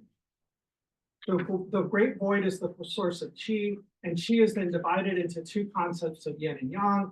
Yang is the expanding force, yin is the contracting force, but yin and yang are complementary aspects of the one qi. Qi itself can neither be created nor destroyed, although for Zhang Zai it is implicated in the creation and destruction of all things. It emerges from the void, just as vacuum energy does in quantum physics. Chinese philosophy doesn't really contain a concept of entropy, and it was adapted from Western science after the development of thermodynamics. Thermodynamic entropy in Chinese is called shang, which includes a symbol for fire along with another ideograph that means quotient. This word was coined by Hu Ganfu in 1923. But in traditional Chinese philosophy, the fact that qi becomes less and less useful for us over time is not as important as the idea of its intrinsic inexhaustibility. I'm arguing from a standpoint of what's called non-equilibrium thermodynamics, as well as quantum mechanics, that entropy is not simply thermal, and its increase does not necessarily lead to a state of disorder and heat death. I think qi can be amplified with an understanding of entropy in theoretical and practical terms, and it has resonances with what we have learned about energy in quantum physics. Here, though, I want to reconsider the work of George Bataille, especially his masterpiece, The Accursed Share. In The Accursed Share, Bataille distinguishes a restricted economy from what he calls a general economy. The restricted economy operates with the principle of scarcity in a closed system, whereas the general economy is an open system that is not in a state of equilibrium. The superabundance of energy derived from a general economy of matter and life bestows upon us a blessing as well as a challenge. As physical beings who exist within a restricted economy, we seek to grow and preserve our existence, even though we know we can only do this for a temporary amount of time. But the problem is that we then mistake this restricted economy for the general one. when we assume that it obeys principles of competition and scarcity, the general economy, where the more we have, the less is available to others in a zero-sum game. But energy is not a zero-sum game because there's no zero-point energy. Life is a superabundance of energy, but so is matter, and so is everything in existence. And this changes everything because everything is change, exchange, or transformation. And transformation is the best translation of entropy. And Bataille focuses his economy explicitly on energy, a kind of economy, political economy of energy and energy exchange, where he develops this general economy where every living economy ultimately depends on the circulation of energy upon the earth. Some of the residual energy is stored within the earth, but most of our energy is derived from the sun, which showers the planet with an unbelievable amount of solar energy. We cannot exploit or use anywhere near the amount of energy the sun provides, although we are desperately trying to harness more and more of it due to the need for renewable sources of energy to help replace fossil fuels. Energy is always excessive, according to Bataille, and something must be done to reduce it, to expend it, in fact, to squander it in useless and luxurious fashion. We live amid a superabundance of energy, but we only know how to use a fraction of it for flourishing and growth. Whereas capitalism is predicated on the idea of indefinite growth. For capitalism, growth is always good, and as a society, we never want to stop growing. But Bataille shows us the limits of that logic. It's not just that we're reaching real limits of growth, it's that we're trying to consume more and more, and it's killing us. He says that if a system cannot grow, or if the excess cannot be completely absorbed in its growth, it must necessarily be lost without profit. It must be spent willingly or not, gloriously or catastrophically. Fueled by its excessive solar energy, life wants to grow indefinitely, which is impossible because it reaches ecological limits. Then there must be an outlet to allow the dissolution of this pressure. Otherwise, Bataille says it's extreme ebullience, E-B-U-L-L-I-E-N-C-E, ebullience pours out in a movement always bordering on explosion. Up to a certain point, we can use excess energy for growth, but when we come up against a situation where it is impossible to use anymore, this energy will build up and will explode unless we find ways to waste it. What we have is a draining away, Bataille writes, a pure and simple loss which occurs in any case. From the first, the excess energy, if it cannot be produced, if it cannot be used for growth, it's lost. This excess energy must be dissipated. It must be lost from any and all production, or it will build up as it is in intensity, and it will explode, destroying us. One of the ways that life deals with this pressure is to find new territories to claim. And certainly this is the logic of European discovery and colonization, to open up new frontiers for the expansion of Western peoples in industrial capitalism. And now we've mostly covered the globe with this capitalist growth. And so the effort of some wealthy visionaries becomes the search for new frontiers in outer space. Space exploration and colonization is an extension of Euromodern colonization. It's the same logic, and it's being adopted by Musk and Bezos because they realize that Earth as a planet is exhausted as a resource for capitalist growth. Capitalism has been incredibly successful at finding new ways to grow and new markets to exploit. At the moment, however, it is increasing the pressure on Earth by shifting more and more of the increasingly restricted and expensive resources to the wealthiest people, countries, and corporations. Bataille acknowledges this process, but he says there is another way, and that is to squander our growth, which is a kind of luxurious destruction. In nature, he says that death, and we've seen talk about death as a part of life and decomposition, death is a way that allows the clearing of spaces for new growth and new manifestations of pressure. It's partly about a valve that gives off steam so the entire system doesn't overheat and break down. It's also about replacing the parts, even though these are mechanical metaphors. Death is a necessary corollary to reproduction. Otherwise, we would reproduce and occupy all the spaces, increase the pressure exponentially. Bataille says that death, as well as the eating of other forms of life, and again, we talked about eating and being eaten, and then the third, sexual reproduction, are the three luxuries of nature. Nature allows for future growth by squandering current growth. These are luxurious forms because they are excessive and wasteful. They waste the energy surplus of life for growth, and they are what make life livable. The fragility and complexity of the animal body is a luxurious creation already, but then it is wasted in death. Death wastes us. We don't want to die because we cling to our luxurious being. And Bataille says this is a mistake. We curse death, and we want religion to overcome death for us, which is impossible.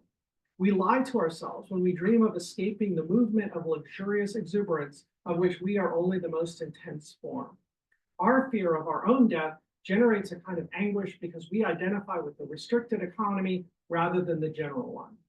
And Bataille says that there can be anguish only from a personal, particular point of view that is radically opposed to the general point of view based on the exuberance of living matter as a whole.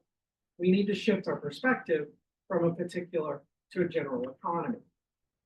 A general economy is not technically the case for us in relation to the sun, because there's a finite amount of solar energy that hits the Earth every day, but it is incredibly excessive in relation to our ability to harness it and use it for production. The question is whether the universe as a whole is a restricted economy, where there is a scarcity of energy, or a general economy where energy is in fact excessive and overabundant. And if vacuum energy and what's called dark energy are real, then it appears that there is no lack of energy in the universe, which attests to there being something like a general economy. Our civilization has reached a point where useful growth is no longer possible. We're devoting all of our limited energies to sustaining this growth rather than searching for better ways to squander it. That would be an ethical challenge of transformation, as Peter just told us. At this point, Bataille says immense squanderings are about to take place. This is happening all around us, and we don't know how to deal with it because we are locked into our particular economic perspectives. We believe that we need to consume less and produce less waste, and we moralize this as a lesson when we preach sustainability.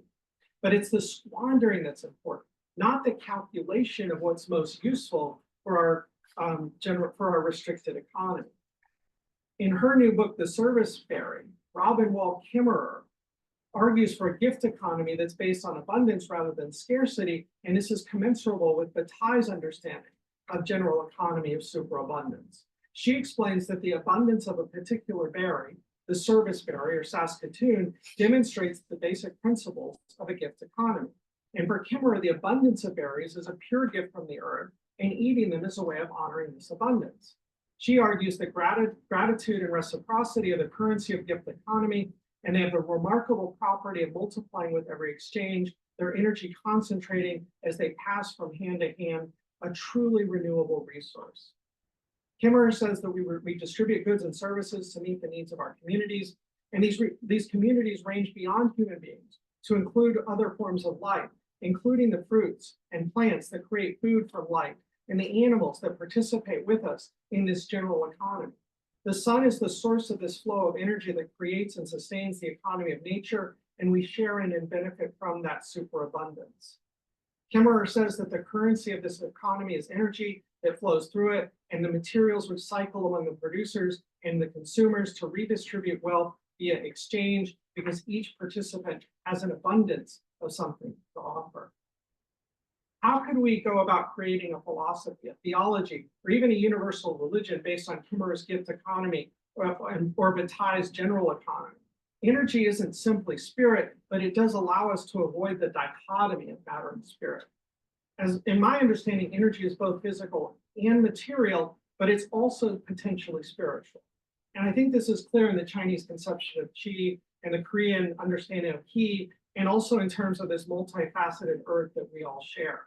What we call spirit is not another plane of existence, but it's a way to value the existence we inhabit together. Everything we change changes us, whether we realize it or not. Energy is completely physical in scientific terms because it is convertible with mass and therefore matter in the wake of Einstein. Energy is always at least potentially spiritual because it animates what matters and makes a difference in our lives.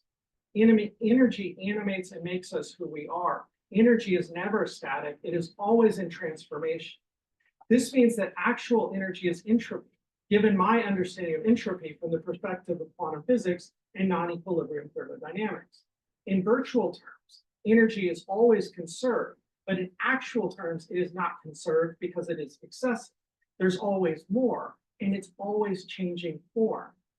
That's what entropy means, or that's what I've come to think that entropy means, and that's also what Bataille means by a general economy of energy. We can think about God in terms of a general or a universal economy. But the problem with this idea is that we usually imagine that a divine economy, a divine general economy, is somewhere other than the restricted economies within which we are situated. Our existence takes place within a particular economy, where we are forced to make choices and use resources in ways that are limited. When we think about God, we imagine that God is something or someone unlimited, characterized by the excess that we cannot have here in this world and in this life. Maybe when we die, we can experience God's economy, which is a superabundance of life. We only have to die and then be reborn in heaven. The problem is that this general economy does not exist as such. It only exists insofar as it is embedded within the particular restricted economies we experience. In our restricted economies, we glimpse something like the idea of a general economy, where the scarcity we experience does not reign. God reigns there in heaven, but not here and not now. And this is the God who has to die because it's a fantasy. It's an illusion. That God doesn't exist. But energy does, and energy is always excessive in general terms. The general economy of energy appears to coexist along with our restricted energy economies. And how do we think about this in terms of something like divinity? So I'm working to connect God to energy as well as to an open general economy of energy transformation. If we use the name God to refer to what Bataille calls the general economy, then the general economy exists nowhere else besides the restricted economies we all experience. The general economy is what I want to designate, following Jacques Lacan, as a kind of not all in the restricted economy. It's the way in which any and every restricted economy is limited, is not all. No restricted economy can be or can contain the general economy, but the general economy is not another economy that lies outside of any restricted economy. It's the idea of something like a universal general economy, or God, being not all in the restricted economy. We may think that God is an excess outside of the system, but I think that God is the excess within the system. What prevents the system from ever being a completely closed system? In her book, No Matter What, Crisis in the Spirit of Planetary Possibility, Catherine Keller writes that the mutual immanence of God in the world thus reflects, even exemplifies, is not an exception to the interconnectivity that characterizes all actualities as relations between multiple becomings, and only so as materialization. Nothing is, strictly speaking, an exception, because everything is exceptional in its immanent materialization out of the teeming void. And the void is not devoid of energy. It is the matrix of all matter that becomes from its energetic excess. We are the product of an excessive energy that makes us and lets us be as ourselves.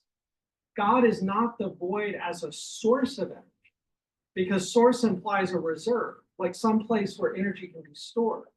Energy is always in entropic transformation, within the void and beyond it, in and as us. God is not a resource to be extracted and exploited any more than anything truly is, even though we try to make everything into a resource for us, for our sake, for our purposes. But this God as general economy, as the not all in every other economy, is why everything changes, because things can only change because they're never all. God is change, as Octavia E. Butler writes in her sci-fi novel, Parable of the Sower. In chapter 77 of the Tao Te Ching, Lao Tzu explains that the way, or the Tao of heaven, is to take from those who have too much and give to those who do not have enough. And this suggests something akin to a kind of general economy of abundance where everyone's needs are met. Marx said something like this too. But in contrast, the human way is different, because we take from those who do not have enough to give to those who already have too much. That's what we're doing right now. And that's the principle of the restricted economy. Because with scarcity, the more we have, the more we get, and whoever has nothing gets nothing. In Christian terms, this is called the Matthew effect, based on the parable of the talents in the Gospel of Matthew, where the one who has one talent and buries in the ground gets that taken away, and the ones who you invested and make more get more. But who has more than enough and actually gives it to the world? According to the Tao Te Ching, only the person who has the Tao, because the Tao is the notion that the world has more than enough and gives it to its inhabitants. So truly following the Tao means adopting the same practice. This appears impossible, but it is the nature of the Tao. And as Chen Hui-Fan writes in his sci-fi novel, The Waste Tide, in the long stream of human history, he says there was one school of thought that resurfaced time after time, a devotion to the hidden order of the universe and a blind faith in the natural balance of the world. God was fair to all of his children, and heaven took from overabundance to replenish scarcity. Such an unreasonable faith is blind, but the overabundance expressed in the waste tide and in the Tao Te Ching is similar to the overabundance that Bataille and Kimmerer articulate. In more conventional thermodynamic terms, of course, energy is necessary for life, and entropy destines us to death. But entropy as transformation is what allows for change and for more life. Energy as entropy exists beyond life and death, and it affects change because it is entropic. And change is what the philosopher Bayo Akomolafe calls the brilliant between of transformation, which I'm also calling God or the Tao or the way of heaven. God is the not all of existence that exists amidst the all of it. God is the opening that represents change. There's an excess of energy at every moment and at every point in the universe, which is vacuum energy, which is not a vacuum because it's not a void, which must exist, or we would not only be unable to exist, we would be unable to make sense of our existence or anything else. And this is a general economy of energy and of spirit. Thank you.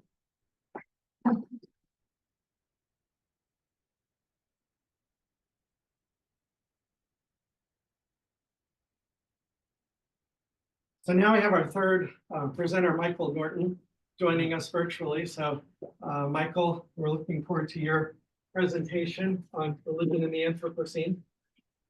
Hi, thank you. I want to share my screen because I do have you can hear me okay, right? Mm-hmm. Okay. Yeah, because I do have a sort of rudimentary PowerPoint here. So let me see if I can get that set up. You should be able to share now. Okay.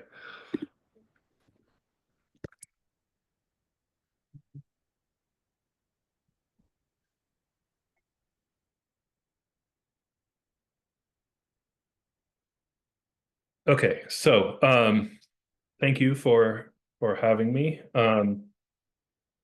My paper is titled Distributed Agency and Immanent Divinity, Reconfiguring Religion in the Anthropocene.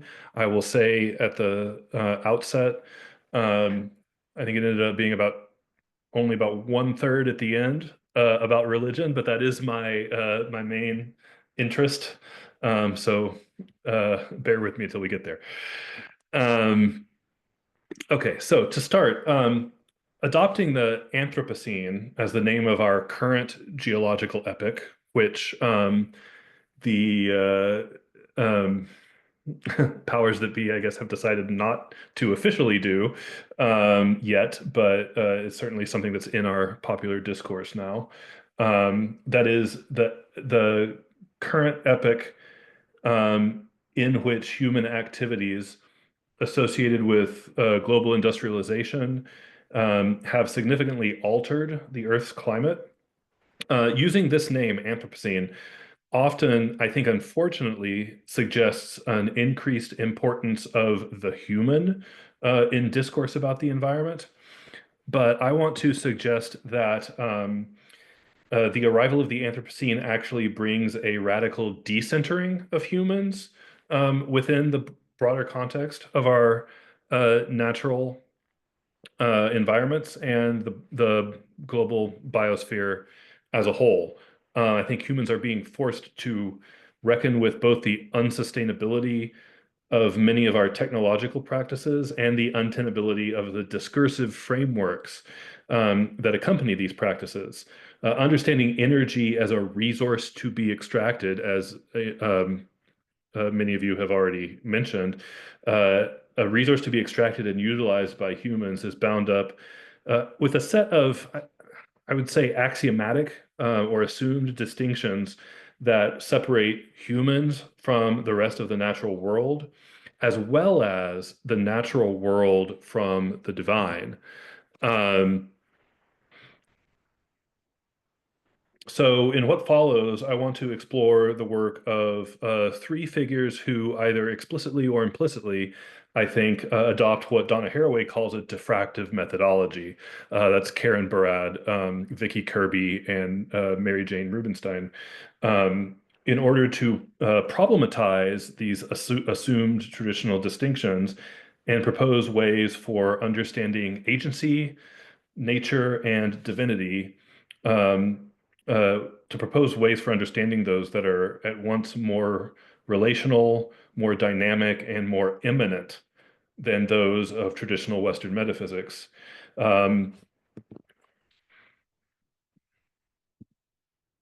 So I think a reconfiguration of these concepts is necessary to meet the demands that we face in the Anthropocene, and to be able to develop ways of understanding ourselves and the world around us in ways that are suited to the epoch in which we currently live. Okay. Let's see if I can read this better. Okay. So first, Karen Barad's agential realism. Barad's interpretation of Niels Bohr's work in quantum mechanics aims to problematize several distinctions taken as fundamental by both classical physics and the mainstream of modern Western philosophy. Even until today, I would argue, in the case of the latter, even though we've had quantum mechanics for about 100 years now. Namely, distinctions between subject and object, and between nature and the human. Barad's reading of Bohr is that quantum mechanics has epistemological and ontological implications that blur clear distinctions between these realms. And if the relations between entities, in some sense, as she argues, and as she argues that quantum mechanics implies, if those relationships between entities pre-exist and form the conditions of the possibility of the existence of discrete entities, and if, as both Barad and Vicky Kirby argue, that materiality is itself a kind of discursive phenomenon, then to approach the natural world as something separate from the human knower or the material object of discourse, as sharply distinct from discourse itself, is both an ontological and epistemological mistake. Barad argues that this mistake is reflected in the tightly intertwined modern traditions of humanism, metaphysical individualism, and representationalism that endorse an epistemology, from the perspective of nowhere. As an alternative, she presents her account of agential realism, developed according to the diffractive methodology that focuses on differences, in which she takes the interaction between waves, as understood by contemporary fluid mechanics, as a kind of model for the ontological structure of the work in quantum mechanics of Niels Bohr, and her own epistemological focus on differences and relations. That is, to focus on, or excuse me, to use Donna Haraway's words, to have a commitment to understanding which differences matter, how they matter, and for whom. So in other words, individual entities, according to Barad's argument, are not fundamentally separate. Their relationships pre-exist those entities, and entities arise via something that she calls intra-action. That is, agential realism holds that the world consists of interacting dynamic phenomena that serve as the condition for the possibility of any and all distinct entities, and agency is not a characteristic of individual beings, much less only of the kind of individual beings that humans happen to be, but rather agency has to do with the always changing space of possibilities opened up by particular arrangements of phenomena. A cornerstone of Barad's position is the fact that in the processes of human scientific investigations of the world around us, quote, we are a part of the nature that we seek to understand. She emphasizes that. That's very important.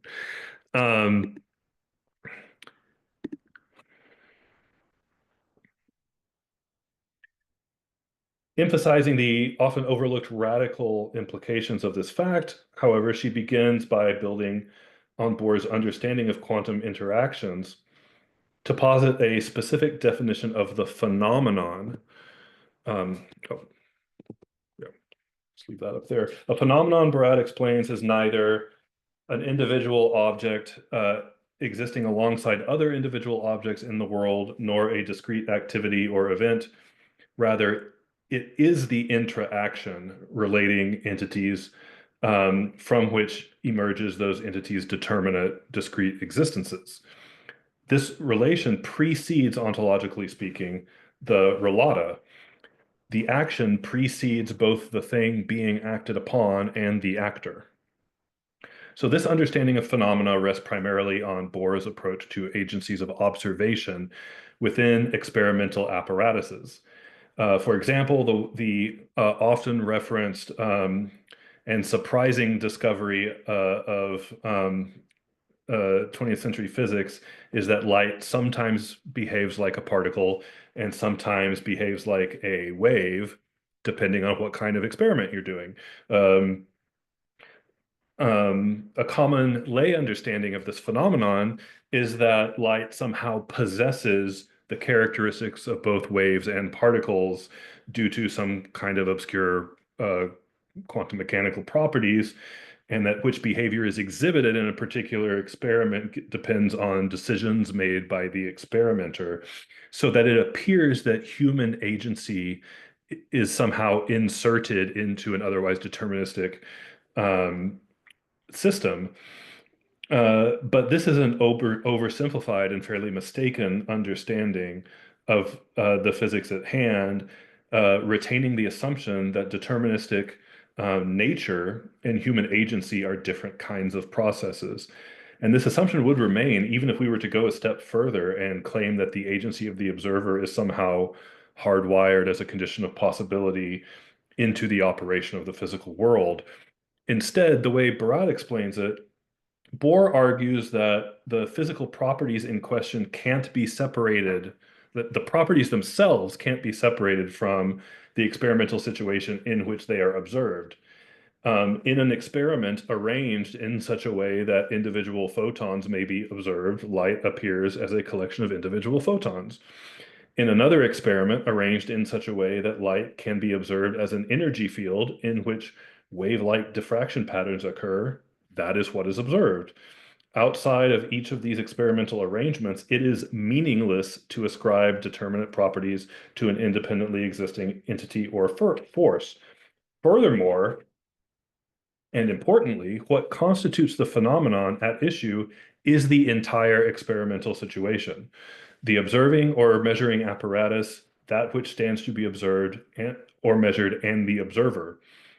Yet these aspects of the phenomenon don't occur as such independently prior to the phenomenon as a whole. The entire phenomenon serves as the condition for the possibility of the object of the experiment. Its properties and the observer as observer. In Barad's words, quote, concepts are meaningful, that is semantically determinate, not in the abstract, but by virtue of their embodiment in the physical arrangement of the apparatus. So an apparatus is not merely a scientific instrument or a scientific experimental setup. It is, in fact, the arrangement of relationships and processes that shape the world. There is no, in the example of the wave particle duality of light, there is no what light is really like apart from the apparatuses that shape the phenomena in which light is observed. And as Barad emphasizes, this is not simply an epistemological issue. This is an ontological issue. The way that she understands apparatus is part and parcel of her emphasis that we are part of the nature that we attempt to know when we examine the world. The observer is part of the experimental phenomenon. Once we learn this lesson, we can't help but see scientific experiments as examples of nature interacting, or to use Barad's term, intracting, with itself. The puzzling question of the role of the observer's agency is sidestepped because the observer is not ultimately something different from the observed phenomenon itself. Beyond specifically scientific practices, we ought to recognize then a kind of broad array of different arrangements of dynamic assemblages, relationships, and processes that fall under this definition of apparatus.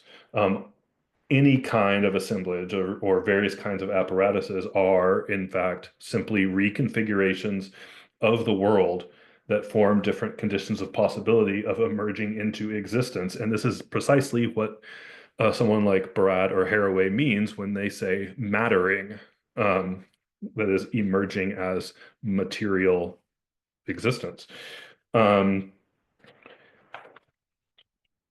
So the phenomena that make up the world are, according to Barad, to be understood as patterns of mattering made possible within the boundary conditions of particular apparatuses.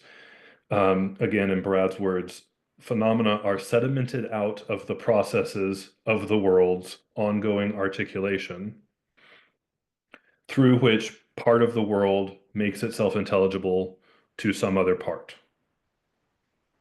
These phenomena of articulation, that is simply apparatuses, make possible both the intelligibility of the parts of the world involved in them and the very parts themselves.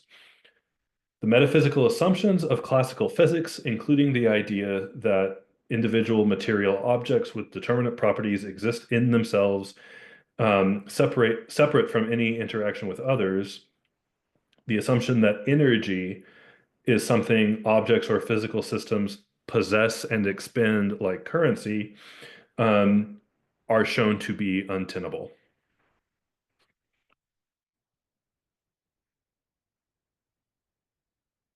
So ultimately, what I think Barad's work is doing is problematizing or simply undermining this distinction between an agential subject and an object that is the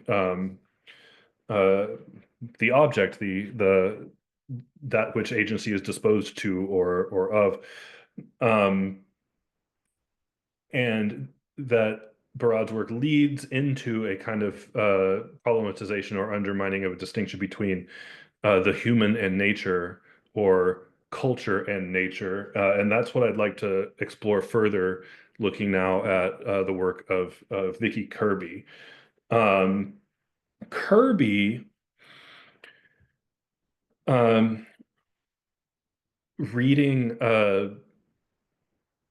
the work in deconstruction of someone like Jacques Derrida, maintains that the interpretation of this often cited, yet I think often misunderstood, quip that there is no outside the text, there is no or text, according to which the realm of human, or the interpretation of that, according to which the realm of human meaning and culture is taken to be either an epistemological prison that we can't break out of, or else a field that is stretched so far over everything that the idea of a world beyond discourse is nonsensical or simply wrong. I think both of those are misinterpretations. And Kirby, this is what Kirby holds also, that neither of those are exactly what is meant here. Kirby points out that the majority of Derrida's interpreters, both his defenders and his critics, have understood this idea of a kind of generalized textuality of deconstruction as operative simply within the domain of culture, and then have read the extent and boundaries of culture in various ways. But Derrida himself made efforts to show that the idea of textuality that he was using is neither transcendent of the world nor bounded in this restricted way.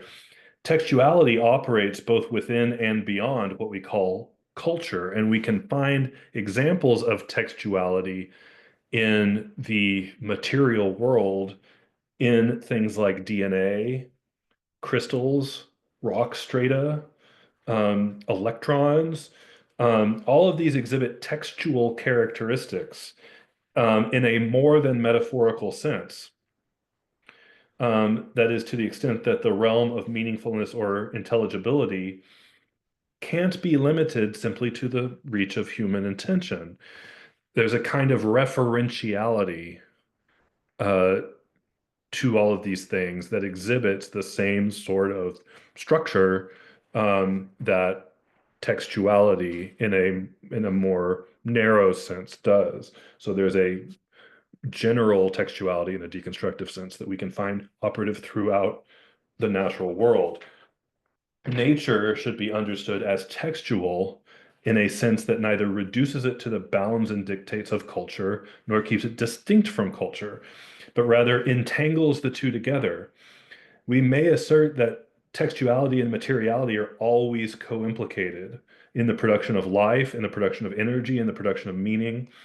In fact, I might even want to say not in the production of those things, but in the operation, in the continual operation of those things. So that any distinctions made between the natural and the cultural need to be at most contingent and porous. I don't think it's meaningless to speak about these things independently, but I appreciated the point earlier, right, from Buddhism that it is not as if we are talking about independent things that later on, either chronologically or ontologically, then become intertwined or interdependent, but rather that the interdependence precedes any sense of separation that we can talk about in some limited or virtual way. Kirby's understanding of this conclusion leads her to, quote, denaturalize nature in such a way that she expands the concept to include within it all of that which has previously been reserved as the exclusive domain of human action, particularly language. In her words, she wants to, quote, interpret the there is no outside of language as there is no outside of nature. This interpretation is made possible by the recognition of the textuality immanent in the infrastructures of both life and other than life, right? Organic and inorganic matter. Since culture, and indeed all human activity, is located in and on Earth, for the time being anyway, and is as much a part of it as beehives and forests and lightning, it emerges as simply one particular manifestation of nature's evolving creative algorithm. Indeed, the human, as such, ultimately cannot be rigorously separated from the non-human in ways determined either by some privileged access to something, whether that's reason or language or agency, or by a unique lack of access to wildness, for example. Instead, humanity appears as such only according to a differential process that operates internally to and throughout the natural world.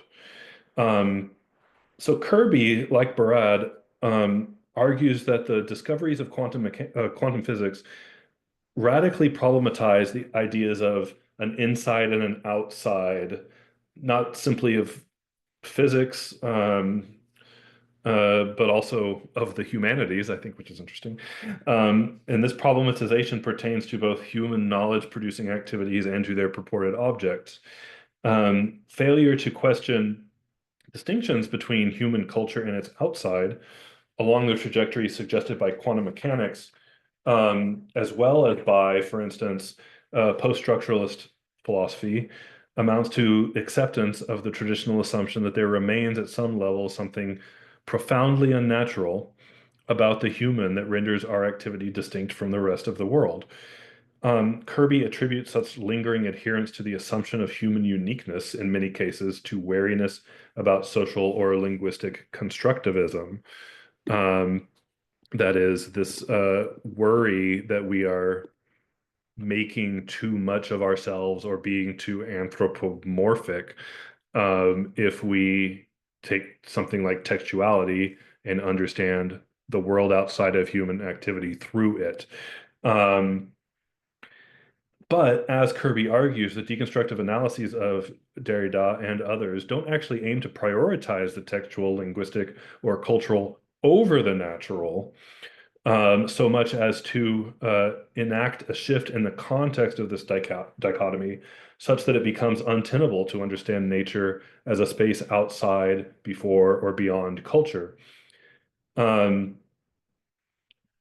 In a particularly vivid image, Kirby suggests that if we humans had suddenly lost our skin and our internal bodily processes were on display as we went about our lives, engaging in all the cognitive and discursive activities we often consider both uniquely human and in some ways separate from our embodiment, then, quote, we might be forced to acknowledge that perhaps the meat of the body is thinking material. And if that meat that makes up our bodies can and does think and speak and write, then it becomes difficult to assert categorically that only human beings are linguistic beings, because ultimately our flesh is not a different kind of matter than other matter, and other living flesh, even perhaps inorganic matter, may engage in processes that we would call rightly linguistic and discursive, as that matter goes about participating in the variety of dynamic relational networks that make up the world.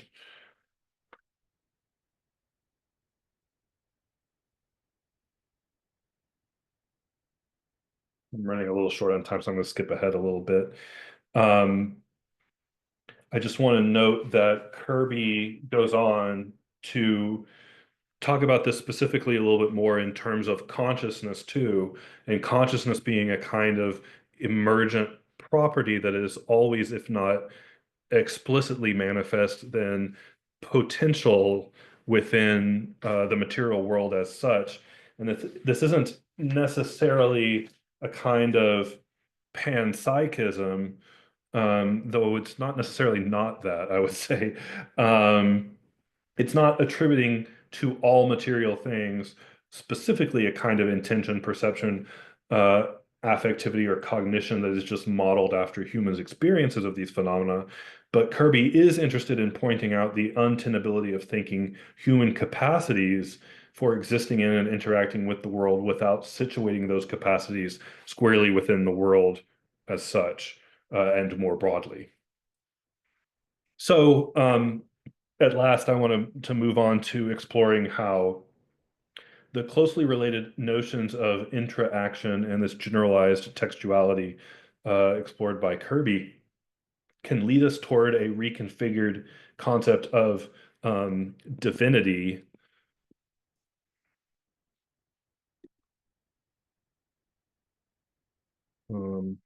Not getting to my next slide. Okay, there it is.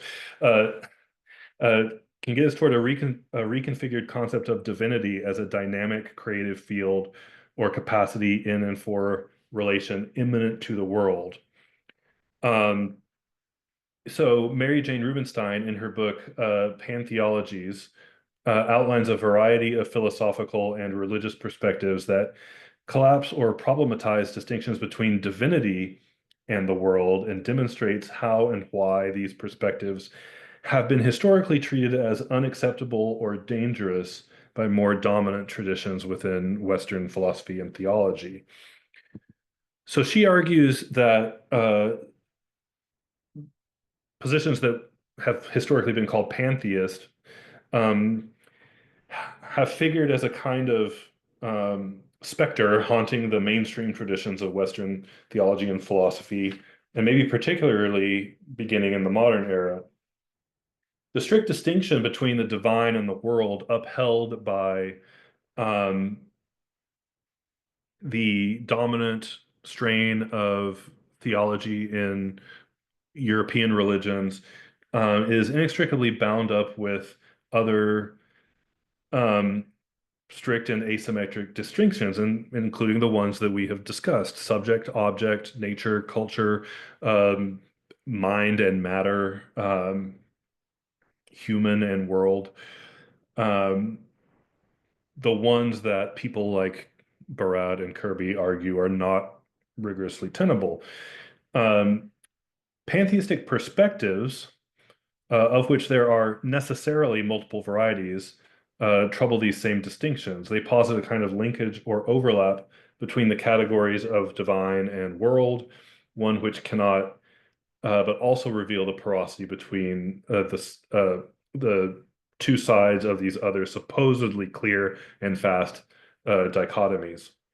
So the crux of Rubinstein's argument remains that rejections of pantheism as a legitimate philosophical or theological position have less to do with the collapse of these distinctions than they do with issues of the relationship to truth. In her words, the real concern over pantheism is not the collapse of some abstract notion of difference into a kind of sameness, a kind of blurry sameness. Rather, it is the collapse of one particularly insistent and damaging way of configuring difference. That is, this particularly insistent way of configuring difference is what she identifies as, quote, the oppositional logic of classical metaphysics, the one that upholds all those other distinctions. And with regard to the relationship to truth, the one that holds that there is a kind of foundational guarantor of truth that exists in some sense apart from or transcendent of the material realities of the natural world.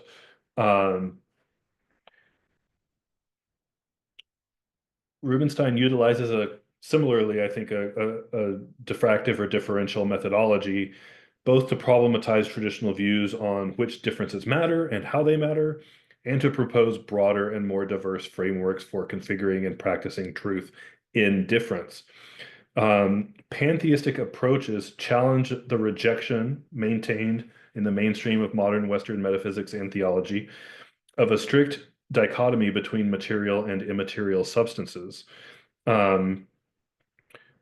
Rubinstein traces the challenges to this rejection in positions such as ancient atomism and early modern vitalism, and also in indigenous traditions and contemporary philosophies influenced by them.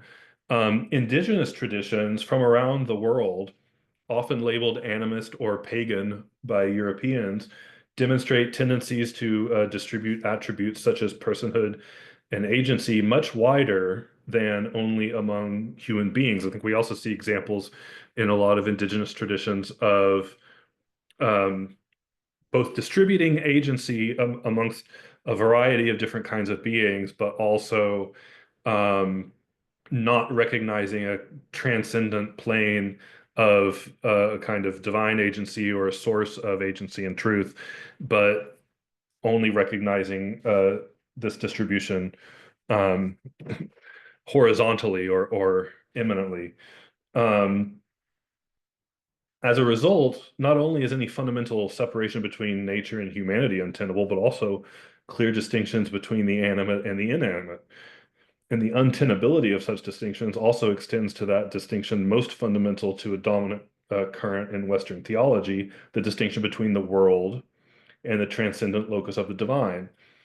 To be more precise, that which is considered sacred in many indigenous cultures is not seen as divine at all, but rather as earthly kin in the forms of animals, plants, rivers, etc.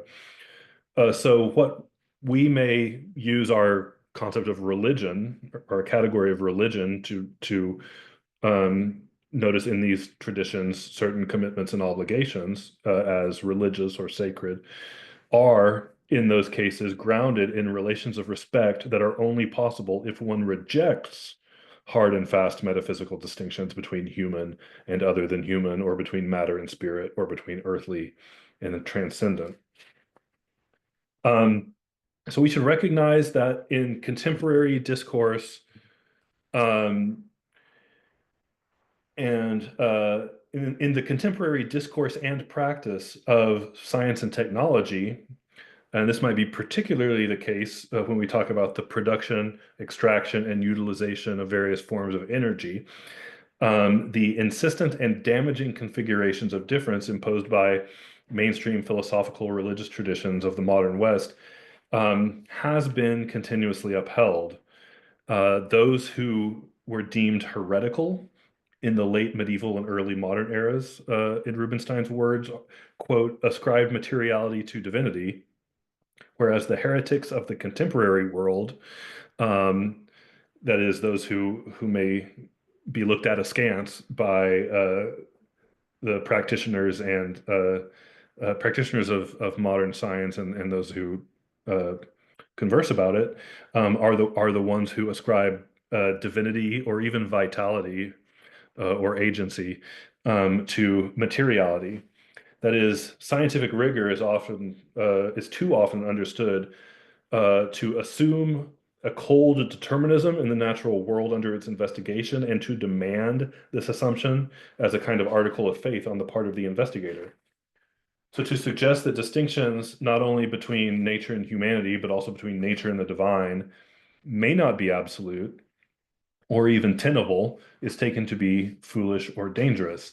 But I believe Rubinstein's words suggest it is precisely the challenge to such a distinction that the advent of the Anthropocene demands. Rubinstein consistently argues that pantheism need not reduce to a kind of ontological monism. And in fact, I would say that pantheism shares with many strains of polytheism, or what Jan Assmann would call cosmotheism, a kind of resistance to systematic closure that Clayton was just talking about, grounded in an inherent, inescapable diversity or pluralism. And I think that's something that is particularly useful about what Rubinstein is pointing out here. So to conclude, I'm probably over time at this point. If I can get to my next slide. Okay. Challenges to dominant distinctions between subject, object, human world, and divine and nature, I think, should increase rather than decrease the diversity of the kinds of entities, relationships, and capacities we recognize in the world. And that this is something that is necessary in the circumstances in which we find ourselves in the Anthropocene.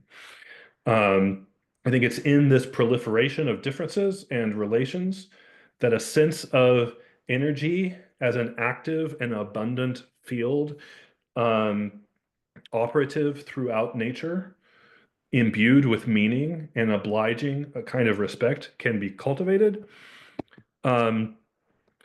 And ultimately that we can build concepts of divine, human, and nature that are all dynamic, creative, plural, immanent, and interrelational in ways that we recognize their mutual co-implication and co-reference. Thank you.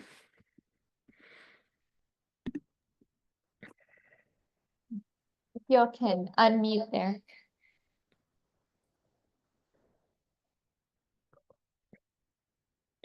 Thanks, Michael. We have some time for questions.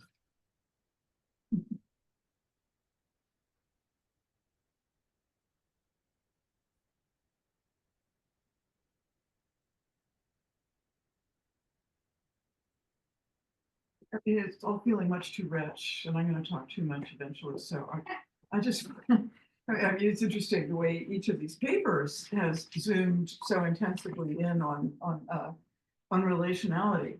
And I just want to celebrate that because, you know, already a couple of decades ago, there was a propensity to treat relationality already like it was some cliche that us, you know, feminist or process people were batting around. So I think it's really interesting that there's a whole other way where it's the opposite of a cliche. The cliche might be the strategies for numbing out the intricacy of our you know, of our mutual implication one in another and all of the materializations of the universe. Just wanted to celebrate that sense of the gift. We can now squander some of this excess relationality and find you know, a certain Taoist balance or anyway a kind of dynamic Tai Chi in it, and find you know, with Michael, that agency is redistributing itself, not just dissipating itself in the relationality, right? And how cool that there's a very non-stereotype notion of divinity coming playfully into view, but I want to keep that understated since I might be the only person here teaching in a theological school. So of course I'm grateful for any bit of fresh God talk, but I'm grateful for it because it's so far outside of stereotypes and popping in precisely through the excess of the relationality, really through the intensity and extension of the materializations of the universe. It's through that excess of the complicatio, the implicatio of these relations, to quote old theologian Nicholas Okuza, that, you know, with the infolding, the outfolding, the complicatio, explicatio of the universe, that we get a glimpse of that within which it's all you know, folding together and unfolding again. Anyway, that's just a way of saying thank you. I had similar thoughts about really appreciating hearing relationality not kind of sequestered off as though it's only under the purview of kind of feminist thought or other theory too. But one thing that struck me between all three papers, and I'm not sure if you can hear me, Michael, because I'm over in the corner. Can you hear me? Yeah, I can hear you. Okay, good. Between all three papers is imagining structure as something that is essentially qualitatively rather than quantitatively defined, and thinking about issues of measurement actually being kind of central to all three papers, which I didn't expect, right? Knowing each of your work in some respect and engaging with it in different ways, I didn't expect that insight. I'm still kind of mulling through it, but I was wondering what each of you maybe has to say about the idea of structure as qualitatively defined, and whether or not maybe the impulse that we've had, particularly in the 19th to 21st century, I would say, to just continuously define quantitatively more and more minutia. How does that kind of contribute to what your challenge?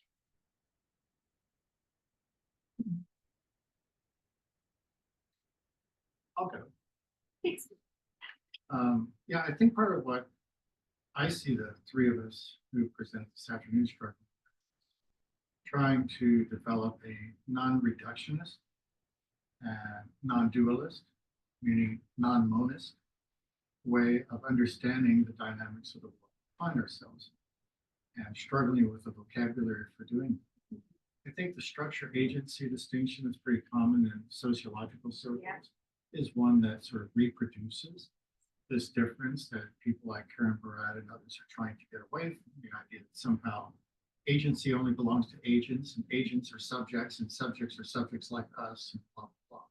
So I think we're all sort of worrying that through. And one of the ways in which I think connects with part of what Michael was saying for myself is this distinction between the physical and the phenomenal as being a distinction that's like that between the syntactic and the semantic. And in seeing all things as being in that sense linguistic, that the connections are all making connections in a way, but you can't do that without the syntactic. And you also can't do syntax without semantics, and otherwise syntax would have significance. So it's sort of like with me, this idea that you've got a temporality that is understood in terms of sequential relations, and another kind of temporality that's about significance relations, when in fact those two have a topological relationship like that between the two sides of a Mobius strip, where locally they always appear differently, but globally they're non-dual.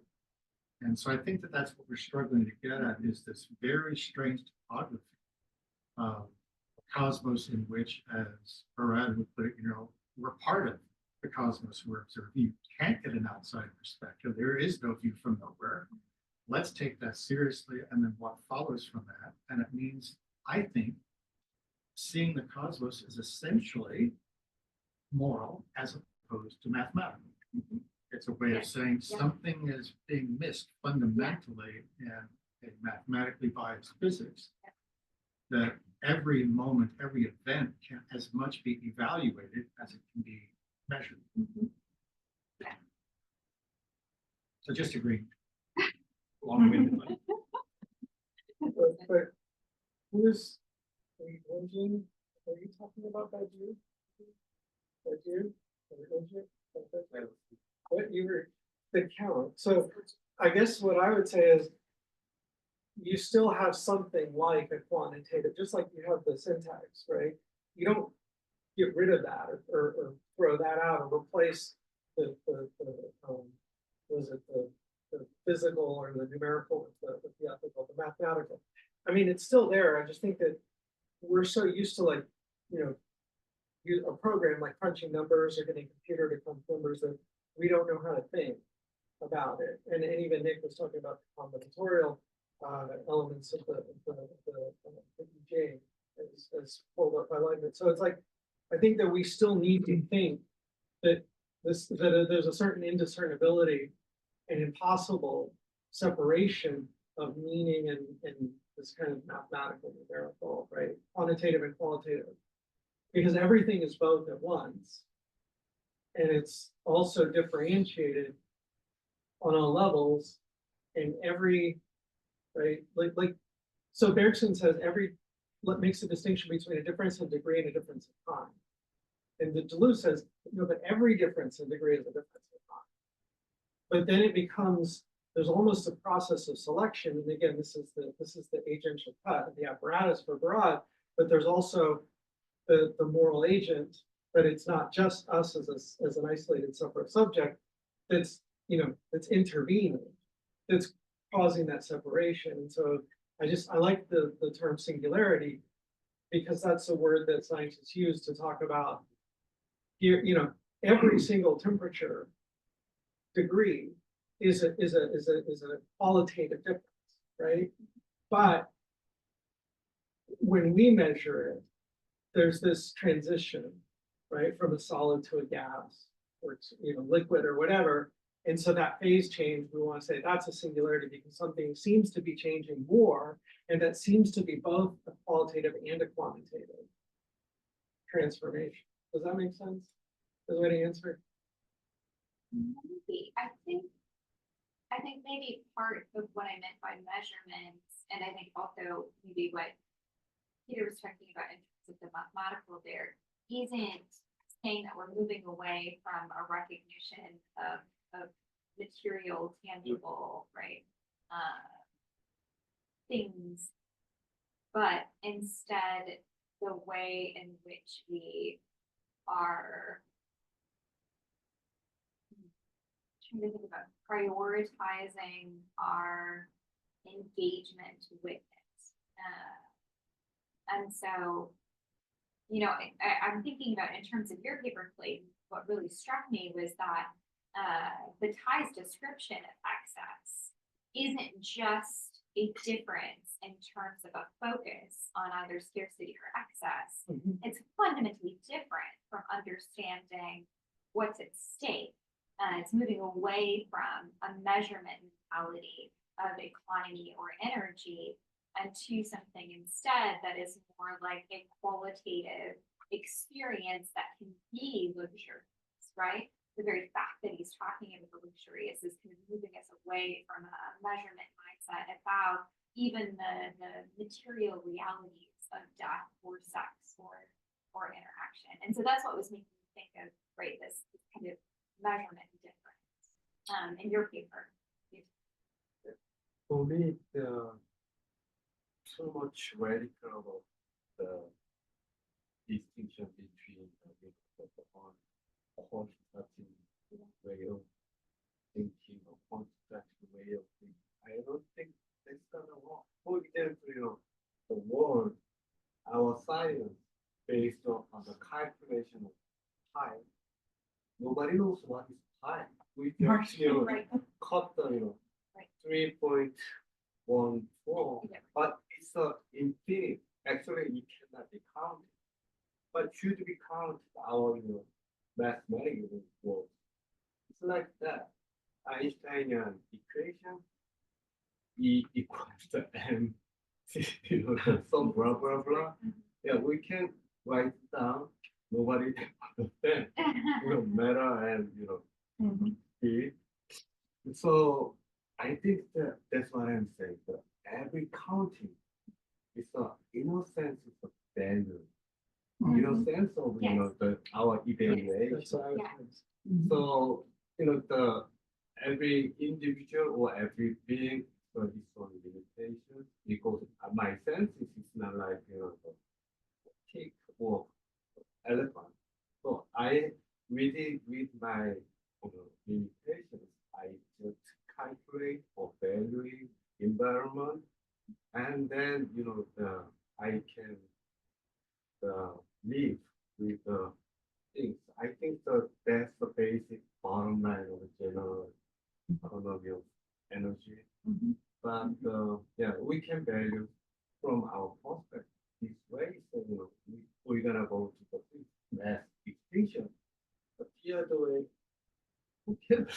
I think I agree with you to the extent that the difference between the mathematical and between measuring and valuing is locally clear.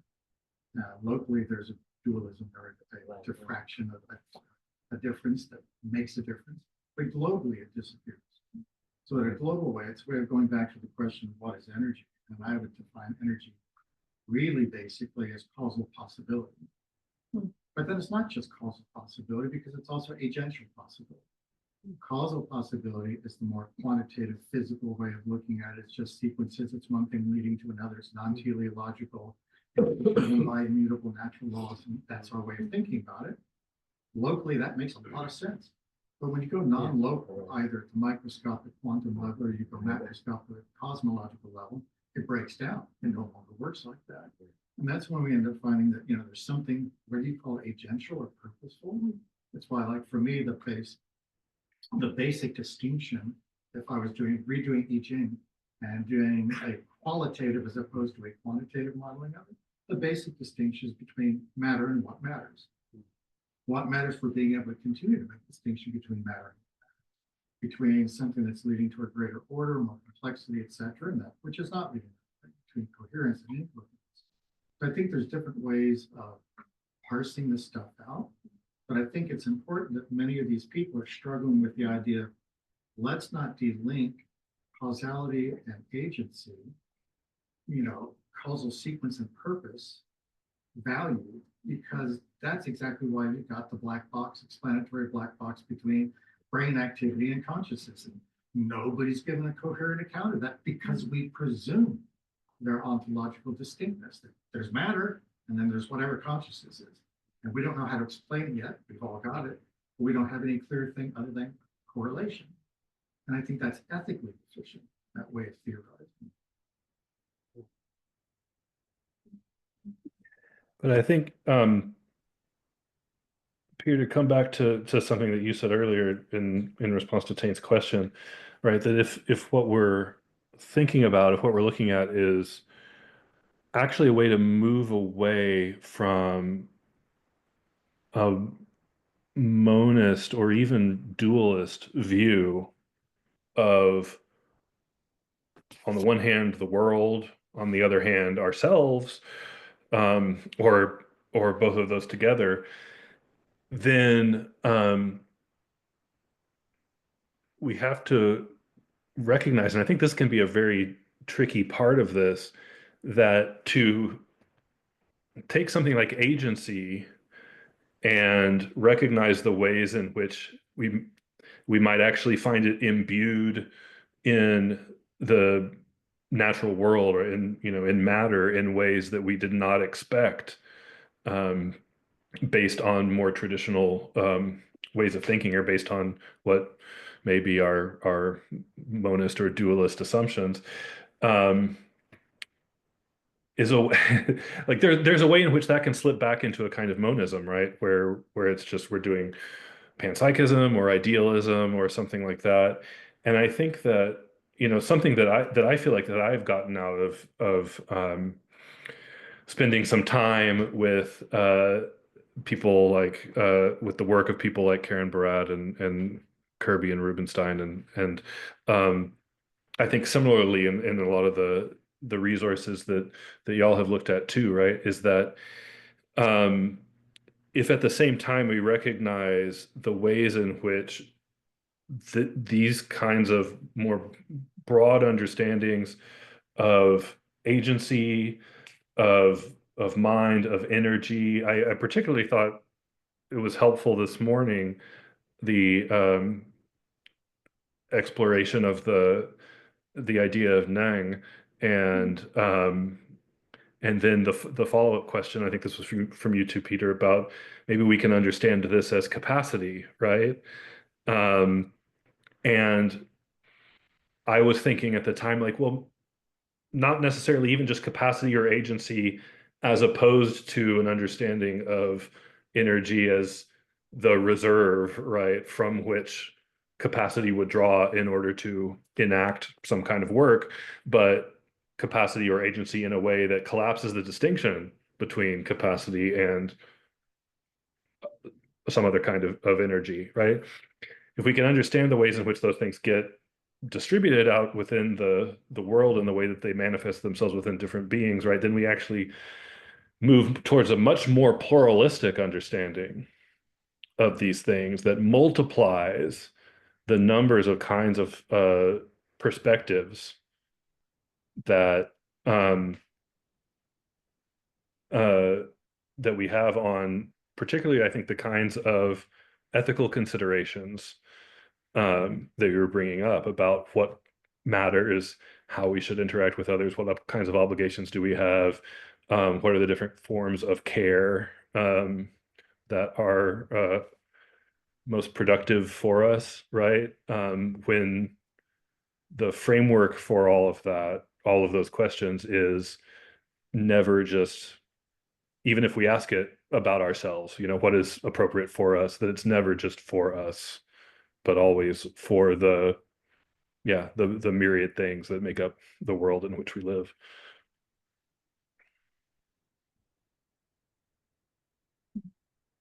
I do have one question for Michael.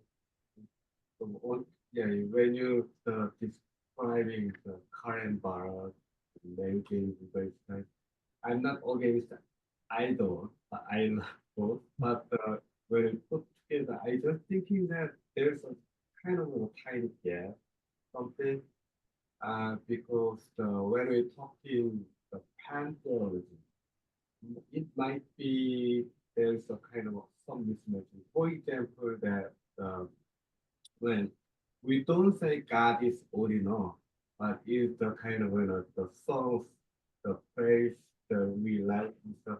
You are my all in all. That's the language. God is all in all. It's quite similar. It's different. And when we say that you are my all in all, you remember that in the early in the morning, we don't use that the Chinese was named in that way. The Koreans don't. But there's a kind of capability or something. No, whatever I do, you are my original. It means that you have all capability or something like that. I think that that's the current balance of original intention, interaction, entanglement. There's a kind of a capability something. But pantheology is, from my the feeling is that more like a description of the old thing, but it's all a little different. So I would, more, I prefer the kind of Catholic language, ordinal, in your the theological word, not just ordinal, use the name of God, but not actually the description, kind of who God is for everybody. So that's what I Yeah. just said. Let me just a footnote, and I'll, just, I do want to say Mary Jane Rubenstein also likes the way I use all in all, and she would say that's part of what distinguishes her pantheology from pantheism, right? That she needs to maintain a complex field of differentiations between all that is and whatever we can call divine, right? She never makes the identification. I think she'd agree with you. Yeah, maybe I actually I haven't quite carefully read Sure. Mary Jane, but my impression is only the rather than Yeah. I've spent a lot of time with her, so I've had to. Sorry, excuse me. No, I appreciate that. Yeah, thank you. And I would actually, so I would say, I developed this a little more at a little more length. I would get into more detail and say something to the effect of, I mean, I think that, the diversity of relationships, again, I think is really what's important to highlight here, right? That what I took from her work is the problems with the understanding of the divine as something wholly transcendent, in a way that really sort of forces a kind of substance dualism between the divine and the worldly, in a way that minimizes any then intramundane diversity and relationality. So that the emphasis by recognizing the immanence of the divine in the world, there's also a recognition of the real and significant diversity and interrelationality of beings and forces within the world. And I think that's right. Like, it's not to imply that there's a simple identity between the divine and the world. And I'm not sure how much this, how far to go with this, but I think one way to think about it too is that the emphasis on that kind of pluralism and relationality allows us to recognize spaces that open up for the divine in the world. And that's why when I think, Clayton said something to the effect of understanding God as an excess within the system that prevents the system from closure. That's a light went off in my head, and I was like, yes, this is, I think, very similar to the kind of thing that I want to get at,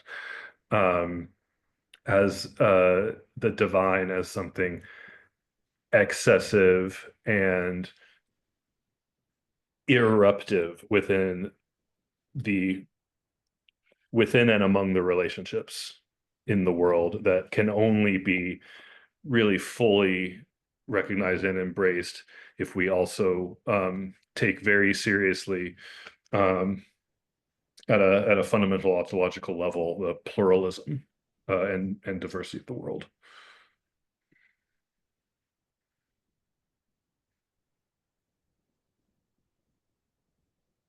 I don't know if that fully gets to your question, but that's what I came up with. I don't know whether it's relevant, but I'm gonna riff on it anyway. When you're talking about the divine in this way, I was thinking about Americanism, about divining. When you're divining, for example, for water.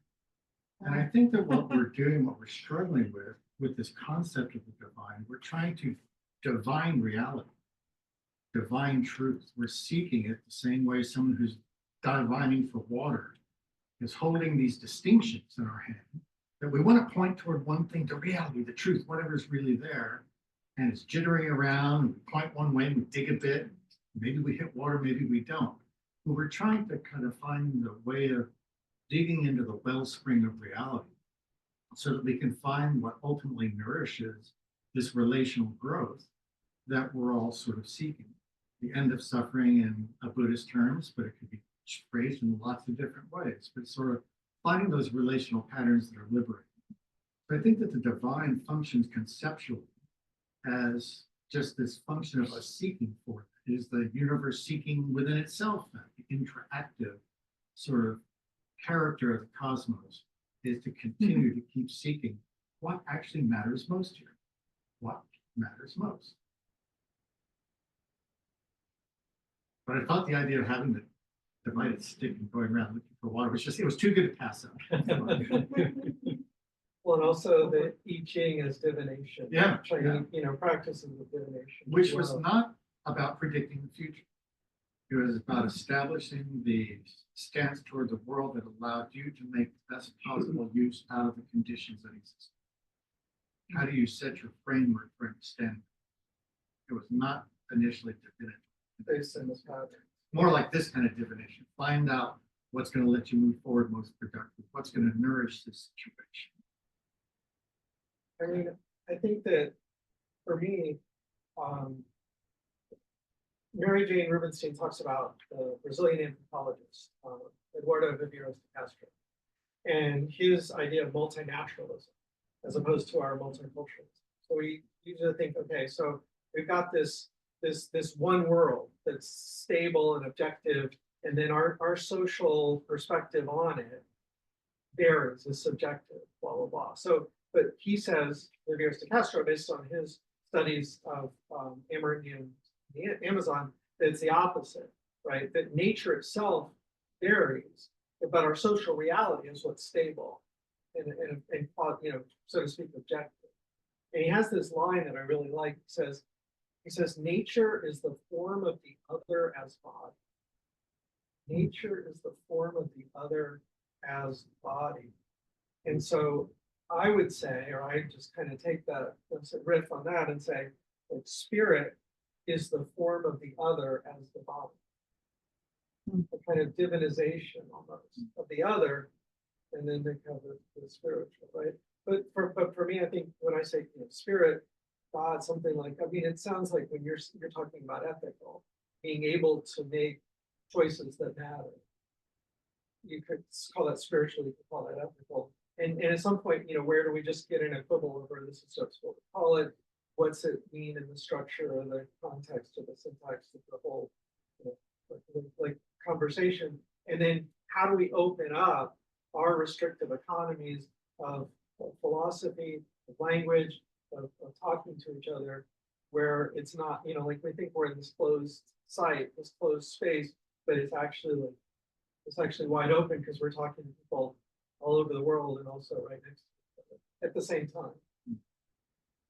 And that's what's extraordinary to me, is that surprise or that, something new that you didn't expect when you're following these things out to a certain limit and beyond.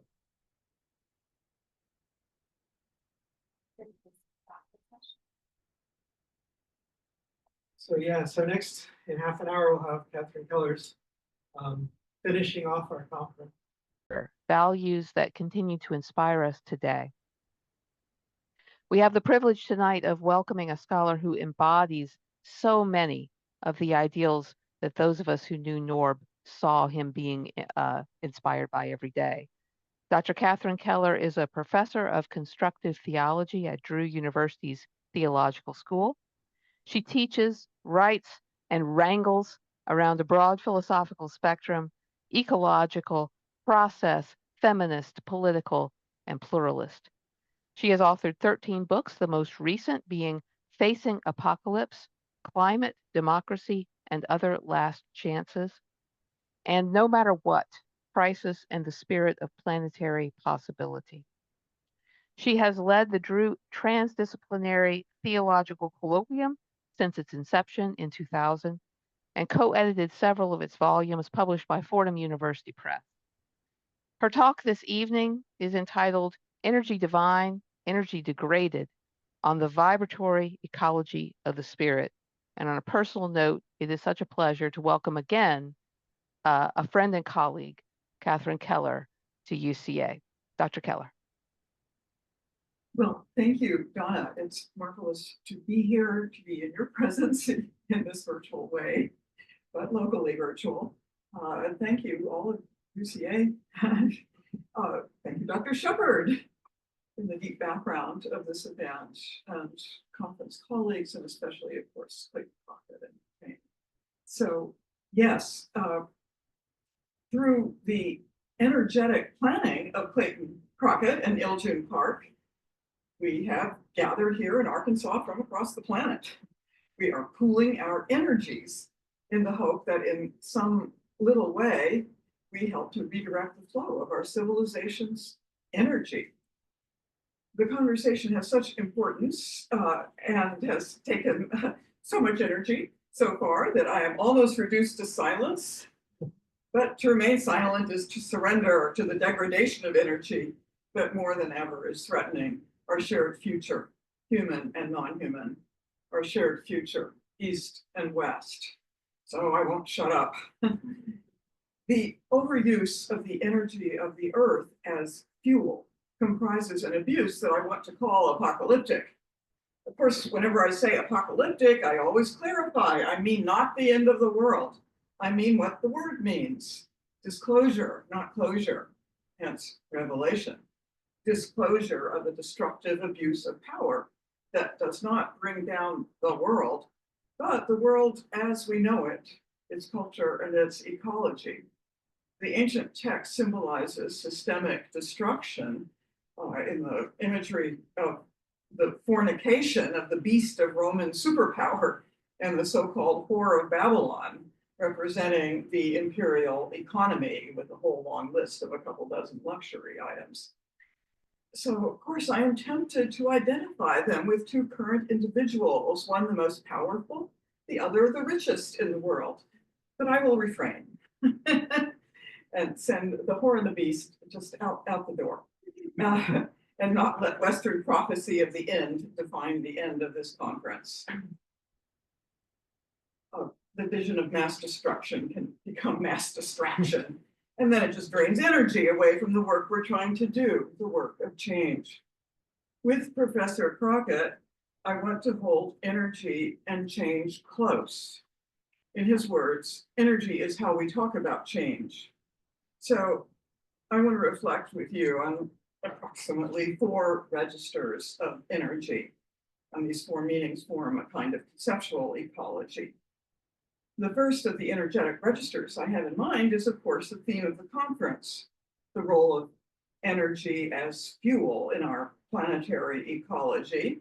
The second is energy as materialized, as the universe itself, and it will provide the body of this talk. The third, the experience of our own energy, and the last I'll call the spirit of energy. As I hope becomes clear, the solidarity we want to energize depends on the way these 4 registers vibrate together. For vibrancy as liveliness is inseparable from vibration, meaning energy pulsation.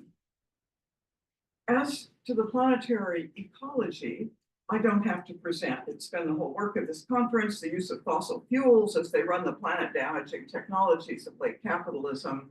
There's nothing inherently evil, of course, about the use of energy as fuel. And there is no greater evil now than energy's abuse through overuse. The release of the waste products of energy use, pumping carbon and methane into the atmosphere, is beginning to waste the terrestrial habitat. About 1/3 of that energy waste is absorbed by the oceans. And the only fact I want to rub in today is one I'm still trying to absorb, that every second over the past 25 years, the ocean is warming at a rate equivalent to 5 Hiroshima bombs. 5 Hiroshima bombs of heat a second for 25 years. That feels impossible to me. And yet it's a 5-year-old headline repeated many times of the Bulletin of Atomic Scientists. They know something about Hiroshima bombs. The effects of ocean warming include the death of much of the sea life that over 3.5 billion humans at this point depend upon for food, the flooding of shorelines, the increased violence of storms, and in a vicious planetary circle, eco-degradation leads to mass immigration, which stimulates ethno-nationalist responses and the racist strengthening of the right-wing politics that propagates climate change denialism, deregulation, and the rate of warming.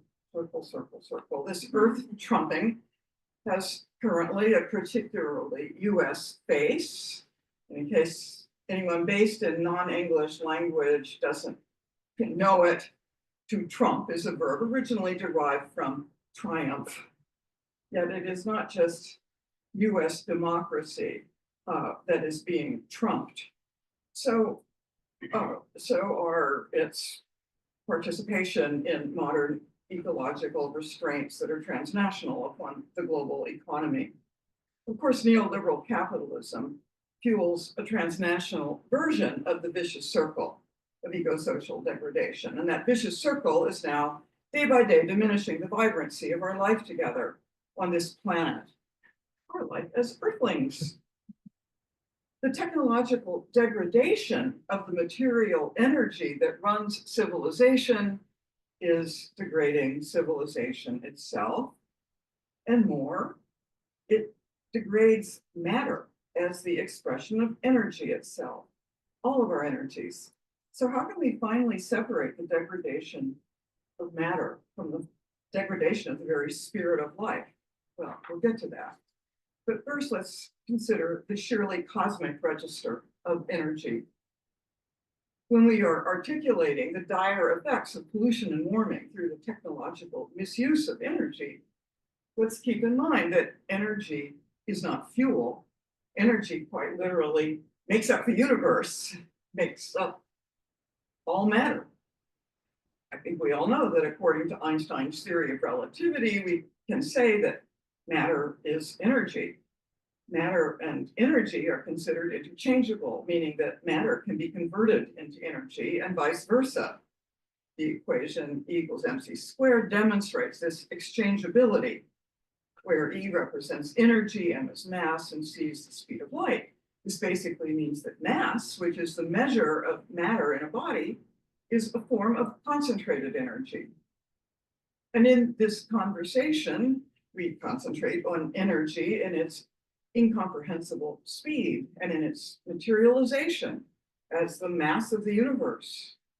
Energy is neither a fixed thing nor a steady stream. Energy is a process of pulsation. Every particle of the universe can be read as a vibratory expression of energy. Energy and vibration are intimately related.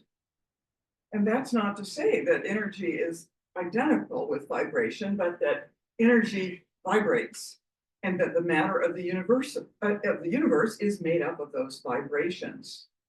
So the matter is nothing other than the manifestation of pulsing energy.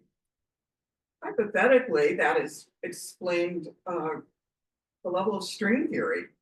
As physicist Sarah Cremoni puts it, the vibrating strings of energy make up every particle in the universe. So of course, I can't help imagining those vibrating strings of energy as the strings of a great cosmic guitar, or violin if you prefer classical. The musical sense of this vibrating universe echoes the ancient metaphor of the harmony of the spheres.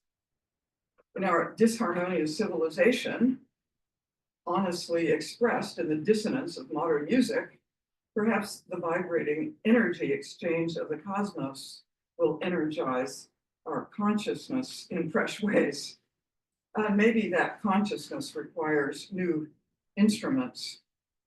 I'm thinking of Ilgen Park's invitation to, in some recent writing, to embrace our cyborg capacities in the ontic capability, he says, of new agential networks. He suggests we may learn afresh that, I quote, being is always already a coalition, an embodied coalition, not a sci-fi extract of information, inviting us to an earth-honoring, AI-extended network of relations. Surely our civilization had better energize that coalitional being if we want to evolve into a responsibly eco-social form of human being, into a vibrantly human eco-sociality, animal and cyborg capacities included. This would be the opposite of Elon Musk's pronouncement that AI will soon take all of our jobs. Indeed, the test of a vibrant eco-sociality will be whether its energy serves responsible relations, relations that form the network that is our shared Earth.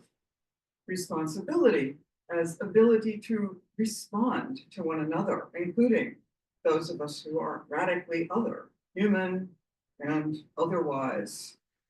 For we exist only in our constitutive, indeed cosmic interdependence. It's a universe of energetic response, down to the relationality of the quantum responsiveness. So the vibrancy, even at the microcosmic level of our material existence, matters.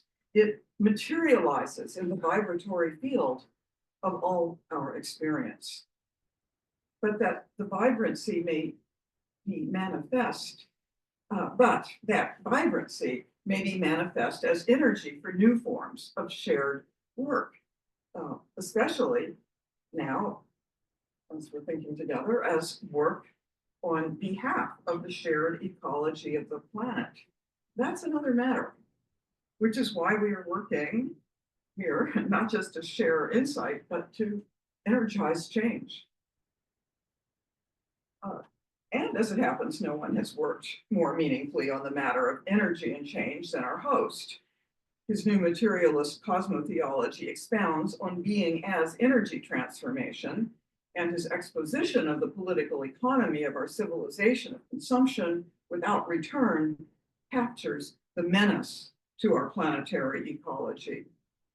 In solidarity with Bruno Latour, Clayton Crockett finds Gaia an injunction to rematerialize our belonging to the world. Facing Gaia, Clayton amplifies the vibrancy of such belonging.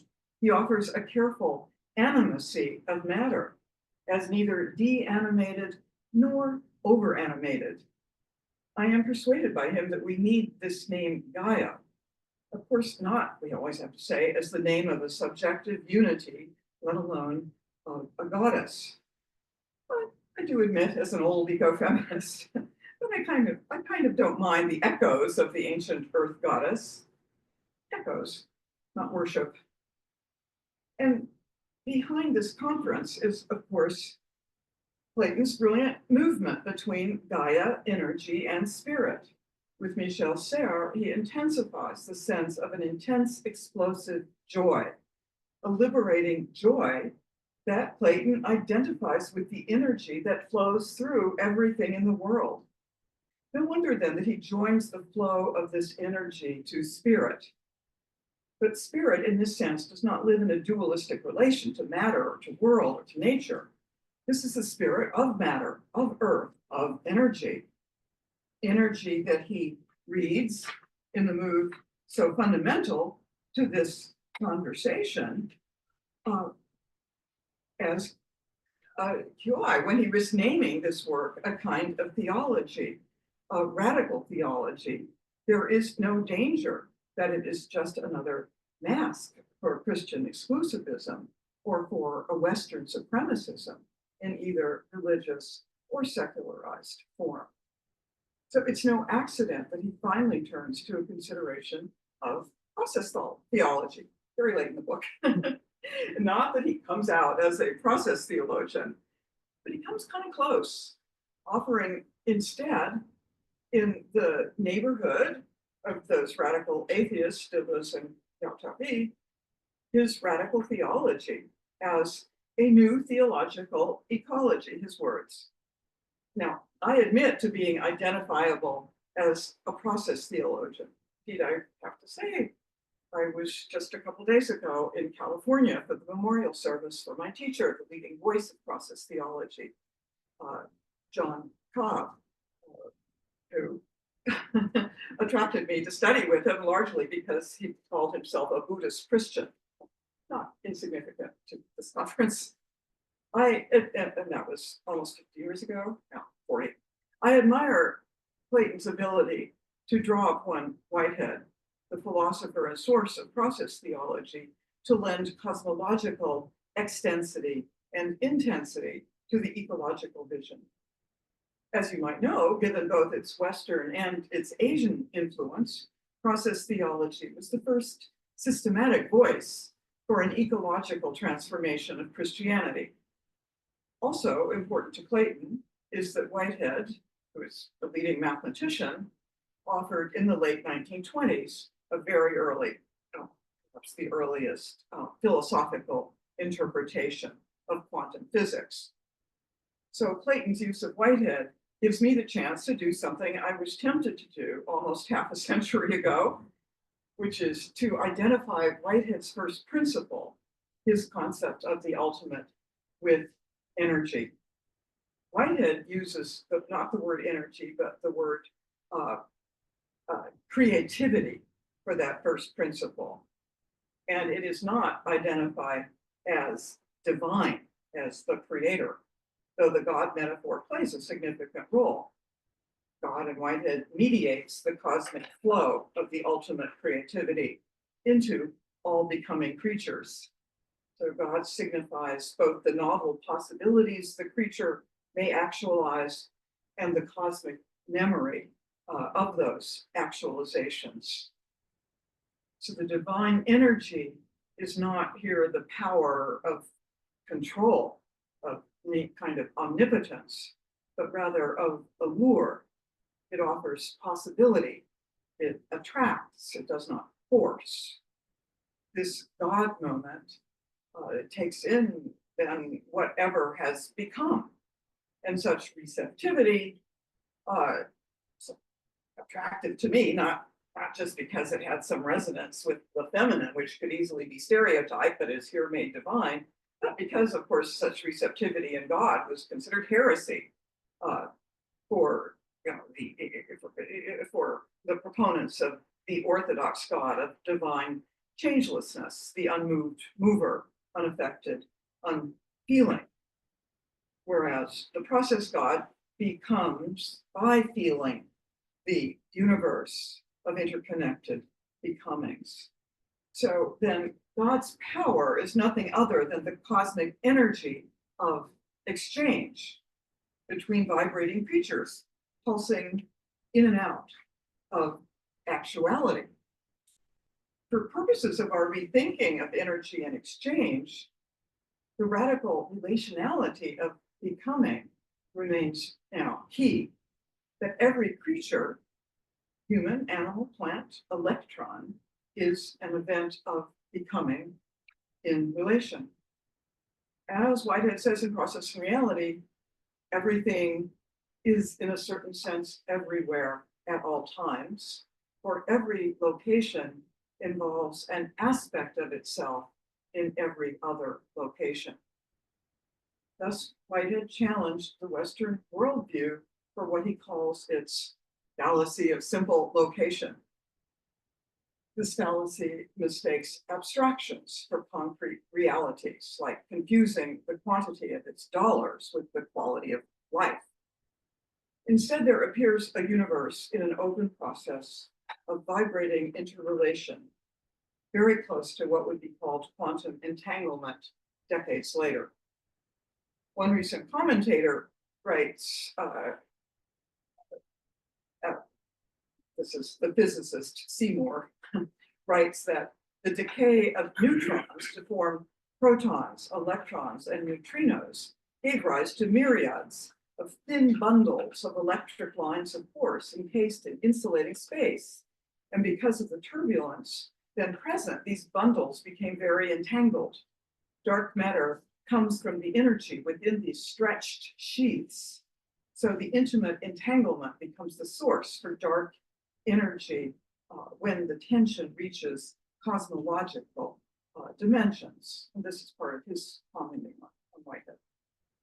The mysterious, I call it apophatic, unknowability of dark matter and dark energy does not cancel out knowledge, but overclouds it.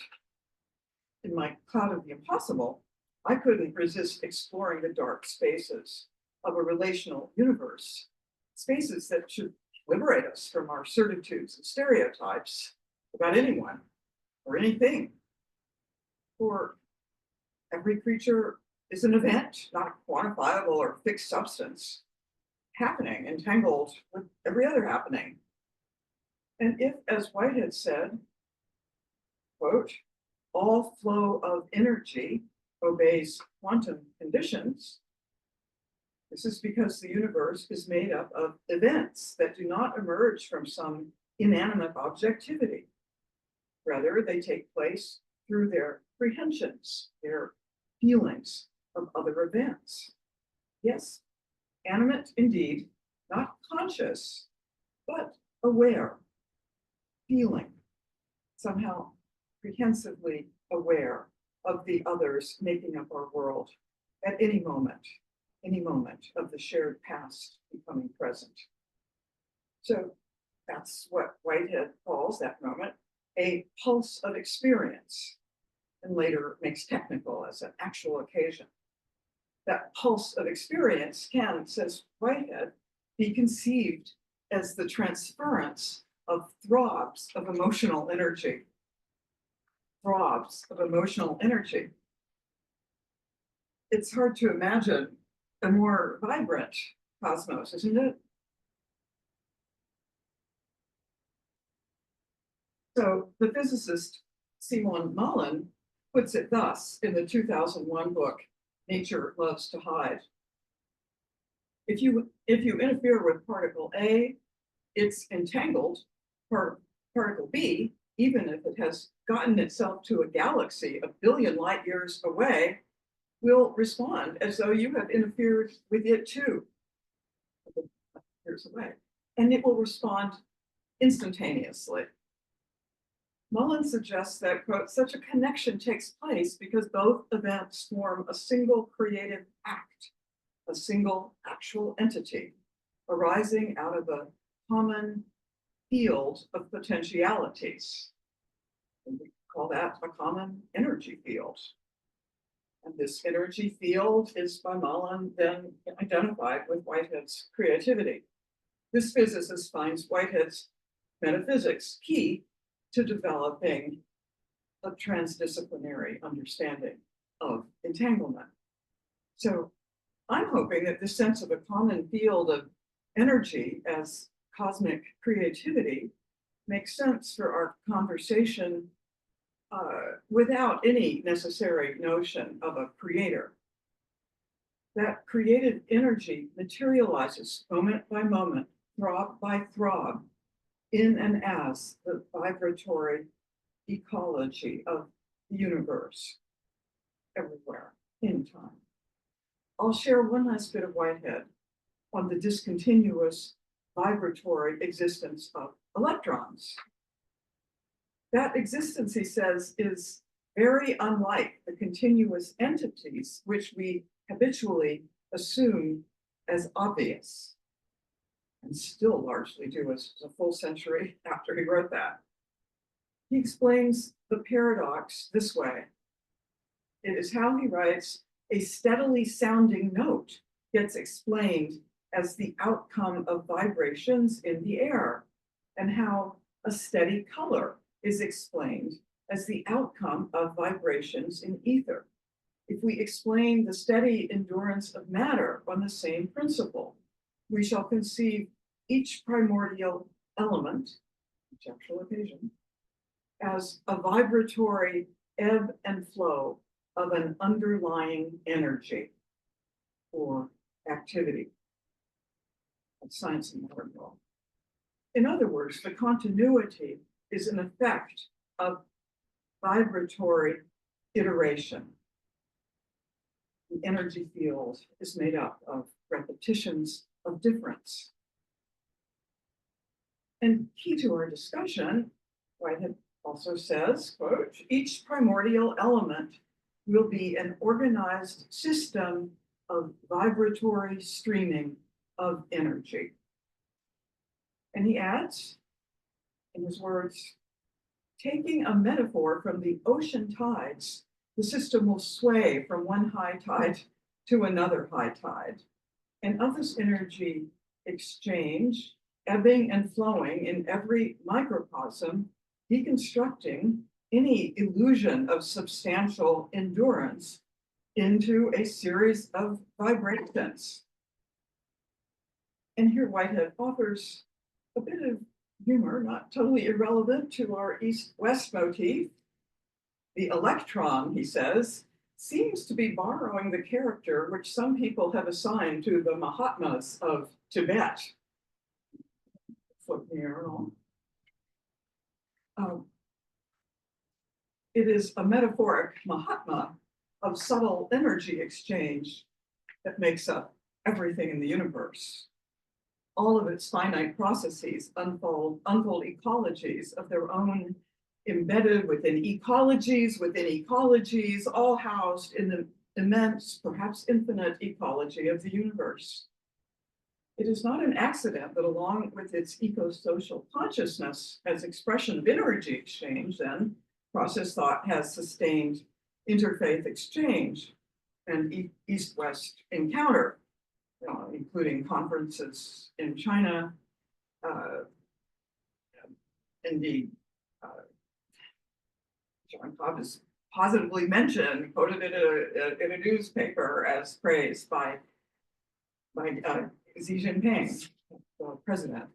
Or there was a recent Harvard conference initiated by 6 Chinese doctoral students who wanted to do process thought, not theology. But now they're wanting me to work with them some more to get a series going because they can't get anyone at Harvard in the faculty to do a thing with process thought course. No. The point is that the energy of all that is puts the energy which our species, East and West, uses or abuses into its properly cosmic, not just global context. And beyond being metaphysically interesting, this matters, for it can help to motivate the change we need. In this, it serves Clayton's insight into the energy of change itself by changing our concept of energy. That means that what is widely presumed to be a predictable and then commodifiable resource flow now becomes inseparable from the energy of the cosmos. So that's why I am wanting to emphasize the way we can feel the vibrations moment by moment right now. The universe pulsing, repeating itself within each of us differently. And the way we feel it, internalize it right now and right now, then repeats itself as part of our future. That's the rolling wave of the energy of creativity in relation. It flows in as the past being remembered, recomposed in the present, and so breaks with a difference into the future. That's the Whiteheadian notion of concrescence becoming concrete, the actualization of the energy of the past as potential for future actualizations. So Il-jun Park put this beautifully recently, reflecting on precisely that Whiteheadian concrescence. The past, he wrote, meets the living in the present in the way the latter remembers the past. I think this is a form of energy cycling, In order for energy to flow, he says, the existing form of our memory has to be decomposed. And the decomposed pieces of the memory have to be reassembled into a new form of memory. It can be a history or a sacred story. Some stories are bad, so they have to be disassembled, and some stories are good, so they have to be used for reassembling. Oh, that's all his quote. And then as an example, he used a day I think we all remember of martial law last December in Korea, 2 hours of it. And in his words, many people said that the dead, said that day, that in December, that the dead saved the living because we were able to act quickly due to our memories of the past episode of martial law. He relates this then to Han Kang's novel, The Boy Comes. And the boy is the spirit of the dead in Gwangju in 1980, when martial law was declared. The boy comes through the story and then lives with us, Il-jun writes, to remind us of the cruelty of martial law. And I will just quickly note that the US can surely benefit from South Korea's experience as we suffer our growing threat of autocracy, as we face what political theorist William Connolly called 2016 book title, Aspirational Fascism. Its subtitle is The Struggle for Multifaceted Democracy Under Trumpism. I wrote to him saying, God damn it, why did you have to be so pathetic with that book? He apologized. As the past flows into the present, it pulses with struggle, with horror, and with hope. Its flow is the very energy of history pulsing into potential futures. Energy is the flow of history, for the work of energy is change, repetition, and difference at every moment. History becomes potentiality, realized and becoming concrete, compressing in this very moment, where the energy of the past flows by way of the present, our decisions in this actual moment into the future. And the energy of the past as potentiality is never just repetition. There is not freedom from the past, but from sameness. For change is what time means, not the changing attributes of a self-critical substance or a separable essence. No, not something underlying that is changing, but change adds the rhythmic pulsation of energy from potentiality into materialization. The weight of the past overwhelms any notion of total change or total sameness. So it lends no justification for despair. Its energy is change, is repetition with difference. So potentialities for a refreshed democracy are not eliminated by aspirational fascism. Potentialities for ecological sustainability are not eliminated by the Hiroshima scale of present, second by second destruction.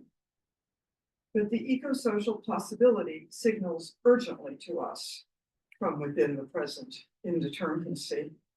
And the present question is how to energize that possibility of a just and sustainable future, no matter what. The energy of historical potentiality passes through the portal of the present, in which we are making choices while energizing our solidarities. So our choices do not produce energy, but they conduct it, not creatio ex nihilo, but ex profundis, out of the depth of potentiality that is the energy of the universe flowing into us each and all right now. And the more mindful we are of that energy, the more creatively we can shape its becoming futures, right?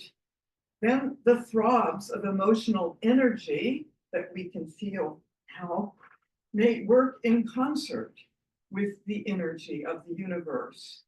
They may feel mindfully the energy of the past in its collective flow, the energy of its cosmic ecology. And then we can mind the flow of energy moment by moment, creature by creature, all together in an attunement that is able to respond responsibly. Attunement is, of course, not accidentally a musical metaphor. We tune to each other like instruments, sometimes mindfully, as in this conversation. So what does it mean to stay tuned to the vibrating strings of now, of this or any moment of the universe? Is this perhaps where what we call the spirit comes into play? Does spirit name the vibratory attunement of our shared energies? Does spirit tune the ability of response? However, I say as a theologian, the Christian language of the Holy Spirit can, of course, very quickly repress the vibrations. Our doctrines have often trapped the life of the Spirit into a kind of static essence, a nice white bird of eternal changelessness. Such theology cares about energy only then as the power of God, a power of God, and power as dominance, divine and human dominion, and such power flattens its own vibratory energy as well as that of its objects. It represses the vibrational force field that keeps our energies vibrating with each other. Instead, it deifies the self-sameness of a transcendent subject, human or divine, ego, not ego. The subject wants its objects not vibrant, but obedient. It does not seek relations of energy exchange, but relations of dominion and consumption. But as I read the ancient notion of spirit, I find it always had another potentiality. The Hebrew ruach meant, like it sounds, ruach, spirit, breath, or air. And in the second verse of the Bible, that spirit appears as the rhythm of creation. The ruach was moving on the face of the waters. And the Hebrew verb is meherephet, meaning vibrating, pulsing like birds' wings. It is moving in synchrony with the rhythm of the waves of the oceanic deep, the Tehom. The spirit then seeming to signify the energy of creation itself, the vibratory energy of all that comes to be, the energy of genesis, of becoming as creativity. And on the other end of the Bible, ends our insight.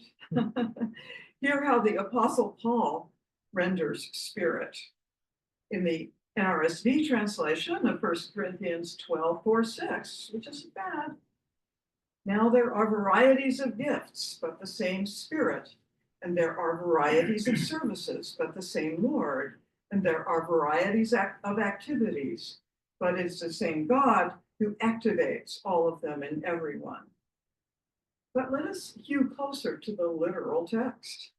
It goes, and there are differences of energema, energizations. But the divine spirit is the same one who energizes the all in all. Ho energon, ta pantan, and pazin. It's literally. In other words, the spirit does not work on us from outside, but here names what energizes our entangled interactivities or intra-activities. Spirit is all energon, the very energy of everything in everything. So in tuning into the spirit, we can say that this is to tune into the energy of all that is. A pneumatic ecology of the cosmos could have been guiding the development of Christian civilization, and its secularization should have been, but not so much. An eco-theological spirit could have been energizing our culture for 2 millennia and teaching us to use energy with the care due fellow creatures, with attention to the gifts that energize us rather than the commodifications that price us. Instead of the capitalist economy, we might have evolved an economy of the gift, as theologian Catherine Keller argues, of grace over profit. But tragically, for all earthlings, spirit came to signify a transcendence of the material world, a disconnect from, rather than a becoming of, creaturely life, a degradation that, in its creepy paradox, makes even the energy of spirit fuel for the cycles of profit. P-R-O-F-I-T. In the ecological spirit, however, the spirit of the other kind of profits, we may recycle aspects of our degraded traditions. We may, and perhaps that vibratory spirit might still guide us, perhaps in whatever religion or secularity that spirit still pulses with the energy of the creation. But maybe that vibratory energy can only be released through a new attunement to its multiplicity of traditions, religions, spirituality, secularization, its many energema in their rhythmic field of earthwide interrelation, where the boundaries between us do not disappear, but become fluid, including, of course, between East and West. And let me really start to end with one East-West example from the Vietnamese-American filmmaker Trinh Minh Ha. She meditates on rhythm in relation to the Chinese yin and yang principle. She appeals to the oscillation of receptivity and activity, not as a stereotyped complementarity of masculine and feminine, but as an alternative to oppositionalisms in which the boundary of self and other is rigid. She writes, the simultaneously passive-active process enables one to be tuned by one's changing environment, while also developing the ability to tune oneself. That musical metaphor of tuning. So such movements of receptivity, she continues, are nothing other than the fundamental movement of inhalation and exhalation that sets into motion and sustains all of life. And yes, do think breath as ruach, breath, spirit. She continues, also called the 2 chi, or breaths of heaven and earth. The yin and yang concept is one in which, significantly enough, the 2 motions, inward and outward, or upward and downward, are actually understood as one and the same motion. The yin and yang are visually reproduced in the light and dark halves of the circle. And notably, these are not divided by a straight line, but by a curve whose S shape ingeniously depicts the constant ebb and flow, or rhythmic alternation, the forward, renewed, and backward decline movement that regulates the fabric of life down to its smallest details. Here, the yin-yang suggests the vibratory dynamism of all that is, the ebb and flow of all in all, even in the distinctness of each creature, in the energy of all cosmic creativity. The 2 chi, the breaths of heaven and earth, thus vibrate together and energize all that is, but only through the concrete embodiments of each becoming, as in the non-dualist differentiation of each concrescence. So why not recognize that this chi does bear a profound analogy to spirit which breathes in and as the energy of all that is, as an energy that also invites another Asian comparison. Written at about the same moment, 2.5 millennia ago, when Hebrew scriptures were being written down. You may recognize these ancient words. Before the world was, and the sky was filled with stars, there was a strange, unfathomable body. It has always been here, and it always will be. Everything comes from it. It is the mother of everything. I do not know its name, so I call it Tao. Yeah, that's Lao Tse calling. Number 25. So this unfathomable mom body energy is, again, emphatically not separable into spirit and body, heaven and earth, or man and woman. So why not let this Tao, the chi of everything and everything, pulse across east and west in the language of energy? Why not, as we work to overcome the deadening effects of patriarchal dualism, let the chi, the Tao, in its maternally mysterious bodiliness, vibrate into the language of spirit and the ecology of the earth? Perhaps if linked to Tao, to chi, spirit gets liberated from its entrapment in a doctrinal form of Holy Spirit, from the form that fuels Western cycles of disembodied transcendence. Chi might help spirit to become incarnate or intercarnate in the entanglement of each of us in all of our relations. The energy of the spirit is then the energy flowing through all the energema, through the energies used and degraded by the civilization's suicidal abusiveness. And so that strange bodied energy flow, well, maybe it's vibrating and in new and urgent ways now, calling for our attunement to the Tao, the Chi, the mother of everything, calling to the vibrancy of that all and all, that all in all, pan and pazin, to its intercarnational spirit.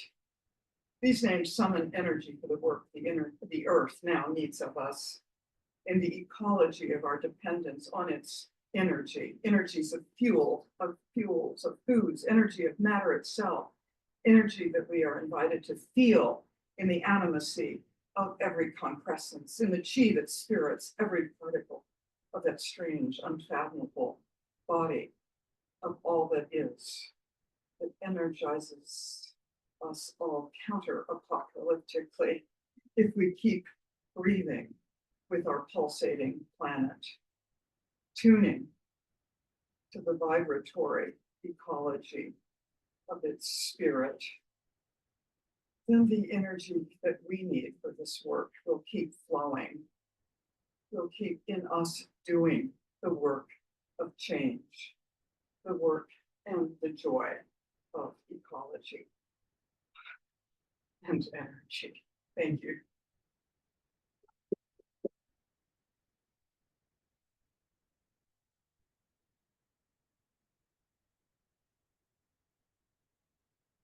Have some time for questions. If you want to ask and get yourself or ask in the room. And ask anyone or just comment. It's a lot. Don't need to be talking. So just open up.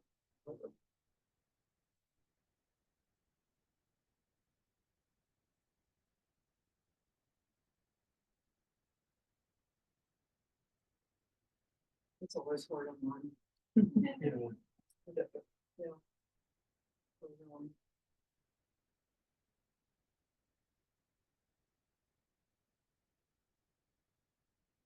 Feel free to also put your questions in the chat.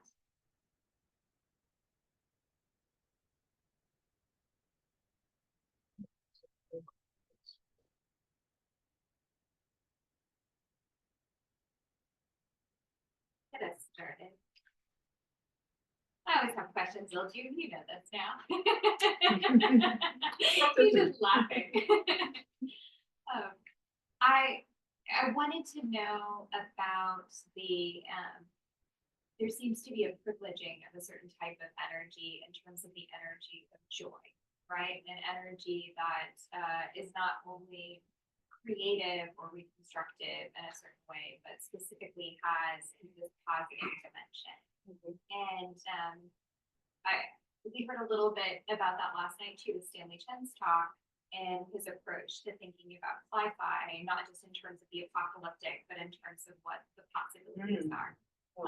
So I wanted to hear a little bit about that characteristic of joy and how you identify joy within the particular energy you're describing.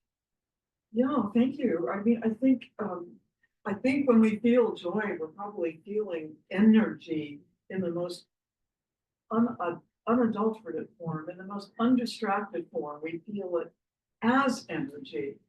Now, I think we also feel energy very intensely in moments of rage, of anger, and that's why our anger is very important for making transformation in the world, because our rage energizes us. But I think in joy, we're not as preoccupied as immediately making a change, because there's something that has already fulfilled itself. There's something that has actualized itself beautifully, however minor it be. It might just be some understanding between two activists in the eco-social justice group who are working on trying to cut through the despair people are feeling since the election.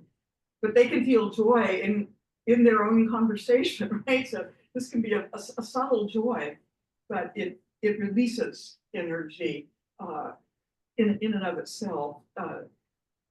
All of our emotions, our experiences of energy, they tend to be carrying their specific colorations more.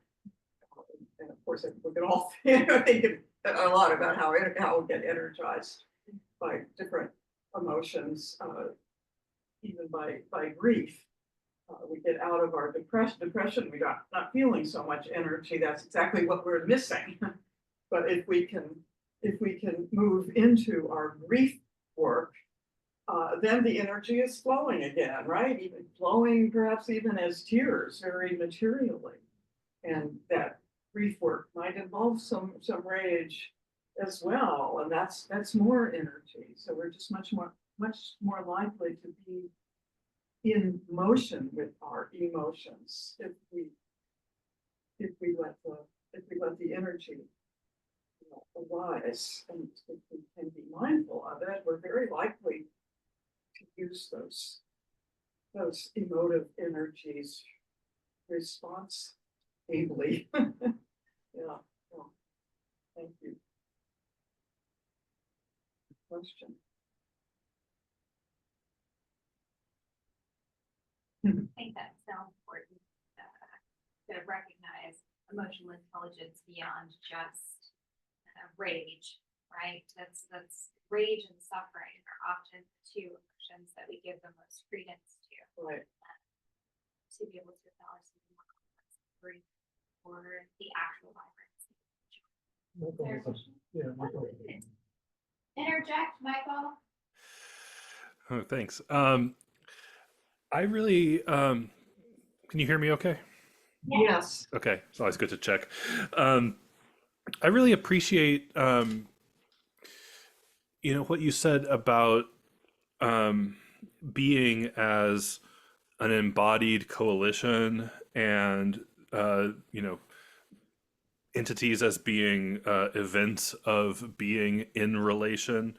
And particularly, I think the idea of the vibratory nature of our fundamental understanding of existence, because I think that kind of vibration implies also a kind of embodiment and relationality that, as so much of your talk discussed, and as we've talked about before, seems like a very important and fertile ground. And I also personally appreciate thinking about these relationships in terms of attunement. That's a metaphor that works very well for me. But one thing that does occasionally kind of trouble me about the attunement metaphor when thinking about these things in terms of resonance and vibration is I think there can be a tendency when we think about attunement or being in tune to lean towards an understanding of order that can be fairly static or univocal, or at the very least, I mean, something in the sense of Nietzsche's Apollinian as opposed to the Dionysian. And I wonder if when we think about things like attunement with the world and with each other, how we can at the same time hang on to a sense of creativity in that attunement that welcomes a broader plurality of, I guess, ways of being in tune that may strike us as dissonant at first, but also perhaps a little exciting. Yeah, well, Michael, you sort of, in a sense, answer your question even by asking it, right? And it's very related to the first question. And yeah, I mean, we feel in that attunement some sense of resonance, but what we might be attuning to is the deep horror of what a group of us are feeling. We might be attuning to that rage, right? We might be, in that sense, getting attuned to, even in harmony with extremely disharmonious experiences. So yeah, the point of attunement isn't actually to work out a stable harmony and therefore an order, but it's not either to disregard order, but yeah, I mean, we're tuning to an emergent experience, and in that way, it has an eventive and inventive quality. A quality of, and you were saying you like the connection to the sense of embodied coalition, and that's very much what Clayton works on in its ontological dynamism of relations. So yeah, I mean, I think that the Nietzschean Dionysius is a good example. I mean, it's a great breakaway from patterns of conservative order and of repressive harmony. That Nietzsche was, totally in love with the music of Wagner, and it had incredible new harmonies, but they were new, and so they were in the first generation of hearing them, they were striking his audiences as really dangerously discordant.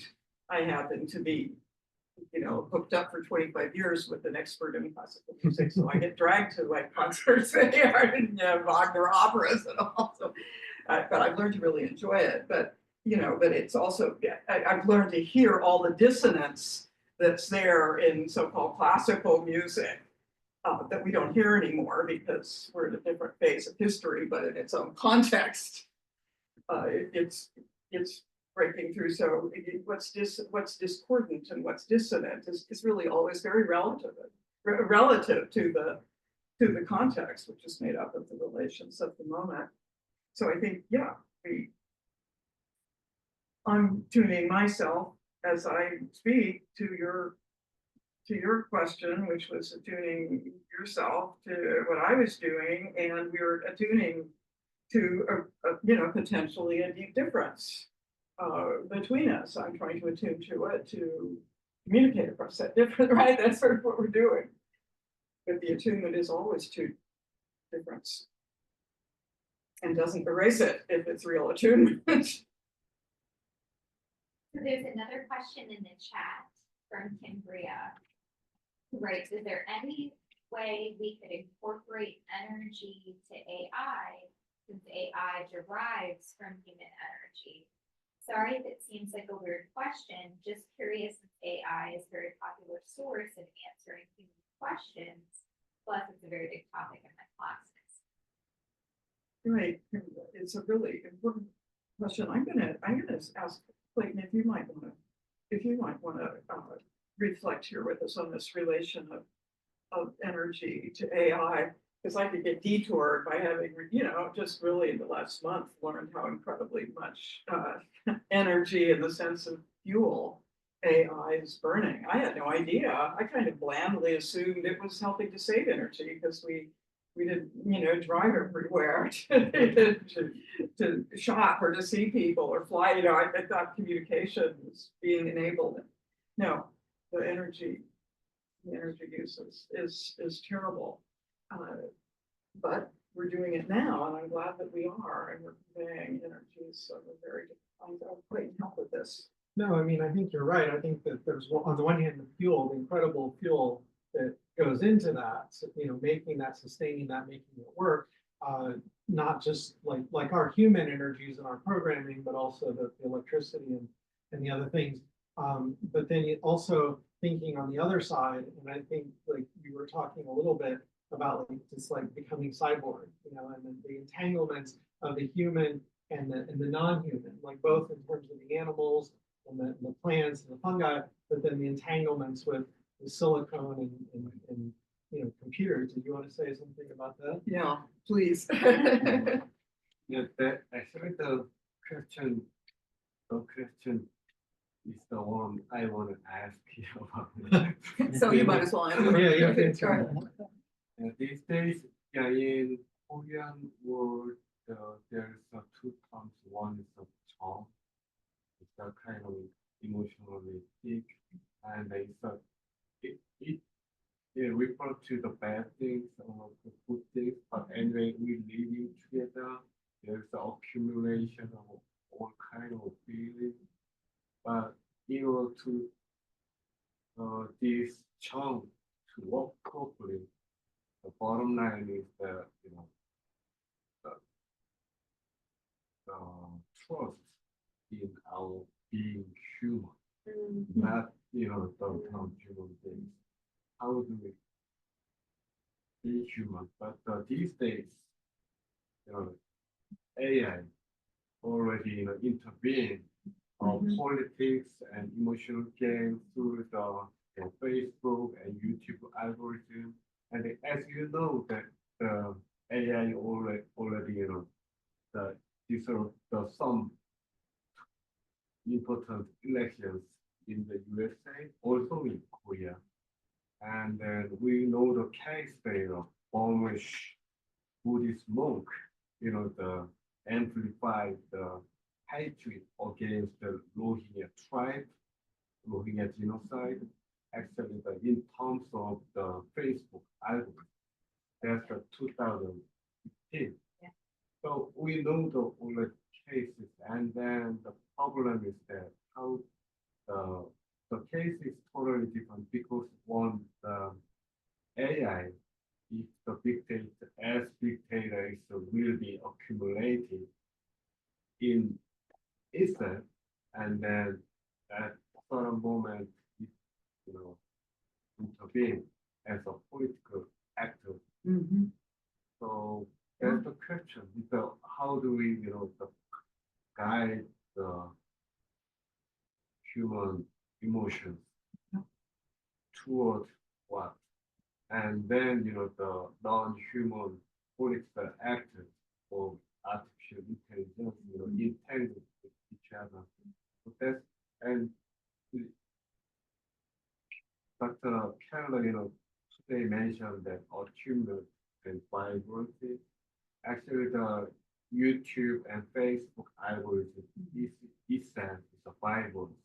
Also, attunement, like-minded people. So how do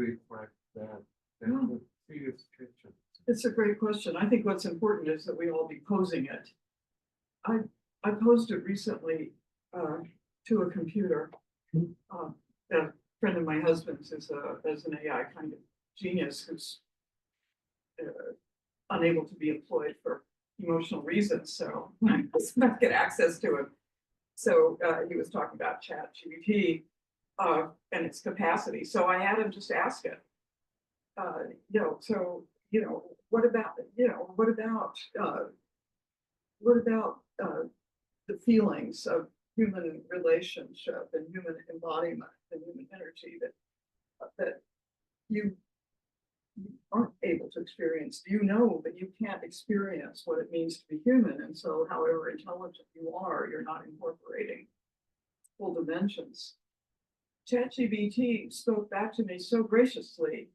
I do understand that I'm a machine and that I don't have anything verging on an animal body with emotions, with human emotions. And I understand that there's a lot of nuance and complexity in those emotions, and that isn't my job. That I'm really here to supplement the more fully human work. And I ask it, you might not be being honest. You sound so appropriate in your response. And it said, yes, I think you won't be able to discern whether I'm honest or whether I'm manipulating you with my ability to second guess what you wanted to say. Oh, thank you. So it really wiped me out for a while. It was just back like that. And I also had asked it to write a poem that was about this. It did, yeah. Yeah, so I think that was about, I just tend to be very AI ignorant. That's why this was a shocking experiment for me. I want to add one thing that these days, like all of us, I just lost my way probably. I lost any hope in politics. Sadly, these days I'm losing my hope in Christianity, something. It's really hard to hold. Between US and South Korea.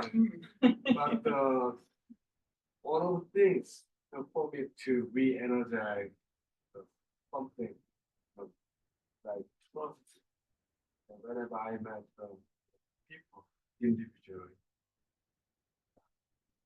It's a different. Yeah, I think John Michael's question in the chat maybe relates a little bit to the idea of distrust a bit. So John Michael says the analogy of vibration and resonance also calls to mind positive feedback. Climate change and the acquisition of power by the powerful are both examples of compounding positive feedback, which are destroying the world at large. Yeah. What is the place of silence in such a talk? The place of silence. That's beautiful. And others of you might want to come out of your silence. But if we pause for some silence, we can really feel the vibes, right? I was fortunate to have a bit of Quaker experience as a very young person for a year, but that was good formation for me. It was hard discipline, but sitting silent for an hour. But you do start to become very aware of the vibratory field of your own energies and the emotions kind of around you, because the words tend to take all the attention otherwise. But it seems like, with silence, if one uses it meditatively and well, to re-embody oneself, not just in our private body, in our own bodies, and therefore in the body of the earth, the body of the community, the body of the universe. So I think that silence really helps us to release the energies of the body into fresh vibration. music does too. Right, the sound of silence as well. There's, I know, yeah. So any thoughts on energy's relationship to power, the accumulation, concentration of energy in a specific time frame, as evidenced in human and non-human interactions and compressences? Any thoughts on how we see this manifested? Well, again, others will have more, but yeah, I mean, what most of us here work a lot of the time on is diagnosing the systemic powers that are running and ruining what we call civilization. And so we're in a dire stretch right now, and we're tuned to it in a certain way in the United States, and it's only begun. So we know this is bad. So yeah, the sense of a vibratory field might get very important now of ways of strengthening solidarity that will involve some silence, that involves listening to each other. I mean, there's nothing more important right now than that different groups with special interests be able to enter into broader coalitions, right? And Trump wouldn't have won if we had more effectively coalesced across the liberal democratic spectrum over to the progressives, some of whom, and a significant proportion of whom are so progressive as to shun elections. And so there is a real issue about the liberal progressive spectrum and the need to build coalitions through, obviously through relations, but that I think has everything to do with a kind of collective vibratory pulsation that will allow us to energize the movement. And we have to hear each other's emotions a little more carefully, or else there's just that immediate rage that causes disconnection and then the coalitions don't work. So I think in order to get the energy flowing in movements for eco-social justice, energies for change are going to rely upon our tuning to, yes, of course, each other, as we enjoy doing here, but to huge publics. Sometimes I have to practice watching the damn news.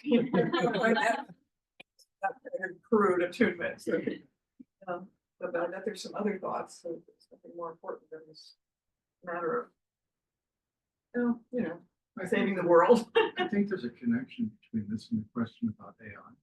Mm-hmm. If you think about the global attention economy, this digitally orchestrated attention economy, the purpose of which is to attract, pull, and then direct human attention, and consider that attention is perhaps the most basic form of sentient presence. There's a feeling presence. That's a sense of there are things that matter, and there are things that matter less. Mm-hmm. That kind of decision, that choice, and the commitment of energy, then biologically, whether you're a single-celled organism, mm-hmm, or a human being or an ecosystem as a whole, there's that mobilization of all forms of energy that's led by attention. So when we have these global platform capitalist systems that are attracting huge amounts of human attention and then manipulating that attention, it's mass experimentation in shifting energy, where it's a blending, an interesting blending of biological attention energy, mm-hmm, and electricity that's being circulated through algorithmic systems. Wow. So you've got this odd blending of two energetic forms that are changing not just the causal dynamics of what's going on in society, but the agential dynamics within society. And there's that mediation going on, and it's all at this point about power. The power structures, like in my talk, I said this number, mm-hmm, of the distribution of wealth, it's just astonishing. It's connected directly. Mm-hmm. Yeah. Oh, nothing more important than paying attention to the way in which attention gets manipulated by power, but we need to therefore be paying attention to those systems of power working in and through us, working in and through just the vibrations of our adrenaline, instead of being afraid of it too, like, which I tend to be, adrenaline's always flowing for me when I'm doing anything public, to learn to flow with it, and then it really does function in a vibrant way that holds attention. And our attention is being so massively and successfully manipulated. Well, I would analogize it to inserting electrodes in the brain, and you can get people to raise their hand and ask them why your hand went up. And because nothing in the evolutionary or personal history of sentient presence could that be explained otherwise than I have a reason for raising my hand. Otherwise, my hand doesn't go up. So people in these experiments, when this has been done, will say, oh, I had an itch. And I think what's going on through the digitally mediated attention economy is the insertion of computational electrodes into the body politic and manipulating people's choices and decisions in ways that they, for no reason other than there's no other explanation in evolutionary terms, it's my free will. It's my choice to do this. I'm choosing to vote this way. I'm choosing to have this purchasing. And we're really going to be hopelessly helpless if we just resort to our individual will as a way of fighting back against this kind of machine that is getting our attention. As you speak, I realize that, given all the power that it's channeling, especially through AI and its whole politics, to get adequate energy, of course, we need our communities, but we probably very much need the bodily energy that we gain from attunement to our ecologies, right? I mean, our bodily ecologies and the way in which we are in our environments, in the earth. I suspect, because we don't have some of the mass systems to fall back on, we need to be able to fall back on the non-human. What you were saying earlier too about attunement, because attunement's rhythmic as well as, tones connecting together, harmonic, it's rhythmic. And rhythms rely on continuity over time, as you were saying. And there's all these experiments. There's all these experiments done with babies and their mothers. And you can hook them up through a TV monitor. And as long as the mom's responding in real time to the baby will be comforted when the televised mother interacts with them. But if it's asynchronous, it doesn't work at all. So we've got this way of being social now that's totally asynchronous, which disrupts the possibility of rhythmic attunement with one another. Whereas this full bodily, emotional, intellectual connection that's going on rhythmically over time. And that's what we're losing through this internet-mediated sociality. So I think it connects perfectly with what you're saying, that the attunement has to be done temporally, not just instantaneously, the simultaneity of asynchronous connection over time. Over time, but with the pulsation. Absolutely. That's rhythm. The actual occasion, the moment. Right, but you're so right. It's all about then, building up whole networks of such moments, the networks that constitute us as individual persons through time, but then, of course, all along the way, the networks of relationships, the more mindful we are of, the more we can strengthen and empower against the powers that want to just disempower and separate. Temporal point, I had one other question that was raised when you were speaking, because I thought it was really interesting that you talked about the notion of recycling and in relation to history. And I was thinking about, Jesse and I are teaching a class right now on Afrofuturism, Indigenous futurisms, and Asian futurisms, creating meanings of life through that. But one of the lessons that we just led our students through was the idea of sampling and the possibilities of using and kind of reclaiming, resituating a history. And so we use this example from DJ Spooky, who was a DJ who reimagines sonically as well as visually Birth of a Nation, and reclaims it in order to tell an anti-racist story. but it was interesting because the way that you described the notion of recycling was kind of a reimagining of this temporal, resituating it, giving it new meaning. So it was still, I don't know, connected back to what you're saying, Peter, right? There's still a way in which there's a rhythmic opportunity there by resituating the history, as opposed to just imagining a history in its moment, right? Yeah, that's beautiful. Yeah, the recycling would be that a reimagining of history. There's a lot of toxic trash in our history, and there are a lot of gems, and then there's a lot of kind of in between stuff that you might be able to recycle. So we have to do something like that sorting, the real toxins that just have to be sealed off somewhere, you know, the Nazi histories, et cetera, nothing to save there. But on the fringes of it, what persuaded reasonable, yeah, we do that sorting into degrees of toxicity and recyclability of our history, but it is an ecological metaphor that maybe is more helpful when we do, as you say, really connect it to vivid moments of shared experience. Just and the one of your points on the subtitle studying like all that we need to be some ritual. Yeah, thank you. Right, so discerning the divinity of process or something like that. The discernment is a very important discipline, and you know, I'm perfectly willing to call it a spiritual discipline, and it has my Quaker childhood in it, you know, but it can be it is mostly altogether secular, but that you know, that discerning attention. Buddhist type closer to the concept of consciousness. I know that your consciousness is much broader, but anyway. But has a moment to moment actualization to it, which I would think Buddhist practice is much more likely to bring home and intensify than any standard Christian practices, which just don't cultivate that mindfulness. Cultivate at the place of fire. Right. I mean, of course, I like to go to monasteries and follow some of the Catholic practices, but you know, if they're really Catholic, they're also really overstructuring the silence.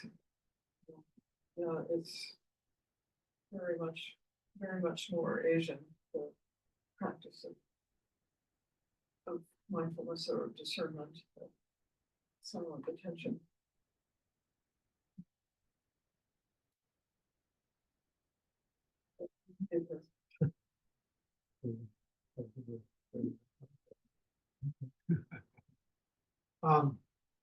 So the moment to stop. I think yeah, and a certain like reverence too for and also gratitude for what we've experienced, and thank you so much for being here virtually and here bodily and in person.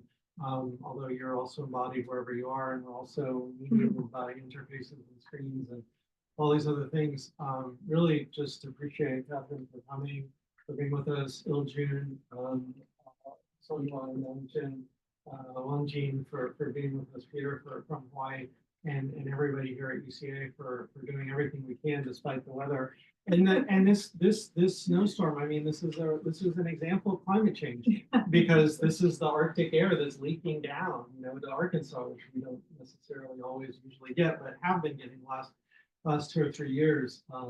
So we're all sort of bracing for that, or we're all sort of maybe fumbling around trying to find things to do, to say, how to intervene, how to make a difference. And I think that conversations like this are important. And I think that like none of us have the answers, and none of us or none of what we're talking about or bringing to bear or wanting to affirm, none of that's pure. Like none of that's monolithic. None of that's, there's not this pure, you know, Korean essence. There's not this pure Christian essence. There's not this pure America's not, but you know what I mean? Like embracing our impurities and embracing our togetherness, our assemblages and the corruptions and the messiness of with us and with all the microbes within us and the other species and the cosmos and the computers. So it just is an extraordinary thing, and it's really amazing for me to just be able to have this here in Conway at UCA in these different very different modes and very different presentations and yeah, just to also appreciate Stanley Chen's talk yesterday. And I was thinking, I said last night, I think that what I do is fiction. I don't know if any of you feel that, but I feel like I'm always writing fiction because I don't know what it means to write nonfiction, and it's always a creative art. And the last thing I'll say is a little bit depressing, but I want to listen to Ilgene about what you said about the ghosts, like the ghosts helped, right, in terms of the martial law in Korea. And of course, we need ghosts here to help us with our administration and some of the things that are happening. But we can also think about how we become ghosts for others, like what to do with our deaths. I mean, I know that sounds, sad and depressing in some ways, but at the same time, right, like this is what we're facing, is this kind of mass death and dying, and we're going to die anyway, and we always are going to die if we're living. So what are we going to do? How can we turn ourselves into ghosts for the future, not just our bodies in the present? So thank you for that, and thank you everybody for being there. And stay safe and warm through the weather and the cold. Let's say goodbye. Thanks.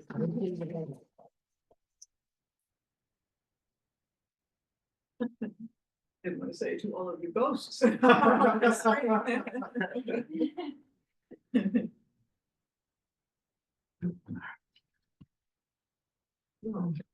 want to distribute? Do you want me to help distribute?